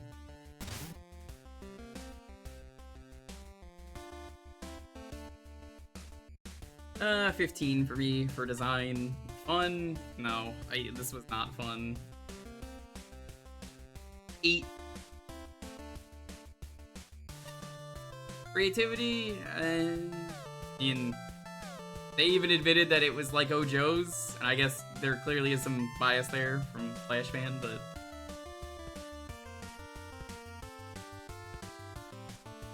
I'm gonna give this a 7. Aesthetic. 8. That's the wrong. 8. Functionality, I didn't see any glitches. Wow, only a 48. Harsh. Yeah, sorry, I wasn't a fan. Ah, that would do it. The map was on your quick bumper. So you couldn't actually reactivate the radar. Oh well, that's fine.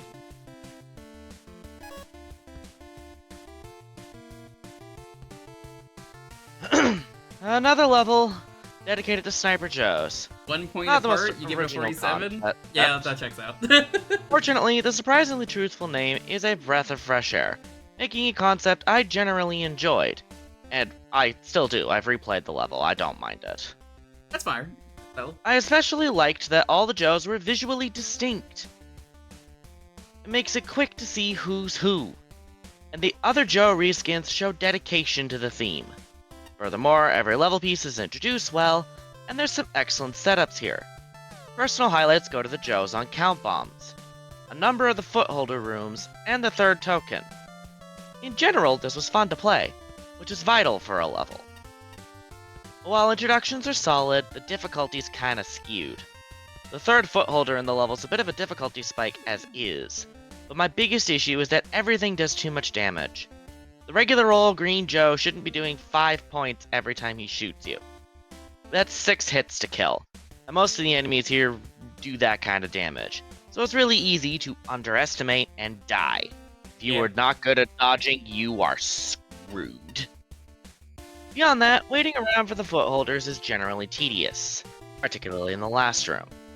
And the number of times I was able to sneak buster shots through the reflect blocks was a little jarring. that didn't work for me. I got better aim, I guess. Bypassing them with weapons is one thing.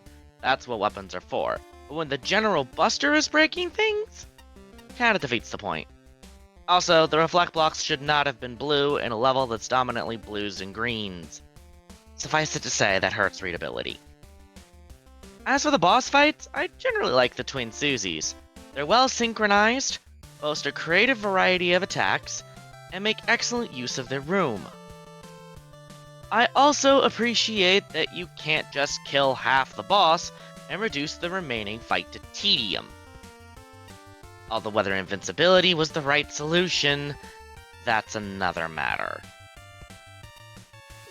Moreover, not only do they do too much damage, their first impression is terrible. For future reference, don't start a fight with an instant stun attack that drops rocks everywhere. That's not fun, even if it is programmed so that attack literally can't hurt you. Double Giant Susie also exists as a bonus boss, which was quite the risk. Dual dev kit bosses very rarely work. As it turns out, while still definitely messy, Giant Susies sync together pretty well, and have come stupidly close to perfect running them before. Considering how those usually turn out, much better than expected. Overall, a fine stage. Leave puns aside, this is a pretty nifty level. Taking away the Sniper Joe's shields while keeping them a threat is an interesting idea, which I think worked out well here. The layouts and enemy combinations are, for the most part, pretty fun to deal with, even when dealing with enemies on count bombs, which is a setup I normally dislike.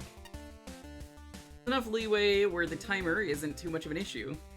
The level has a really good sense of difficulty progression overall, which maybe one or two exceptions along the way. The only part that has any major problems, the footholder chase near the end. It's not exactly hard, but mess up only a few times, the footholder can easily outpace you. Granted, it does come back if you wait around, depending on where you are though. It takes so long that you might as well resort to using Rush Jet to bypass the section. Then there's the boss. I'm a bit torn on these two because there's both good and bad aspects to them. Most of the red one's attacking, barring the strict timing on that laser move. The green one feels a bit more annoying to deal with, aside from the higher contact damage. I think it's mainly the Mirror Buster-esque shield hits during the combination attack. It makes him pretty much untouchable to anything but Break Dash, which only deals a single point of damage. Since one of them also gains an invincibility effect if the other is low on health, you could easily get put into a situation where you'll be forced to wait out the entire attack, drain the red one's health first. Still, I enjoyed the stage a lot more than the boss fight, and I think that counts more in the long run here. Overall, really solid work. An army of one eye. Good aesthetic. One eye, stinky as a French guy. God, you just unlocked a freaking weird. Yeah, that's Where's that that Futurama from? episode. Oh, The one where Leela meets the guy who used to make fun of her for having one eye, and he's a plastic surgeon now. So it's like, you're gonna have two eyes, and then they want to adopt a girl with like the orphanage. 3 arms or something. No, she's got 3 eyes. Then she goes, I also have a tail. Yeah. And then they're like, why don't you just get the normal one? And then she's like, you know what? Fuck you. Yeah. An army of one eye. Good aesthetics and music. I really like the Joeifications for the non-Joe enemies to hit home the Joe theme further. Odd decision to remove the shields from the Joes themselves, but include reflector blocks and shield attackers around them.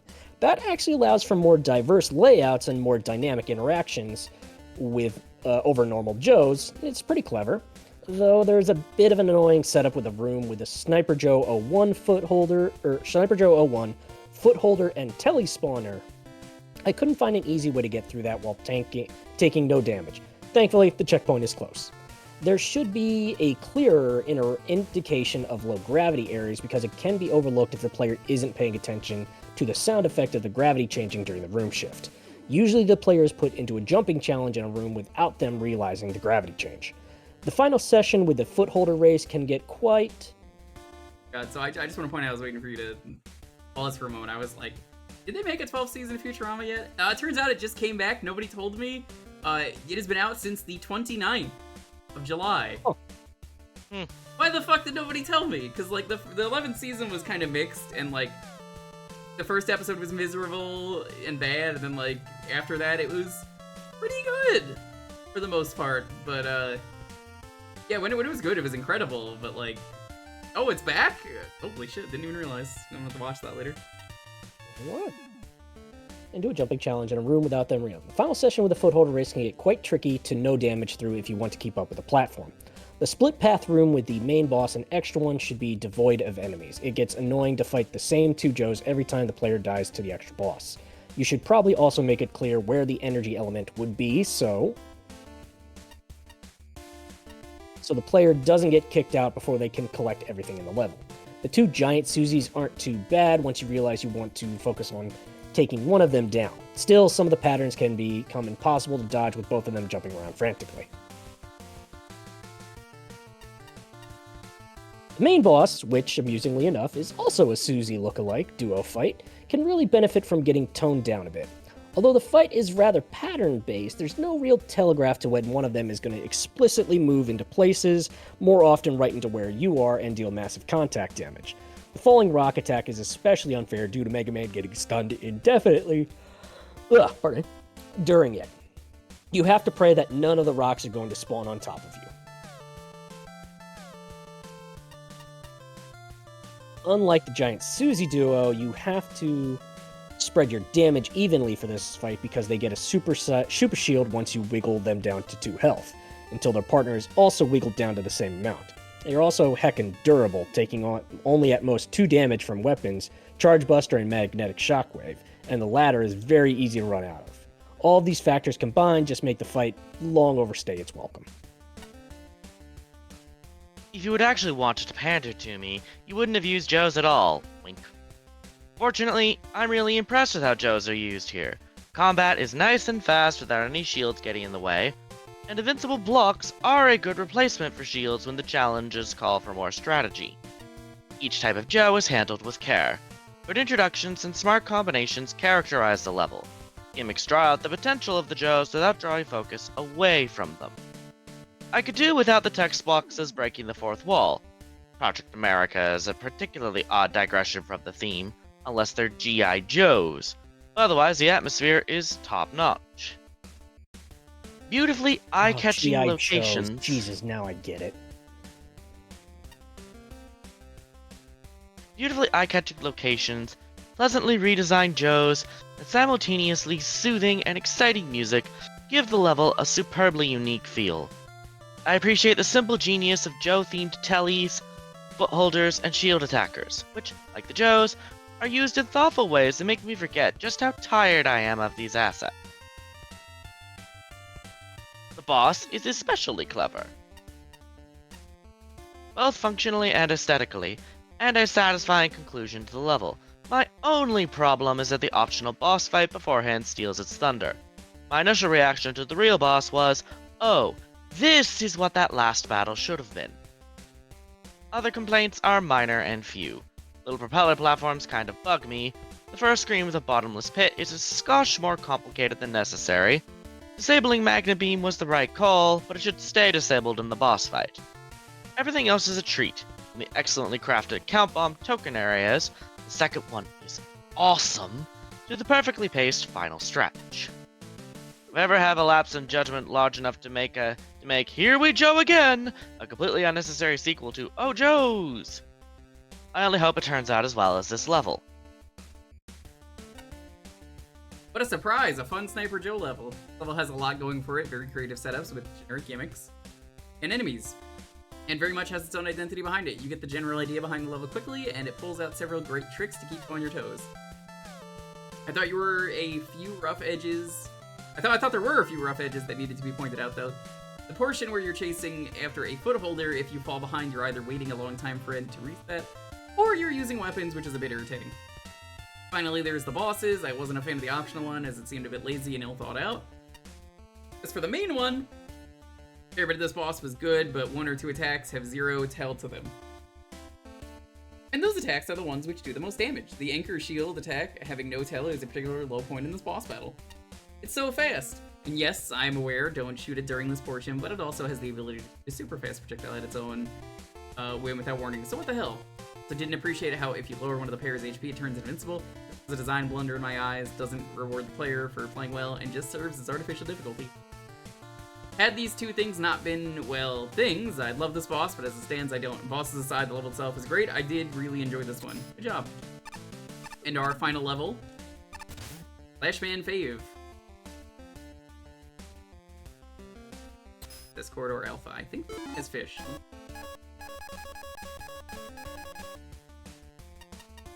It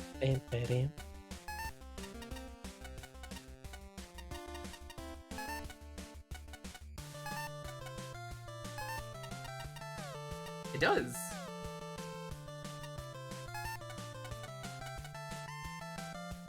Yeah, Axis Corridor has fish. It's definitely one of the more annoying fishes. Oh, hey, check your weapons. Weapons, yep, are limited. I was gonna say, because I would think the blinking ones have been turned off. They should really get the blinkers checked out. You don't want to leave those on. Wait, G-Rev system equipped. What? There's a gimmick here. Oh! This is frickin'... And it's the sound effect from Metal Storm. Oh, these are Metal Storm graphics, right? I think in the background, yes. The sound effect for sure. I'm not. I want to say maybe the background.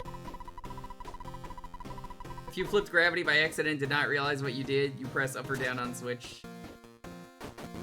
Okay. Neat way to give the player a chance. Oh yeah, this is definitely Metal Slug. Or Metal, Yeah, Metal... Metal Storm.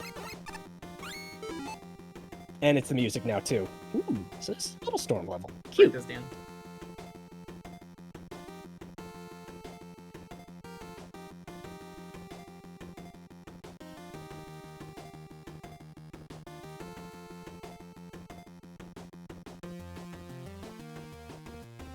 This is the only thing, because I only know this game exists because of Arcade Pit. I know this slightly because similar. I'm a retro guy. Well, that for me, but also I think either K had maybe did a video of it. Oh, the enemies flip with you. Neat. Not all of them, but yes. Also, I think I saw a episode of Game Center CX with this. Checks out. Uh-oh, now we're thinking with portals. This game kind of sucks on the NES. I do love it, but like it's so mean because you only get one hit, and Arcade Pit made a hack of it that's way better, so yeah. Highly recommend the version where you can take multiple hits. Makes the game way more playable. Take multiple hits without having to find the shield upgrade. It is a very neat... Ooh. That's unfortunate. Yeah, Metal Storm is a really neat game. Yeah, no, it's genuinely a good game. It's just this is tough, and yeah, they fixed my problem of you die too easy. It's NES. It's NES difficulty hard. The classic.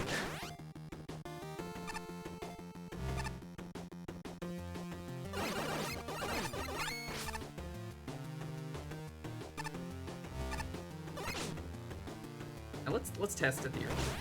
Oh, they do actually flow through that. Neat programming. Ugh, don't like that. Did you do that? I did do that. Oh, that's what they want. I'm an idiot. I made that way harder. You're supposed to use the things up there. I didn't see it because it was just something I could slide through. Ha! I didn't even catch that either. I made that harder than it needed to be, basically. I missed that. Get to bed for work in the morning. Good luck with work. Thank you. Stop by.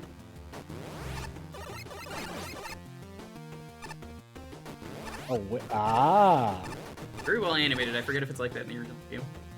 Yeah. I have no idea, because I know this was made... I was gonna say, sorry. Go ahead.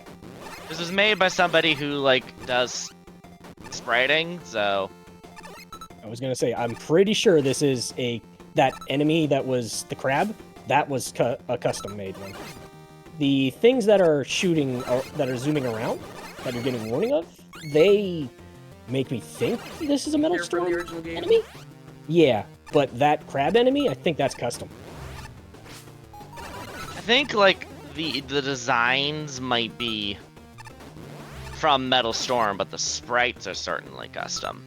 Yeah, they're reminiscent of Storm.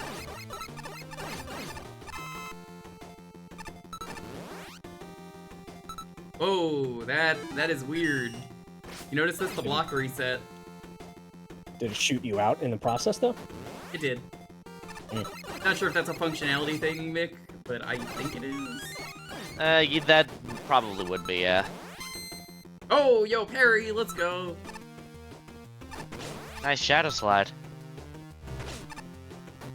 Remember, Now here with every the game Justin is better Wong. by, you know, adding a parry. It's very simple. Hit him with the J Wong. But I love how Jay Wong cannot escape the meme. He's just like, I cannot fucking escape. He gives people the chance to try it on him. He usually sets up situations where they, like, you think you can do it? You think you can do it? Try! Hey, it's actually the Metal Storm mech. Yeah, that's mech appropriate. noises. I don't think they ever talk. Nope. You know what's great, too?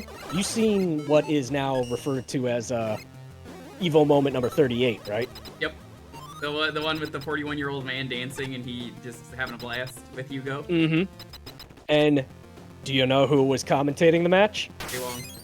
Justin Wong. Yo, they took the boss and made it a Mega Man. They gave it eyes and gave it a good design. This is the first boss of Metal sure Storm. is. That's cool. I thought Atlantis came later than first. Was it? Oh, maybe third place then? This is a boss, though, from sure. Oh yeah. That's cool.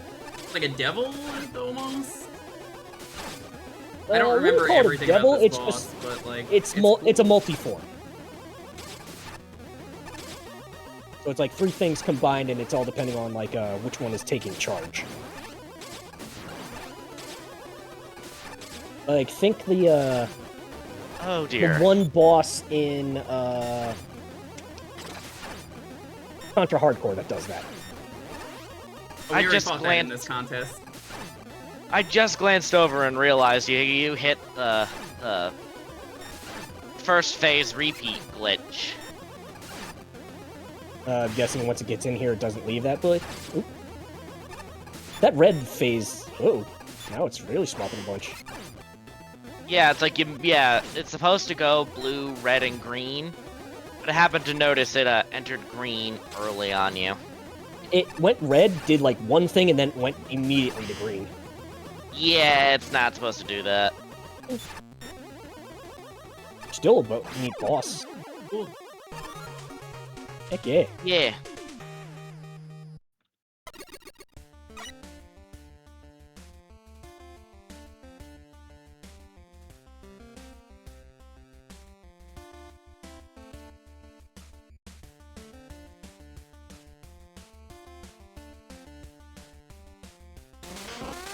I didn't have a lot to say about this one. It was pretty simple.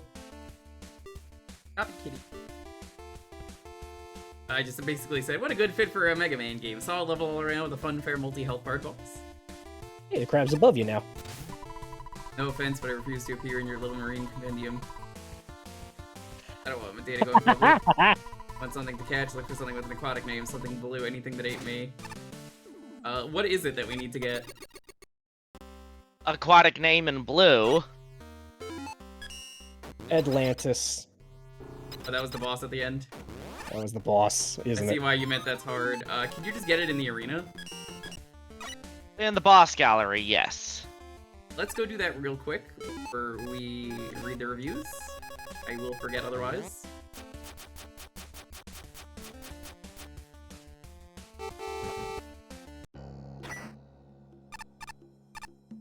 Yo, I don't know if you guys seen the Ghost Woman sprite that was added. Freaking adorable. Got some sound effects too. It's really cute. Was this the right place? Custom arena. No, Right. boss gallery was right. Who's that I talked to? Arthur? You have to go into the teleporter. Oh, okay. I've not actually done this yet.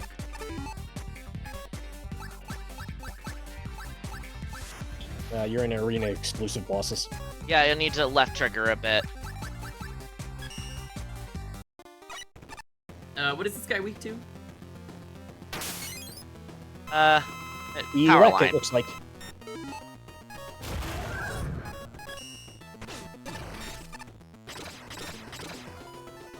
Yeah, that does good damage. It's turning the health bars on it too.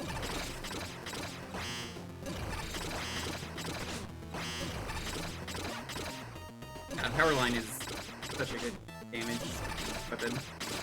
He's also a great musician. Oh. Eye to eye.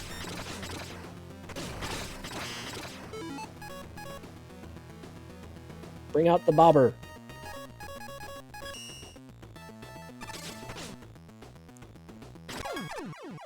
Here we go. New catch.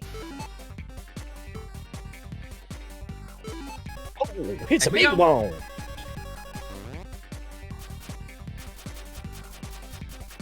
And you can't loop around. You can loop around in the text boxes. You can't loop back this way.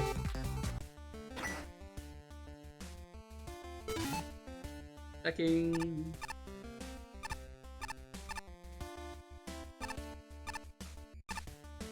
Why is it like that only blue? Because that one is called Atlantis. Because the entire reason why it's in the thing in the first place is because the entrant said they felt the blue version specifically looked like a fish. I guess it's called Atlantis in the proper game? I wouldn't know.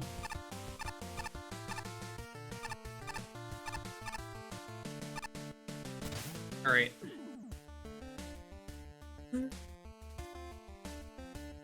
$29.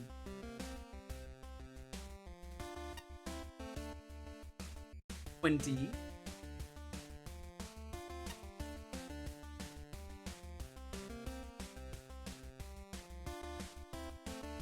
And it's not the most creative thing.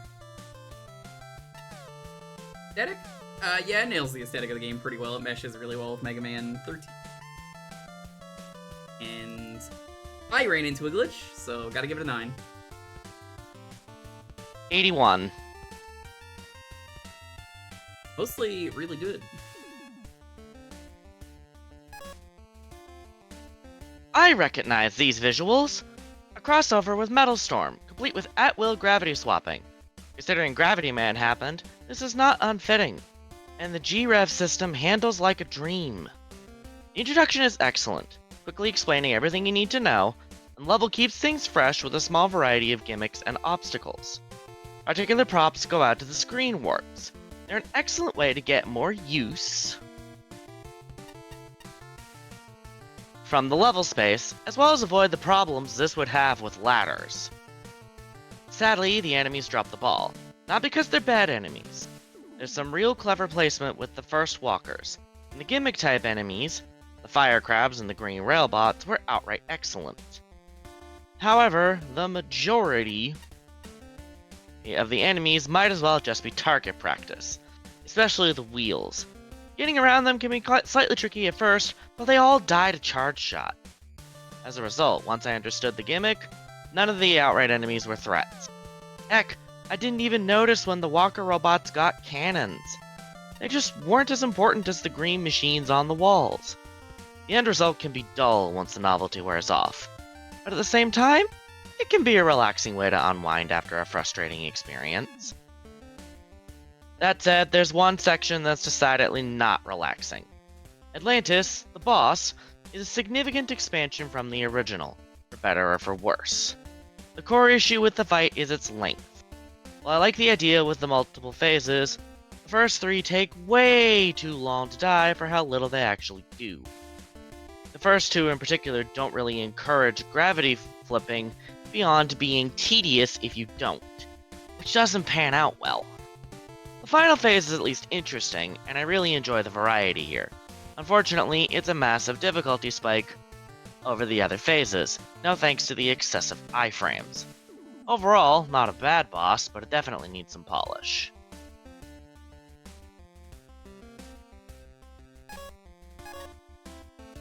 Full disclosure, I've never played Metal Storm before. If it's anywhere near as good as this stage, though, I'll definitely have to rectify that. While gravity flipping mechanics are nothing new in Mega Man, it's hard to think of a stage that pulls it off as well as this one does. Not only can you flip gravity whenever you want, but you're allowed a second flip if you happen to mess up with your first one. Great way to elevate a simple gimmick. Certain enemies and hazards being affected by flipping gravity adds on to this quite a bit. Stage design leverages well, especially in situations whenever screen ramps or those fire wave generators are present. Based on what little I've seen of this level's source of inspiration, however, I'll fully acknowledge that some of these elements, enemies flipping with you and some of the hazards, seem to be directly lifted rather than being readapted or edited in some way outside visual change. If anything, that's the stage's biggest shortcoming. It's not exactly original with its concepts, even so, originality is the only thing I can majorly fault this level for. If I had to nitpick a little more, I'd say the stage is also a bit on the short side, along with being pretty easy overall. Even the boss, with his 4 phases, health bars, didn't seem to pose that much of a challenge. Still, that didn't really negatively impact my experience with the stage that much. All around well put together and a lot of fun. More so than anything though, I think this level proves that you don't need to do anything too complex to make a good stage. All you really need is a solid core mechanic and some good stage design centered around it. Vertigo, vertigo via venturing various vortexes. VV, V, V, VV. This is quite a creative stage. While flipping gravity isn't necessarily an uncommon gimmick, here the enemies and stage elements also change depending on which orientation you're on. It's a very neat spin to it, with how the blue walking enemies get affected by the gravity you choose and how the red crab-like fire turrets only activate on certain orientation. It creates a nifty dynamic between the maneuvering and combat gameplay. I like the ding indicator of when the railed obstacles are about to approach. Nice extra details to go a long way in making this a very polished stage. The settings are also pretty unique. The futuristic mech theming is something you don't see often in a classic Mega Man level. I dig the music too, fitting for its somewhat factory-like aesthetics. The only real downside with the stage is its length is a little on the short side. I'm certain that more could have been done out of the elements of the stage. They have quite the potential. The boss starts out simple, then gradually introduces more complex attack patterns where the player would need to utilize their gravity change as the fight goes on. Simple, but not very elegant way of implementing the stage gimmick into the fight itself. It can be a little bit of a drag with its 4 health bars to eat through, but its damage and iframes are nerfed to compensate, which is appreciated. It also helps make up for the overall short length of the actual stage itself. Patchy is the Zoomer, Juz. They don't know about Metal Storm. He is a Zoomer. I don't know how old she actually is, but I'm just like, youngin'. She is, baby. This is awesome. As a standalone level, this checks all the boxes for me. A smooth learning curve that subtly teaches the player before testing that knowledge. Novel, varied, increasingly difficult, fair, and mildly puzzle-oriented challenges with properly secrets. Length, checkpoints, power-ups, and two-way transitions that are thoroughly appropriate. A boss with the right number of health bars for what it's trying to accomplish. Check, check, check, check-a-rooney. As a crossover level, this rocks my sockets. Metal Storm was the first game to satisfy the gravity-flipping hunger I had after playing Mega Man 5. And you've taken elements from this NES cult classic and integrated them back into Mega Man. Paying tribute to the former without eclipsing the latter. For me, the balance is absolutely perfect. Not only do the graphics capture the messy, futuristic vibe of the source material, which I can forgive for being a little hard on the eyes because that's accurate, but they elegantly incorporate some Mega Man aesthetics. The enemy designs are outstanding in this regard. Similarly, the music sounds like Metal Storm, but cleaned up to feel more at home in a Mega Man game. For once, I am completely on board with the weapon lockouts. They ensure the main gimmick is always relevant, and I appreciate that you're shown up front what you can and cannot use. The only faults I can find are technical ones. Boss projectiles should ideally disappear when the boss dies. Time it right and you can flip yourself into the floor or cause line-guided enemies to fall off screen when they spawn. I am obligated to report these issues. I'm not obligated to care about them. Seriously, thank you for making this level. Leaders from the Earth Nation will now bestow upon you a reward greater than any medal, and more valuable than all the gold known to man. You have earned 11th place in Magmal 3. That's a very good reference. And yes, a JoJo Joe happened. For anybody not knowing, that thank you for making this level. Leaders from the Earth Nation. Well, as soon as it starts with leaders, that's what they give you at the end of the game, right? That's the ending. That's the ending credits of Metal Storm. Yeah, that's what I figured it was. I was like, I think it is. As soon as you said leaders bestow upon you a greater reward, I'm like, wait a minute, that is the end of the game. Mm-hmm. Metal Storm. Yes, I understood that reference. Insert image of Captain America here. Hey, you're British. You don't get to use that.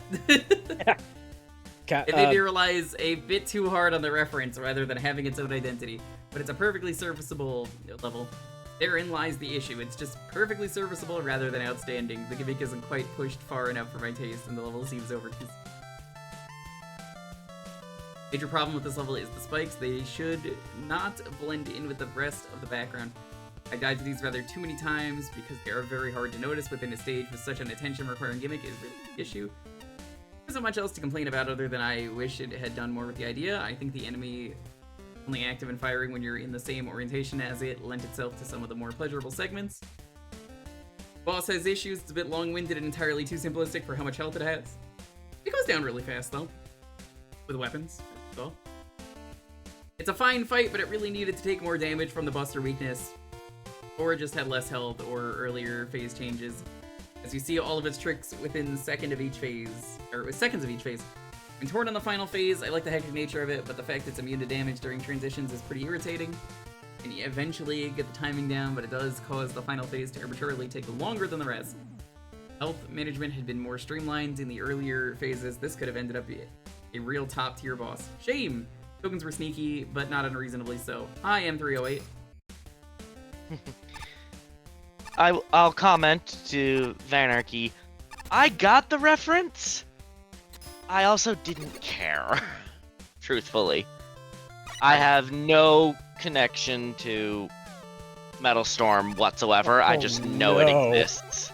I know who this boss is because I'm friends with the people who made this. And I won't say who it was, but if you're a long-time watcher of this stream, you'll know who this is, and they don't come around here too often because they're very busy, and I think they're in another country, so time zones are weird. But shout out to Dectalon and the team, small team that is, at Mega Man Dongs. Fantastic game that was in the wrong engine, so they never finished it because they couldn't do the Wily Castle they wanted. But a very good game. So anyway, here's Punch Donkey.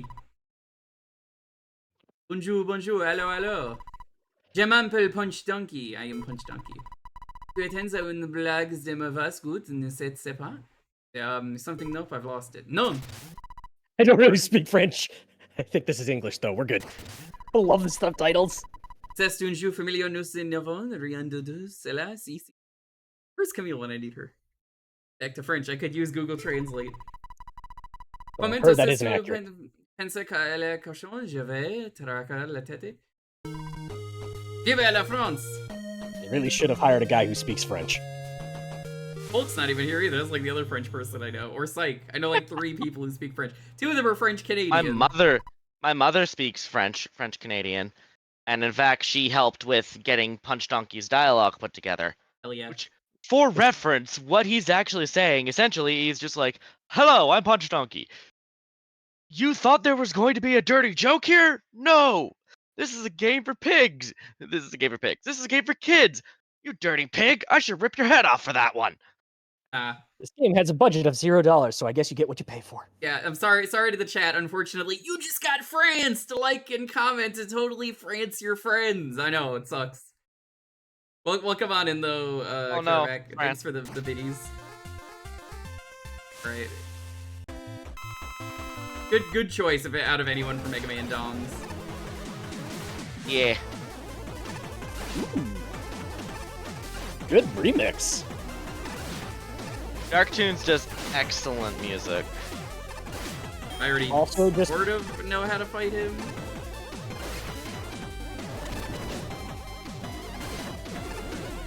The animation. He's attacking in France. No, he's attacking here. The animations to the sprite as well. Just very small details to the movement that are really nice. That's round 1. Yeah, we did Hi, it. Mario. Quick, hit select. Get your health back. Yeah, I knew he was gonna get up because I played Dongs. You gotta mash though. Get your health back.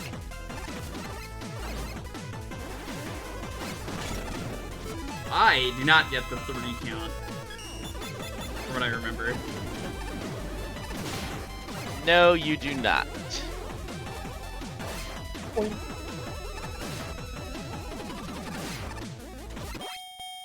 Yep, and there's the timer. There's also a timer. That is a real thing. Freaking timer scam. You're so confused, robot. Item the bounce pad completed. Get your weapon ready, Mega Man. Now, if you hit select here, do you get health? Actually, that is a good question. I didn't think to try it, but do you? I assume no, all factors considered. Ow! Oh no. Oh, there's something that gives you health. Oh god, he's got the punch out sprite proper. Yep. Oh, you did get an Eddie. Uh-oh. The Eddie got smashed. Oh, Again, he's there for the platform. He's a bounce pad. Yeah. Okay. Yeah, he's a platform. Cute.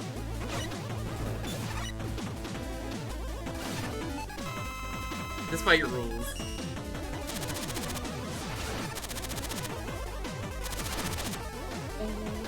Yeah, Yoshi Adam did an amazing job bringing Punch Donkey to life. You took Mario's mushroom, now he's small. I didn't even catch that detail.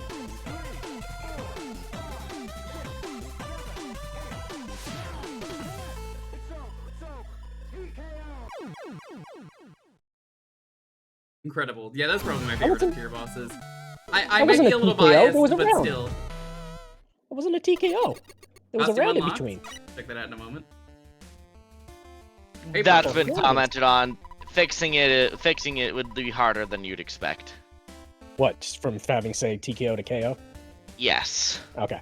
I'm just being sassy. I'm like, wait a minute. Certain That's notorious only a gang KO. uses this Jiv as a hideout. Oh, we already know this.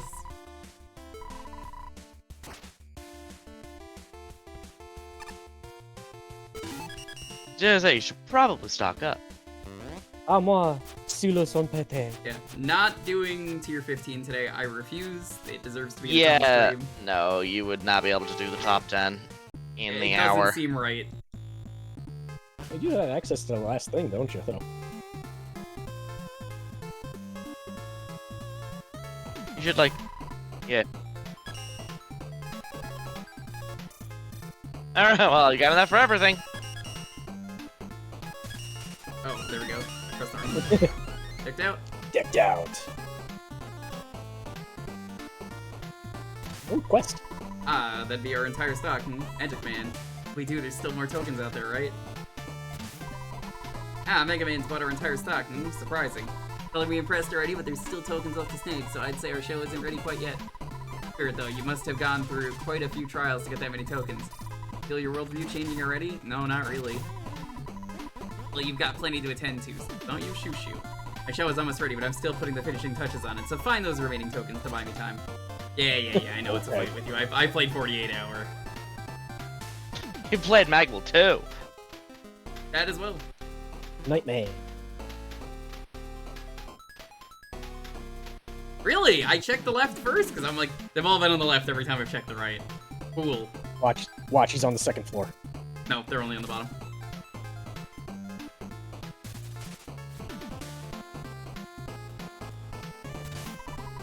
Jadole Solitaire. Oh, that looks like Choppy Kitty. I'm still aching into getting punched off that snake block by this stupid mule. Quit the referee job for a good reason. I knew I shouldn't have said no to Mr. Will Puffer. Then again, maybe this is my comeuppance. Dumping all those horses into pits. Canon. Can't argue that. It's canon. No, it's not Neko Mega Man. It's Copy Kitty. While you were here, did you want to see the tier 3 thing? The what thing? I think you have the gold card now, don't you? We're gonna do that. I was gonna buy the costume first, but I mean, yeah, I guess we can do that here. I mean, we're already here, so may as well. We don't have to beat it. We gotta try it though. I have been rating these. They're more joke ratings than anything, but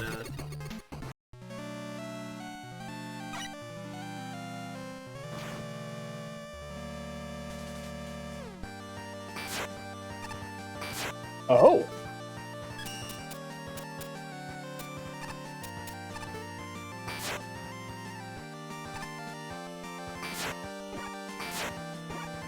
So it's a race.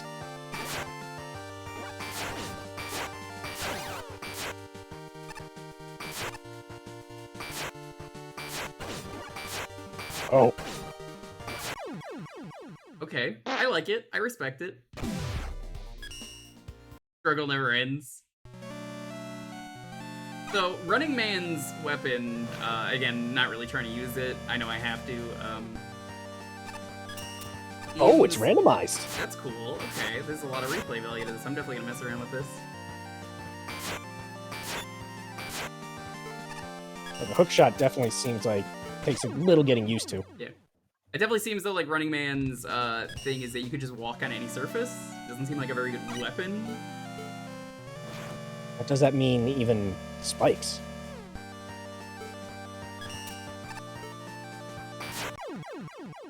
Can't really jump in the air with that, is it? What do you get if you win? What's the reward? Plushies and Bolt, if memory serves. Okay.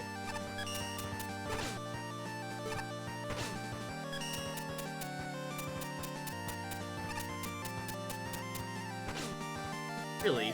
Okay, well, screw you, I guess. It is also, to my understanding, this is like one of the single hardest things in the entire game. Well, The Hanged Man. Okay, we'll try one more time. This is fun. I'm definitely gonna mess around with this a lot in my free time.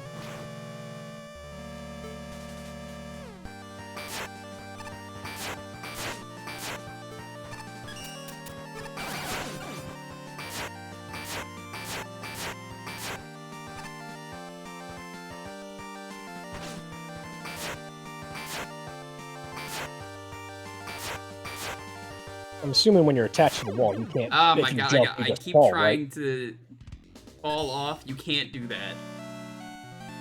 Kind of a problem for Cable Woman more than it is anything else, because I'm just like, oh, come on. Oh, oh.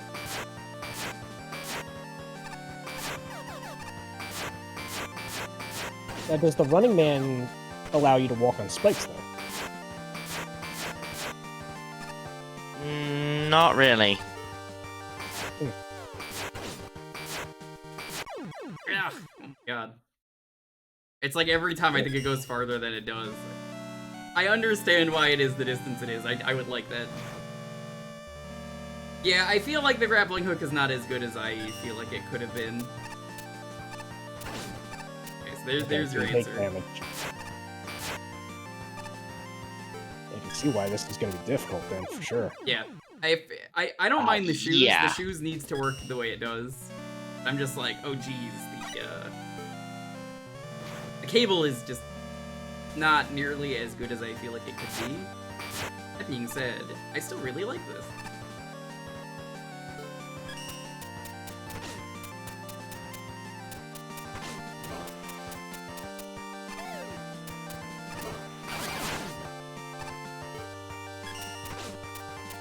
Yeah, like, this is... Like, even there, I'm like, how did I die? I was barely off the screen. Feels like there should be an actual, like, jump, too, for when you're getting off the wall. Yeah. I don't hate it, though. Like I said, I think it's fun.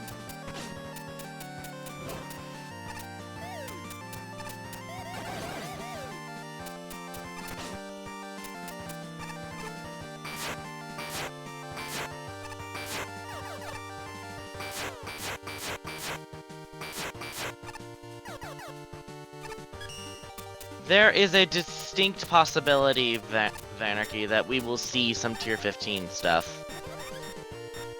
Floating. Oh, okay.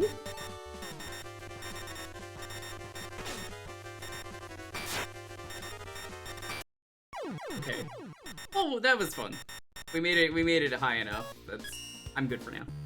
That's really fun. We got a new new costume. That looks familiar.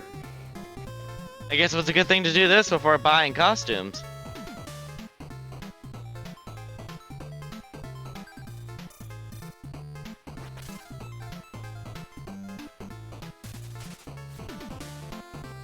I'm gonna give this a 30, mostly because I feel like the weapons are not good enough for this, but fun is definitely a 25. It's a lot of fun.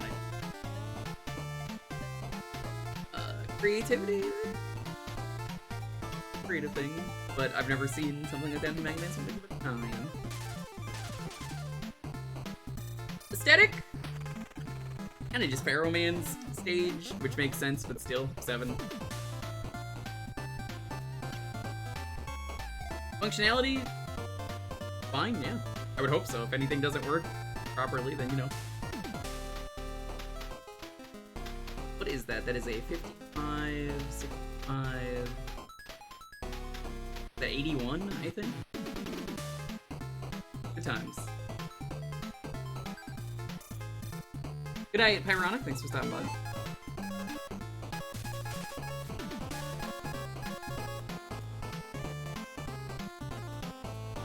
I don't need this on.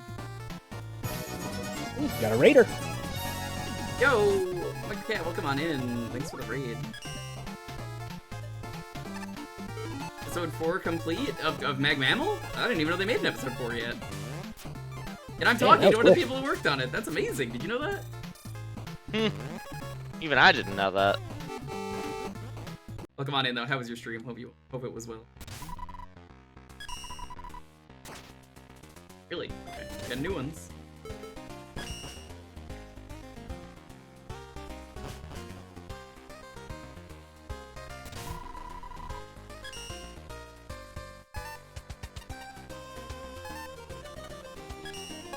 Just an ordinary witch.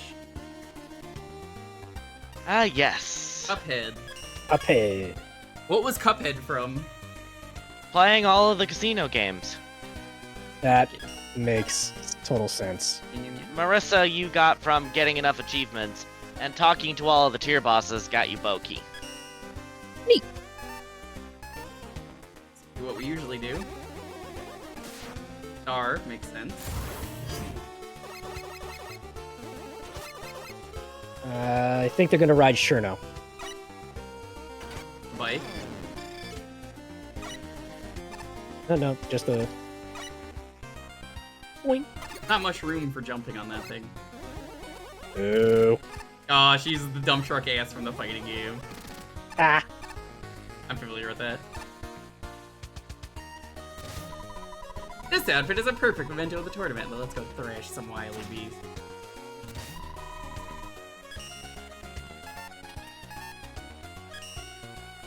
Cuphead.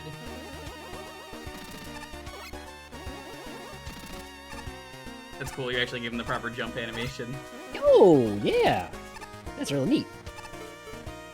The Mugman? No, I don't know what this is. I think it's a parry thing, though. Yep. That's a makes parry sense. thing. Yep. Oh, it's the tank from that one boss. No Mugman? I guess this is kind of Mugman. The Cuphead Yes, show's the pretty good. parallel from Rookman was shown off. Yeah, we showed it off. Yeah, he does the same dash. Day for a swell battle. Good day for a swell battle. A knockout! I streamed Cuphead years ago. I'd maybe consider restreaming it. I never played the DLC, and I'd probably do it with someone else if I was gonna do it. Oh, I didn't show off the Wait, let me back. Show off the charge shot. There we go. Yeah, you saw it there briefly.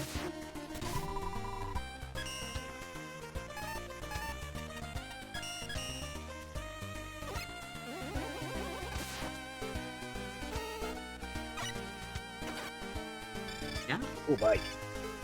Yeah. Yeah. Yeah. Boing. Any more nyas and we're gonna call Jumnian. Hey, copying people is my shtick. Find some other shtick, you reflective she-nickel. That's funny.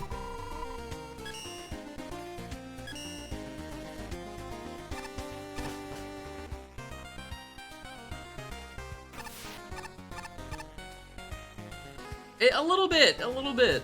Alright, we're gonna buy some cheats. That after every tier. Yeah.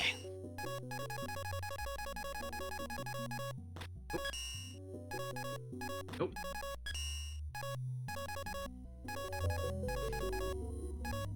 Adware attacks. Adware. Hell yeah. Oh no. Of course. I wish these told you when there was something new. That would help a lot. That would be good. Yes. Just new next to it.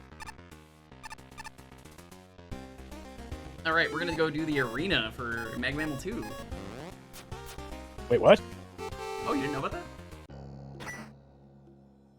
What do you mean you didn't know about the Mega Man 2 arena? Hidden arena time. I thought you were gonna like load up Mega Man 2.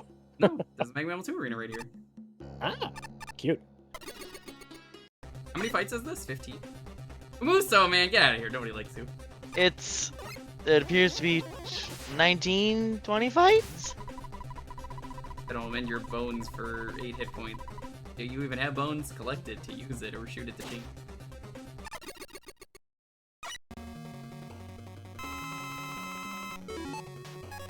Weak to water. Water! The most Welsh way ever because I played Xenoblade 3. One of the characters just says that. Water! Figured you were going for like Ryan. No, that was what's her name in Mio in the third game. I've never played the third. It's at the start of the game. She sees a thing of water and goes, "Water!" Hey, yes. Specifically, the Ghost Man from the original Mega Man Revolution.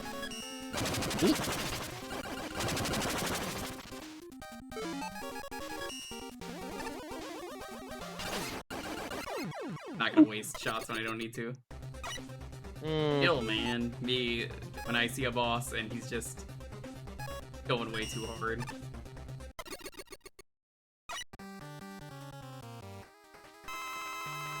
Yeah, break dash. Makes sense. Go through his friggin' spikes.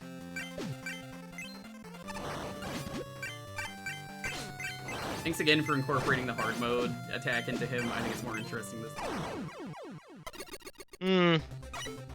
The other Mega Man 10 bosses do have their hard mode stuff as well, but Chill Man is the only one who kind of has it by like, who, at least in Magma 2, had it by default. Oh no. Code Man. The most powerful robot. Electrocute the Toad! I'm not gonna do that. That's a waste of ammo. No, but I'm just saying, it's what his weakness is. Stick the cable to him and shock him! Occasionally I like giving him a win, but not in the arena. I just feel bad for the guy. I did that earlier in Mega Animal anyway. Whoops, didn't mean to do that. That was Yep. Press the Gave wrong him a button. win and that he took some health from you. He deserves it.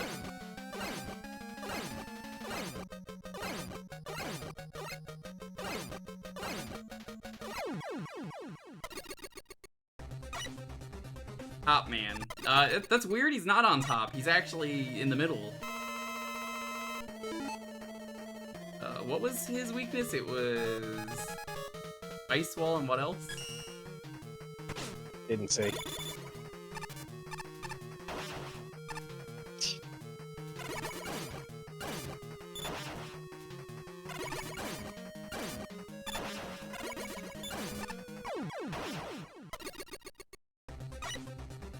Apparently it was Shoe. I can't use shoe. Not allowed. Cut man. And I would assume... Oh, break dash.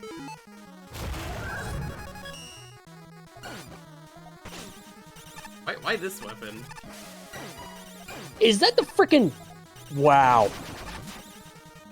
It's a frickin' can from Shooting Gallery. Actually, it's called Hogan's Alley. Thank you very much. If you're gonna refer Kiss to it my as ass. maybe later. Not allowed on stream. Oh my.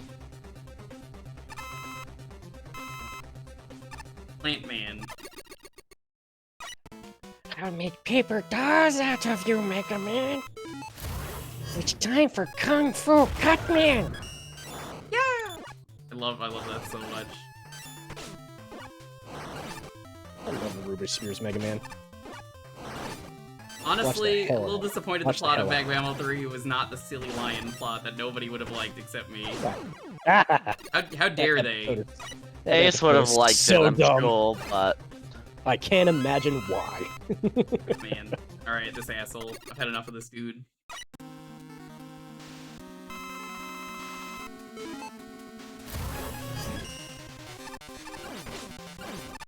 Get out of here.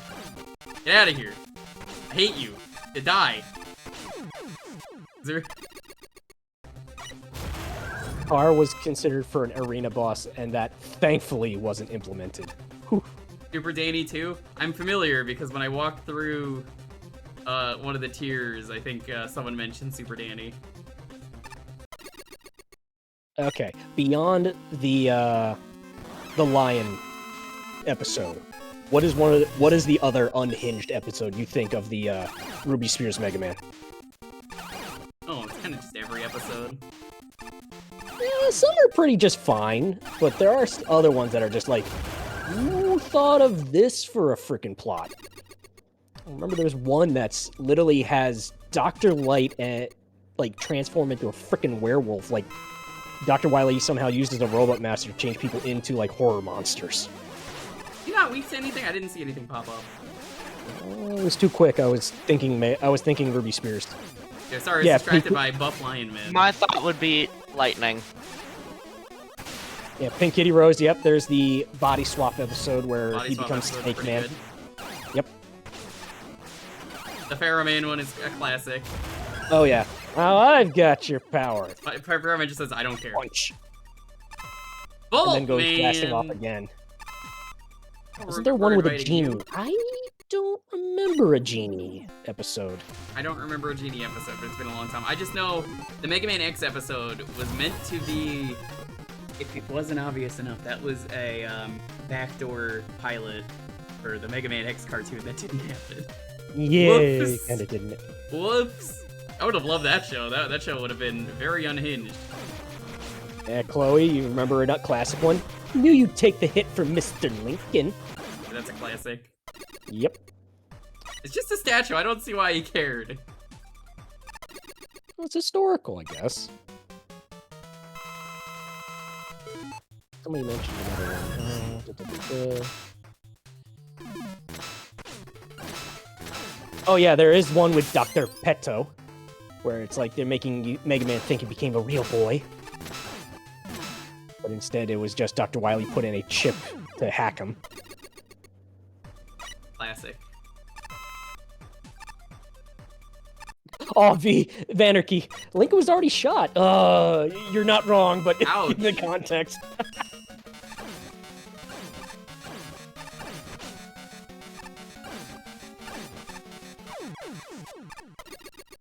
How would they handle Zero? Not well, judging by the Mega Man X episode, because Mega Man X was kind of a, like, completely opposite we of have what answers. the X we know.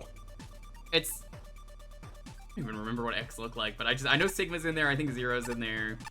No, Guts Man! It was Vile. I don't think they showed Sigma. It was only Vile and Spark Mandrill in that episode. And freaking Mega Man X uses Snake Man's power. Excuse me, this is a terrible weakness. What? Yeesh.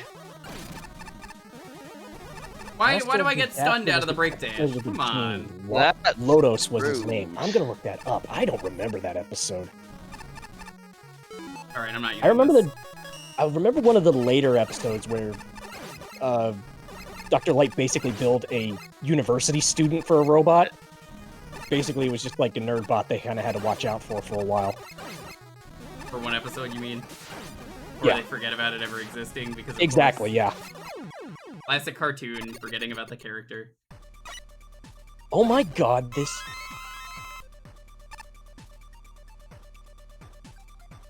Let me see. Oh, this is when he had the stealth suit.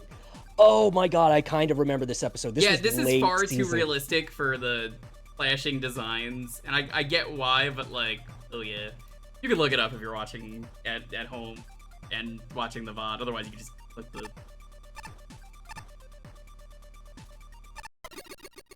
This is also, I think... Yeah. Yeah, they made... Mega was basically kind of, like, teenage rather than, like, young adult. Or, sorry, Not like it young matters. adult rather He's than, like, 1 year old, technically, because... Robot. They did a whole episode of Life as a Teenage Robot about that, where she's like, oh, don't mind me, smiley face, I'm only, like, a 5-year-old, and then she has to go back to kindergarten. Yeah. God, I did look up the Master Disaster. Yeah, that I kind of remember the episode just because I remember Lotos's final form, a 7-headed dragon.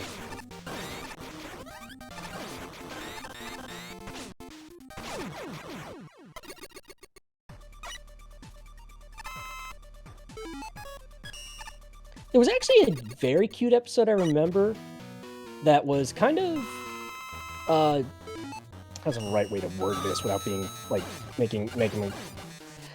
It was trying to show off, like, people with disabilities and stuff like that. One of the main characters of the episode was deaf, and, like, everybody was getting kind of, like, hypnotized from, like, hearing something. So they kind of, like, showed her off using sign language and stuff. So it's like, you know, it's good to have that kind of stuff inside the cartoon.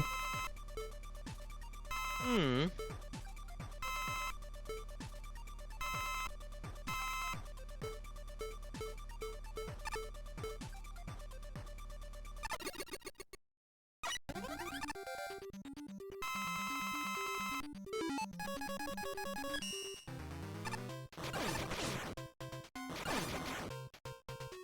Do I need to use this? Not really, but No. it speeds it up. Oh shit, whoops. Unless you miss. Fired, then a miss, then a fired, then a fired, then a miss, then a fired, then a miss. Gamma.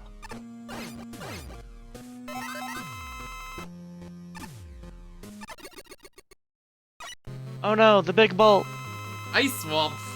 No thanks. Oh, it's actual Gamma.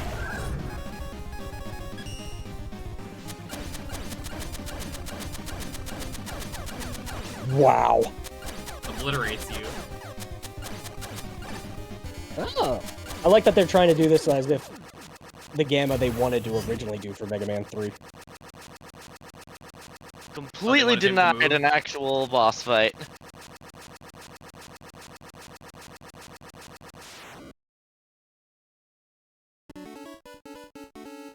Ghosts of Yamato Arena cleared. Yeah, you don't get anything for that, but we did this because I was like, I gotta pad out the stream. Why? We will be quitting the game and doing one more level. And if that sounds weird to you, there's a reason for it. We're playing a level that got excluded. Another one that was weird. Yeah, the Robosaurus Park one, where they introduced that's in a Mega Man virus. 7, technically. No, well, here's the that thing. came first, yeah, I know. Yeah, well, no, actually, I don't think Mega Man 7 was out by the time Ruby Spears was No, I'm out. saying Ruby Spears was. Yeah. But the weird gimmick of that episode was that there was introducing a virus that would de-evolve the robots into cave people, like make them look like we're gonna do the gorillas usual and thing, by stuff. the way, It was- before we shut the game proper. We're gonna go talk to everyone. But yeah, sure, Pink. What's up?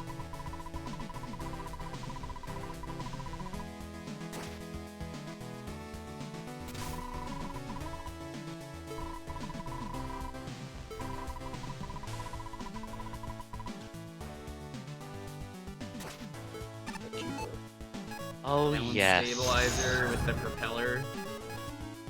I think it's This on, tier right? Do not use slide, apparently.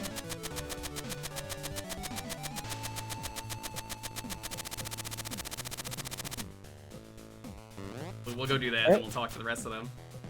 Apparently, we need to do that on a Stoneman platform.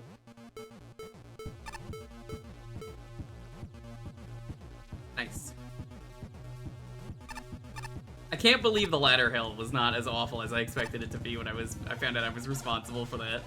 Well, you had step booster instead of True. needing Even the Pink was ladder. saying, she was like, you know what, that didn't suck.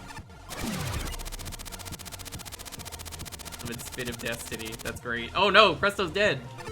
Not good.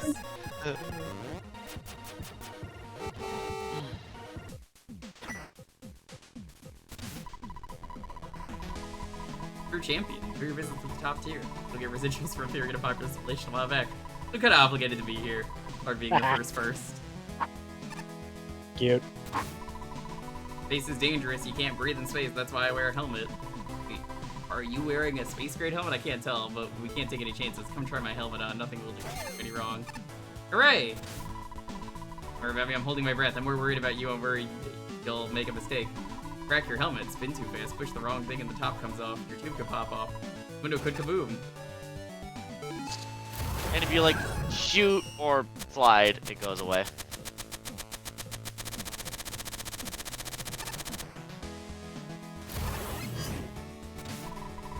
Oh, he doesn't care.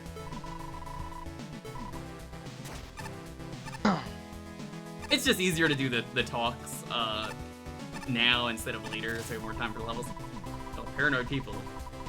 People love us. Why else would our kind show up in so many simulations? Besides, we're variants count. It will be unpopular if we don't get it used enough to be annoying. I don't know, Mega Man. What do you reckon? Should I listen to these two and give up my hat? Yes.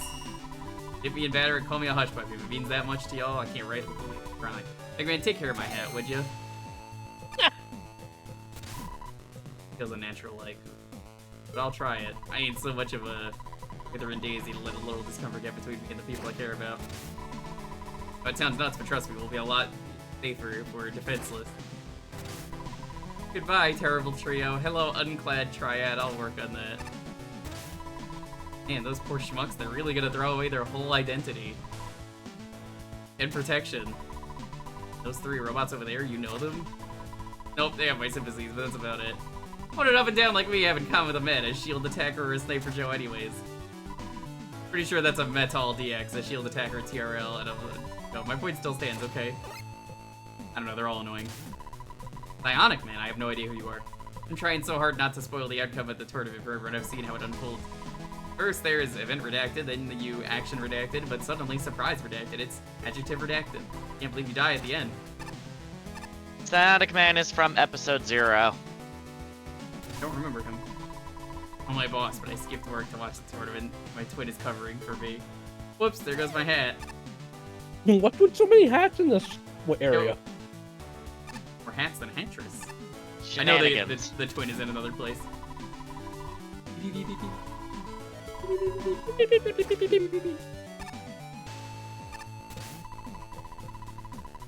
Just keep... Advice, but how exactly are you swimming? But it's easy. Mechanically, low gravity is exactly the same as water after all. Huh, is that how aerodynamics work? You're looking at the original Hotchkisson model numero uno, the first of the flying combat staplers. Can't believe they made more than one of me. Hello, Blizzard Man, my favorite robot master because you're very silly and stupid. Nice and cold out here in space, but not too cold thanks to this tiny hat. Are you cold? I've got a spare. Seriously, why did they give him skis? I don't know why, but I love him. That's how I played at 8-bit deathmatch all the time. I was just like, I'm skiing over here. Oh, Ball, I'll never forget you. I'll never play in low gravity again, my poor friend. Thump, woom, straight to the moon. I presto. I always thought I'd be super into having parasocial fans, but now that I have one, my reaction mixed. I get it. Hardman respects me a lot. He and I, we see eye to eye. Challenge is the spice of life, but you know, meeting at a tournament right now, we can't have a nice lunch at a dinner after I win. Or why is there just a lone lemon here? Pop quiz, Mega Man. Where is my mouth? Answer correctly or die. Just check the lost and found. Very funny, Chucklehead. Just for that, I'm going to impale you with one of my horns. Get yourself impaled. Have a nice tournament. No matter what, you were gonna get it wrong. Actually, that's the only option that causes the horn to appear. That's funny. Even an old misery guts like me can't deny this tournament is fun. I wish I could stay in this moment forever. Oh wait, I can. Whoops, sorry, as you were. Clever. It's Scissors. I threw them. And they never came back. I can't afford to lose them. They're my whole identity, to put it bluntly. I need your help. Please find my scissors. I feel so diluted with nothing on my head. Here you go. Plumber in a cape taught me the art of pulling back on my parachute to stay in the air. How was that built into my programming? That'd be like you not knowing you could jump over bottomless pits. You do know that, right? Please tell me you're not learning basic survival from a disembodied head clutching a bedsheet. Look out below!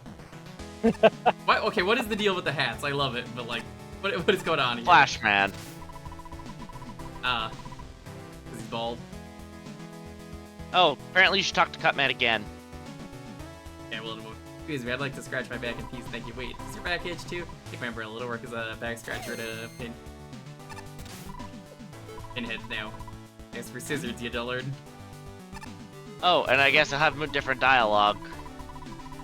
You know that game where people pick flower petals to see if someone loves them? I do that too. That is, I share up people's appendages saying, he dreads me not. Fun, we should play sometime. I'm good. Drew and I, we've been hired to build some pretty crazy mansions before. The opulence of this place busts me bonks like I might have to show this earnest guy me credentials. Speaking of, that entry over there has some really well-built robots. Took more than one hit from my hammer to keep them down. Supposedly they're meant to be invincible, but I suppose I'm just made of sterner stuff. Then, ever build it as something its makers didn't account for. Set mine, retorting hostess. Ooh, double winner there. And I wish I were covered in spikes, but like all my brethren, I'm covered in ice cream cones. You didn't know that. Why else would we roll around so much? Ice cream doesn't churn itself. You missed the person to the left. Here's a wild story. I was stomping around minding my own business when out of nowhere a flying mustache appeared. Right on my face, it did. Can't get it off. Maybe if I could slide, shoot, or teleport, that might shake it loose. Or remove your mustache. What a relief. I was just about to try rubbing my mustache on other people until it came off. You need to take that in the cut, man. Oh, fuck, that asshole's back. Yeah, that's what I was gonna say. Spiked wall man's there. Oh, whoops. Oh no. Mustache. I think I have to leave to get that back. Yep. And what I was supposed to say, I don't know how to navigate social situations. Normally, people just walk inside me and die. Hello, Spiked Wall Man from the hit game Make a Good Mega Man Level 2. Wonder what I taste like. Shut up. On this strange flower and decided to nurture it. Now it follows me around, comments, got everything I do. I'm conflicted. Should I try to abandon it in one of the simulations? Yes. You're right, if there's one thing simulations need, it's more talking. Thanks for your input. Frankly, I don't know how so many simulations made it in the top 10 without any talking at all. Can't imagine why. I will never understand human tendencies to throw celebrations over the smallest of things. The small joys are what keeps us going, but I wish we could celebrate the advent of justice more often, rather than having to fight for it every day of our lives. It's a rather grisly truth. Justice Man's not here, he's dead. Except for that one time he showed up again in Mag Mammal. Milk noises. I don't want to make milk noises. Gnursh. And you catch your reflection in the glass. How do you look? Inconceivable. Enervated.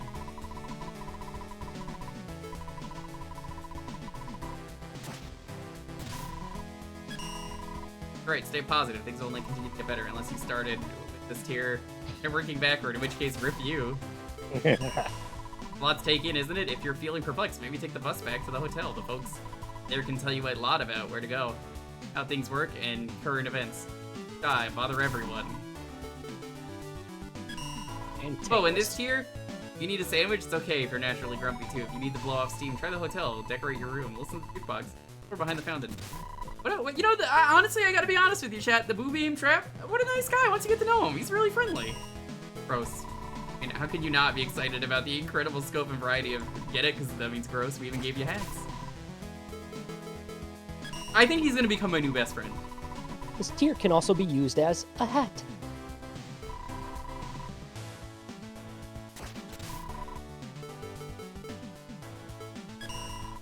Darn tootin', your full cartoonинess of all the costumes you could have bought at the hotel. This look suits best, of course. The glass is too smudgy to tell what you look like, so this is pure conjecture. You're a beautiful blur. Keep using that word. I do not think it means what you think it means. Thank you. Nice. As in, you don't even have a reflection? What are you, a vampire? Get out of here. Sorry, Pink, it's invincible. I tried.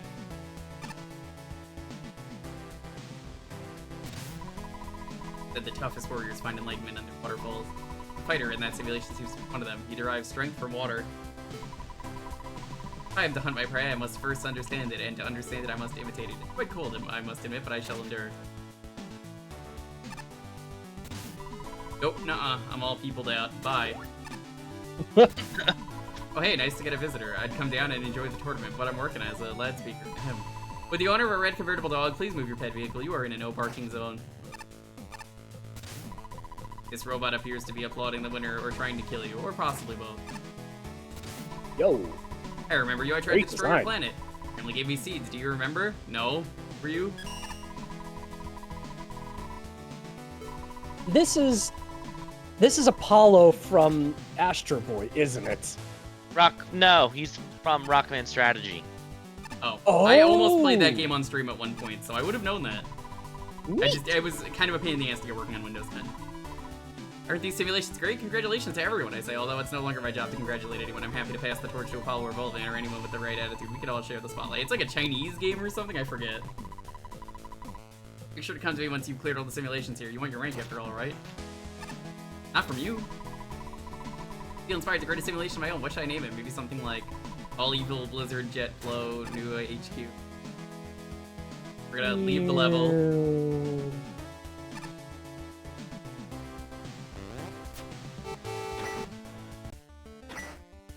Apparently an NPC was missed. First, let's get the, let's make sure Cutman gets his scissors back. Cutman needs his hairdo.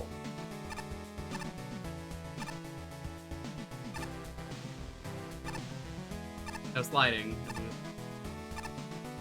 No shooting either.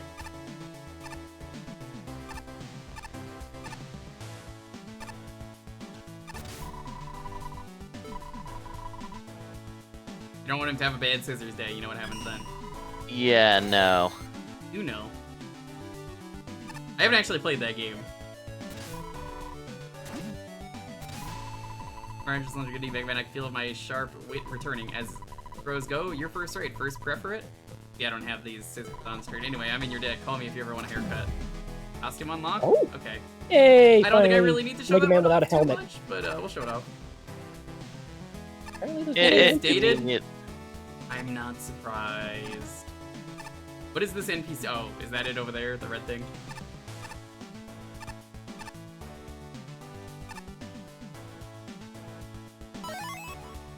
Oh, capsule. Atari X. So wait, what's dated? Cutman's bad scissors day, I presume. Why was it dated? Wait, is that an episode? No, it's no, a ROM it's hack. A fan game, ROM hack. Oh, over there, to the right. Free. That was. Oh, it's a Metroid. Yeah, that's funny. Oh no. I will quickly show off the costume, and then we will play the last level of the night.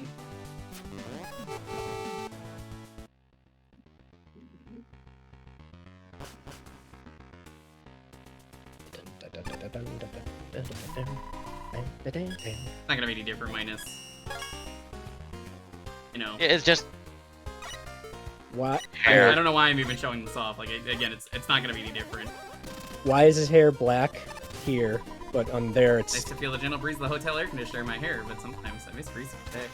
Hold I on, really now am upset, though, that the copy man from Mega Man 1 with the evil scarf was not back, because I did really like him. Oh, do you want the custom one? I found it. No, I'm good. Okay. Oops, press the wrong button. Because I'm very happy that bringing in the custom... Yeah, I'm happy that bringing in the custom ones is literally as easy as just put it in the costumes folder. Yeah, they make it very easy. I'm gonna immediately head to tier 15. Get out here.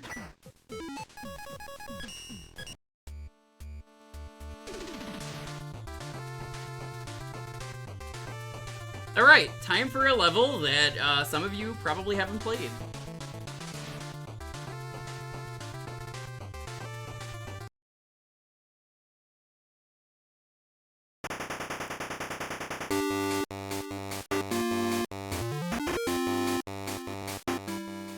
I'd like to point out this level was clarified as malware and a virus on my computer. Not. I don't know why. I don't know why it said that. It's this one, I believe. Probably right? because it's an exe that is unrecognized. I think that's the right one. Yes. Oh. Ooh, got gospel in there.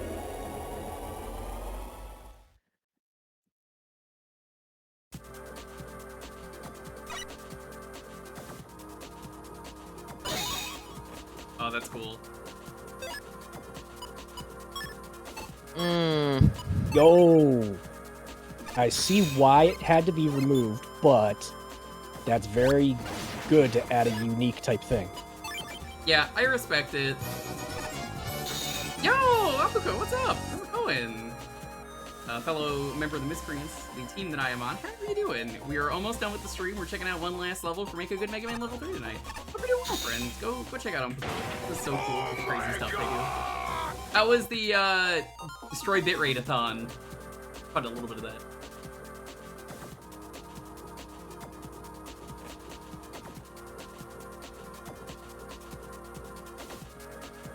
Here you go. You might know them for making a lot of cool stuff. I believe they worked on Yonoid 2. It's actually a very good game. Whoa, did you just drop through the ceiling? Anyways, I'm seeing you for the first time. Do you need some help? Yes, please. Okay. Lots of hiccups, but that's how it always goes. I feel ya. Okay, this is the contest. We went from worst to best in level order. Next stream, we're doing the top 10. We're at the top 10, but I didn't want to do them on stream today because it's late. So we're ending with the level that was cut for being too different, so that way it kind of broke the rules of the contest, so I figured this would be a good... Alright, let's make the stream a little bit longer. This is all stuff I kind of know, because I've been Battle Network.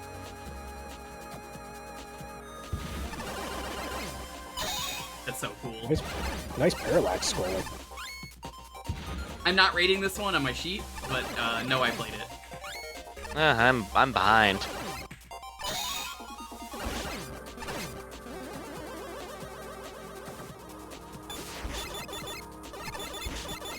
I also love Umpico for looking at the Gartna Ban models is a fantastic thing to laugh at. So if you don't know about Gartna Ban, a very, very bad game where it is a very low effort children's horror series that, you know, has a lot of strange choices in it in terms of design.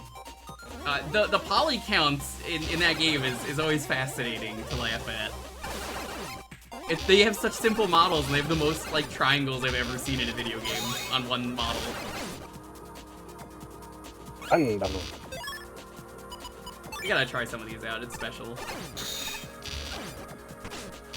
That is so cool. Yeah. Meringue. That Thunder Dam, those Thunder enemies are just as annoying as the actual ones. Self-explanatory.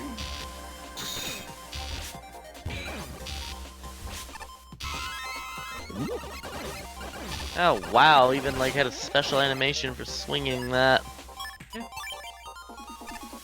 Again, I understand why this was cut, but I don't know, I still leave.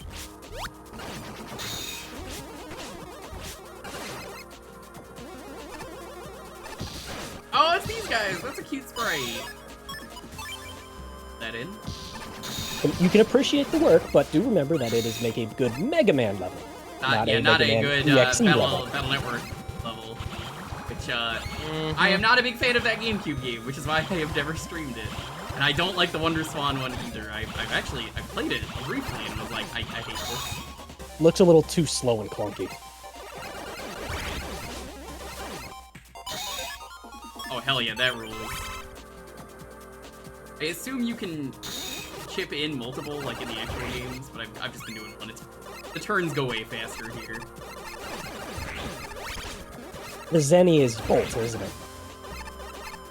I assume. Probably. One shot each kind of sucks. Yeah, that is a little strange. It seems you have... They have no letters either, so you could just... You already know this, but some viruses have a specific element. Oh, that's cool. They programmed elemental weaknesses.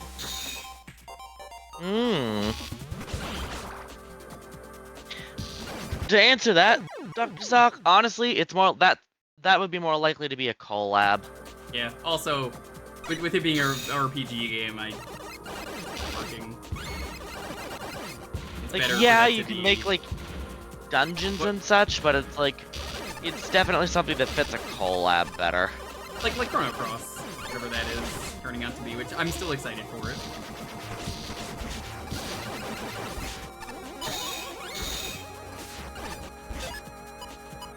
It's a headshot.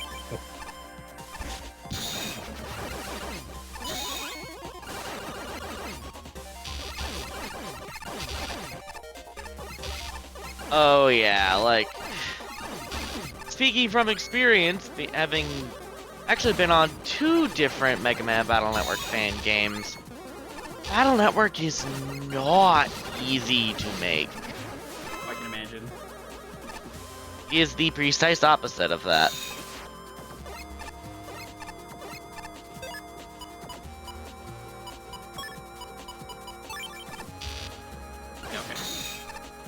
Ground caller?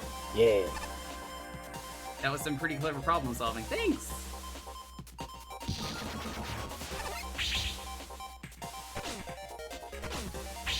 I like how they tell you which ones have chips. Neat. Like, I think this is good. Again, I don't think it should be in this contest, though. Which sucks, but, you know.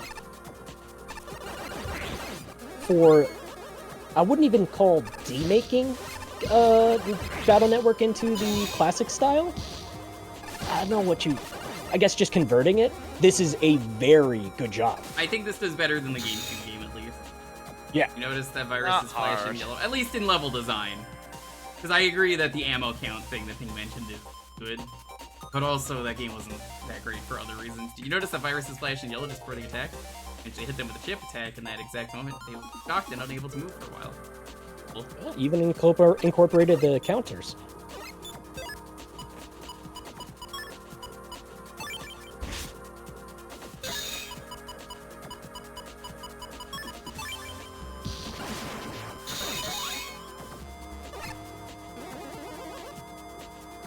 I'm guessing I was gonna there's. say that was probably Heat Shot. If it was up to me, I probably would have at least incorporated this costume into the game as one of the costumes. It would have fit. Good choice. It was stated that if it was excluded, it was excluded. I respect it. That's completely fair.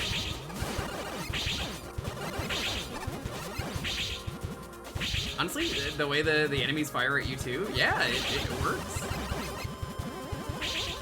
How do you get to talk to that Mr. Frog? I don't know. That's a good question.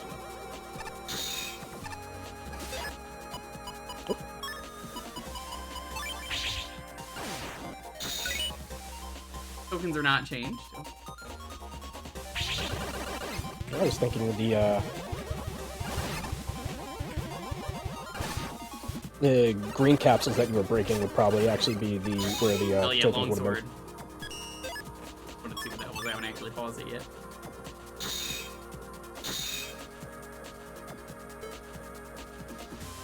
Or the undernet.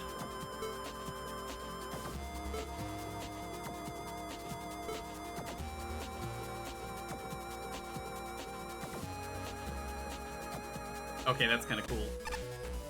been. They got the music from 3. It's a heal Navi. Well, I did that sort of right. Did it the wrong way, but like, I opened the thing. The heal Navi's from 2. It says normal Navi, that's wrong. The wimp like you doing here, did you get lost or something? Ah. Ow. I like Welcome that to the they internet. even, Die. They even included the harder enemies here. That's the... Yeah, I remember the undernet part being rough. Yes. It's very much like if you tried to ignore the battle chip mechanic here, you get your teeth kicked in. I can see.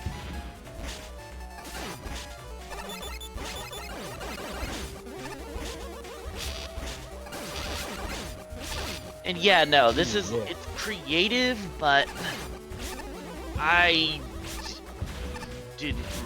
played it, I don't remember it being well designed. I can understand the undernet part being very rough, especially this, where it's like, oh my god, that fires so fast. These are, a lot of the enemies now are just becoming basically sponges too.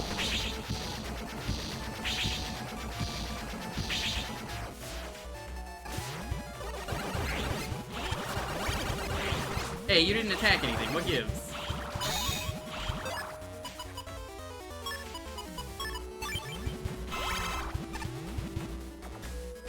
Oh, and Viz. That could be handy. Oh, that's so cool. He's more Varsword? I was laughing, Pink. I didn't wake up in time to watch the stream. But, I saw how you were like, ah, yes, BB Left Down Up is the name of my stream, and I was just like, classic.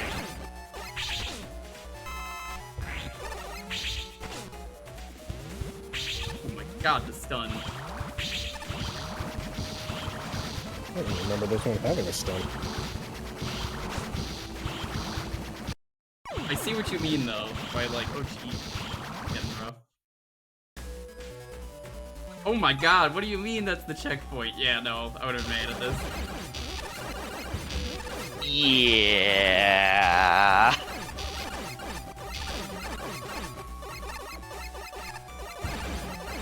Concept, good. In application, maybe a little more time in the oven.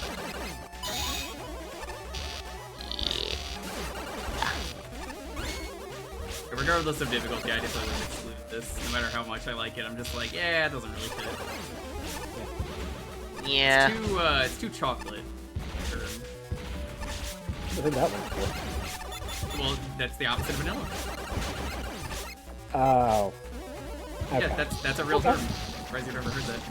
No, I've never heard it either. If the weapon rule didn't exist, it maybe could have survived.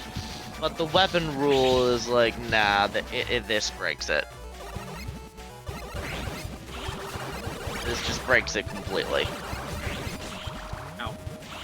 And while being technically very impressive, it's still, like, stage design is gonna come under question for some things. Yep.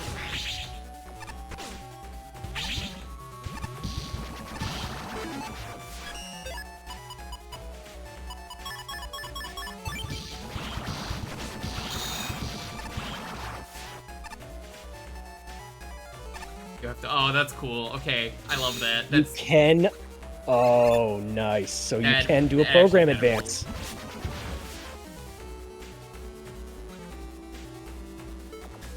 might come across an obstacle that seems impossible to overcome at some point, but don't give up.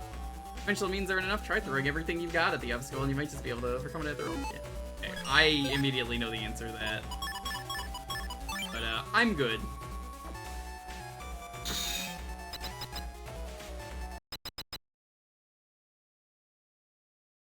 Someone on the YouTube got highly offended at me of using Varsword. If you just want to be some kind of Varsword spamming noob, bro, literally everyone does that. I bet that the guy who said that probably uses it as well. I don't use Varsword. It's just really funny that someone would complain about that though. Arena mode, Buster only mode, Buster usage is not enforced. And there's no penalty. I mean, we should do it the way it's intended. Ah. Amba. Also, like, I don't use Varsword just because the way it functions specifically doesn't fit well with how it doesn't fit well with my disability, essentially. Understandable. Okay. I was gonna say, here's the problem I'm gonna pick out right now. When you run out of chips, what happens? Because I don't think you can get your chips back from that checkpoint.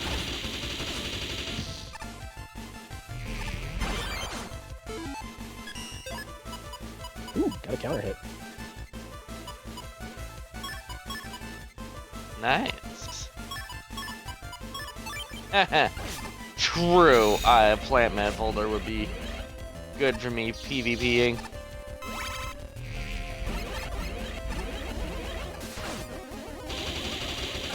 God, that's so much easier to dodge when in 2D. Well, okay, let me correct that. They're both in 2D technically.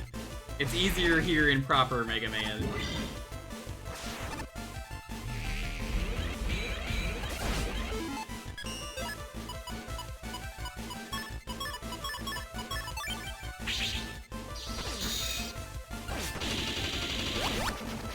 Yeah. I This is don't supposed to be like think I base, could but beat this this, is and also the game literally just crashed. So I think that's a sign Oh. that we've seen everything. It's cool. I Oh. respect it. Crash is unfortunate. It's a point Crash. of functionality. Let's do it. Yeah. I guess that is where we end things today. But You got too many yeah, bug like, frags. I would be down to do that though. If it was part of the proper mech manual with the upgrades and everything, I would have been down with it. But yeah, it's a cool level to check out, but it's definitely not a good Mega Man level. It is a good level for a different game. If memory serves, if you had taken the other teleporter, you basically would have dealt with a version of base with just the standard 28 health. Interesting. Is what you would have encountered. It doesn't make sense to do that though when I mean it's excluded for that reason. So thank you everyone for stopping by. We are gonna go do a raid, but schedule for the week. Sunday. We are gonna be doing RZ, the YouTube poop mod that was made for charity. I already really liked RZ, so it's an excuse to play it again. Hell yeah. And yeah, hopefully everyone gets a good laugh out of that. RZ rules. Let's see. Tuesday is not going to be a stream. Well, there will be, just not on my channel. I'm going to be on Shrum's channel. Let me give a shout out. Maybe Shrum's live. Maybe we'll go raid them or something. Shrum's a good dude. I'm going to be over there on Tuesday. We'll probably start an hour later than we usually do. I think that's when he starts. Tuesday is going to be that. Thursday, usual jukebox. You get to pick the game for a half hour. Friday will be the top 10. So we got a week before we see that. Oh, Mega Man. Stuff to look forward to for I sure. feel like the raid message has to be Punch Donkey, right? Sure, why not? C'est la vie.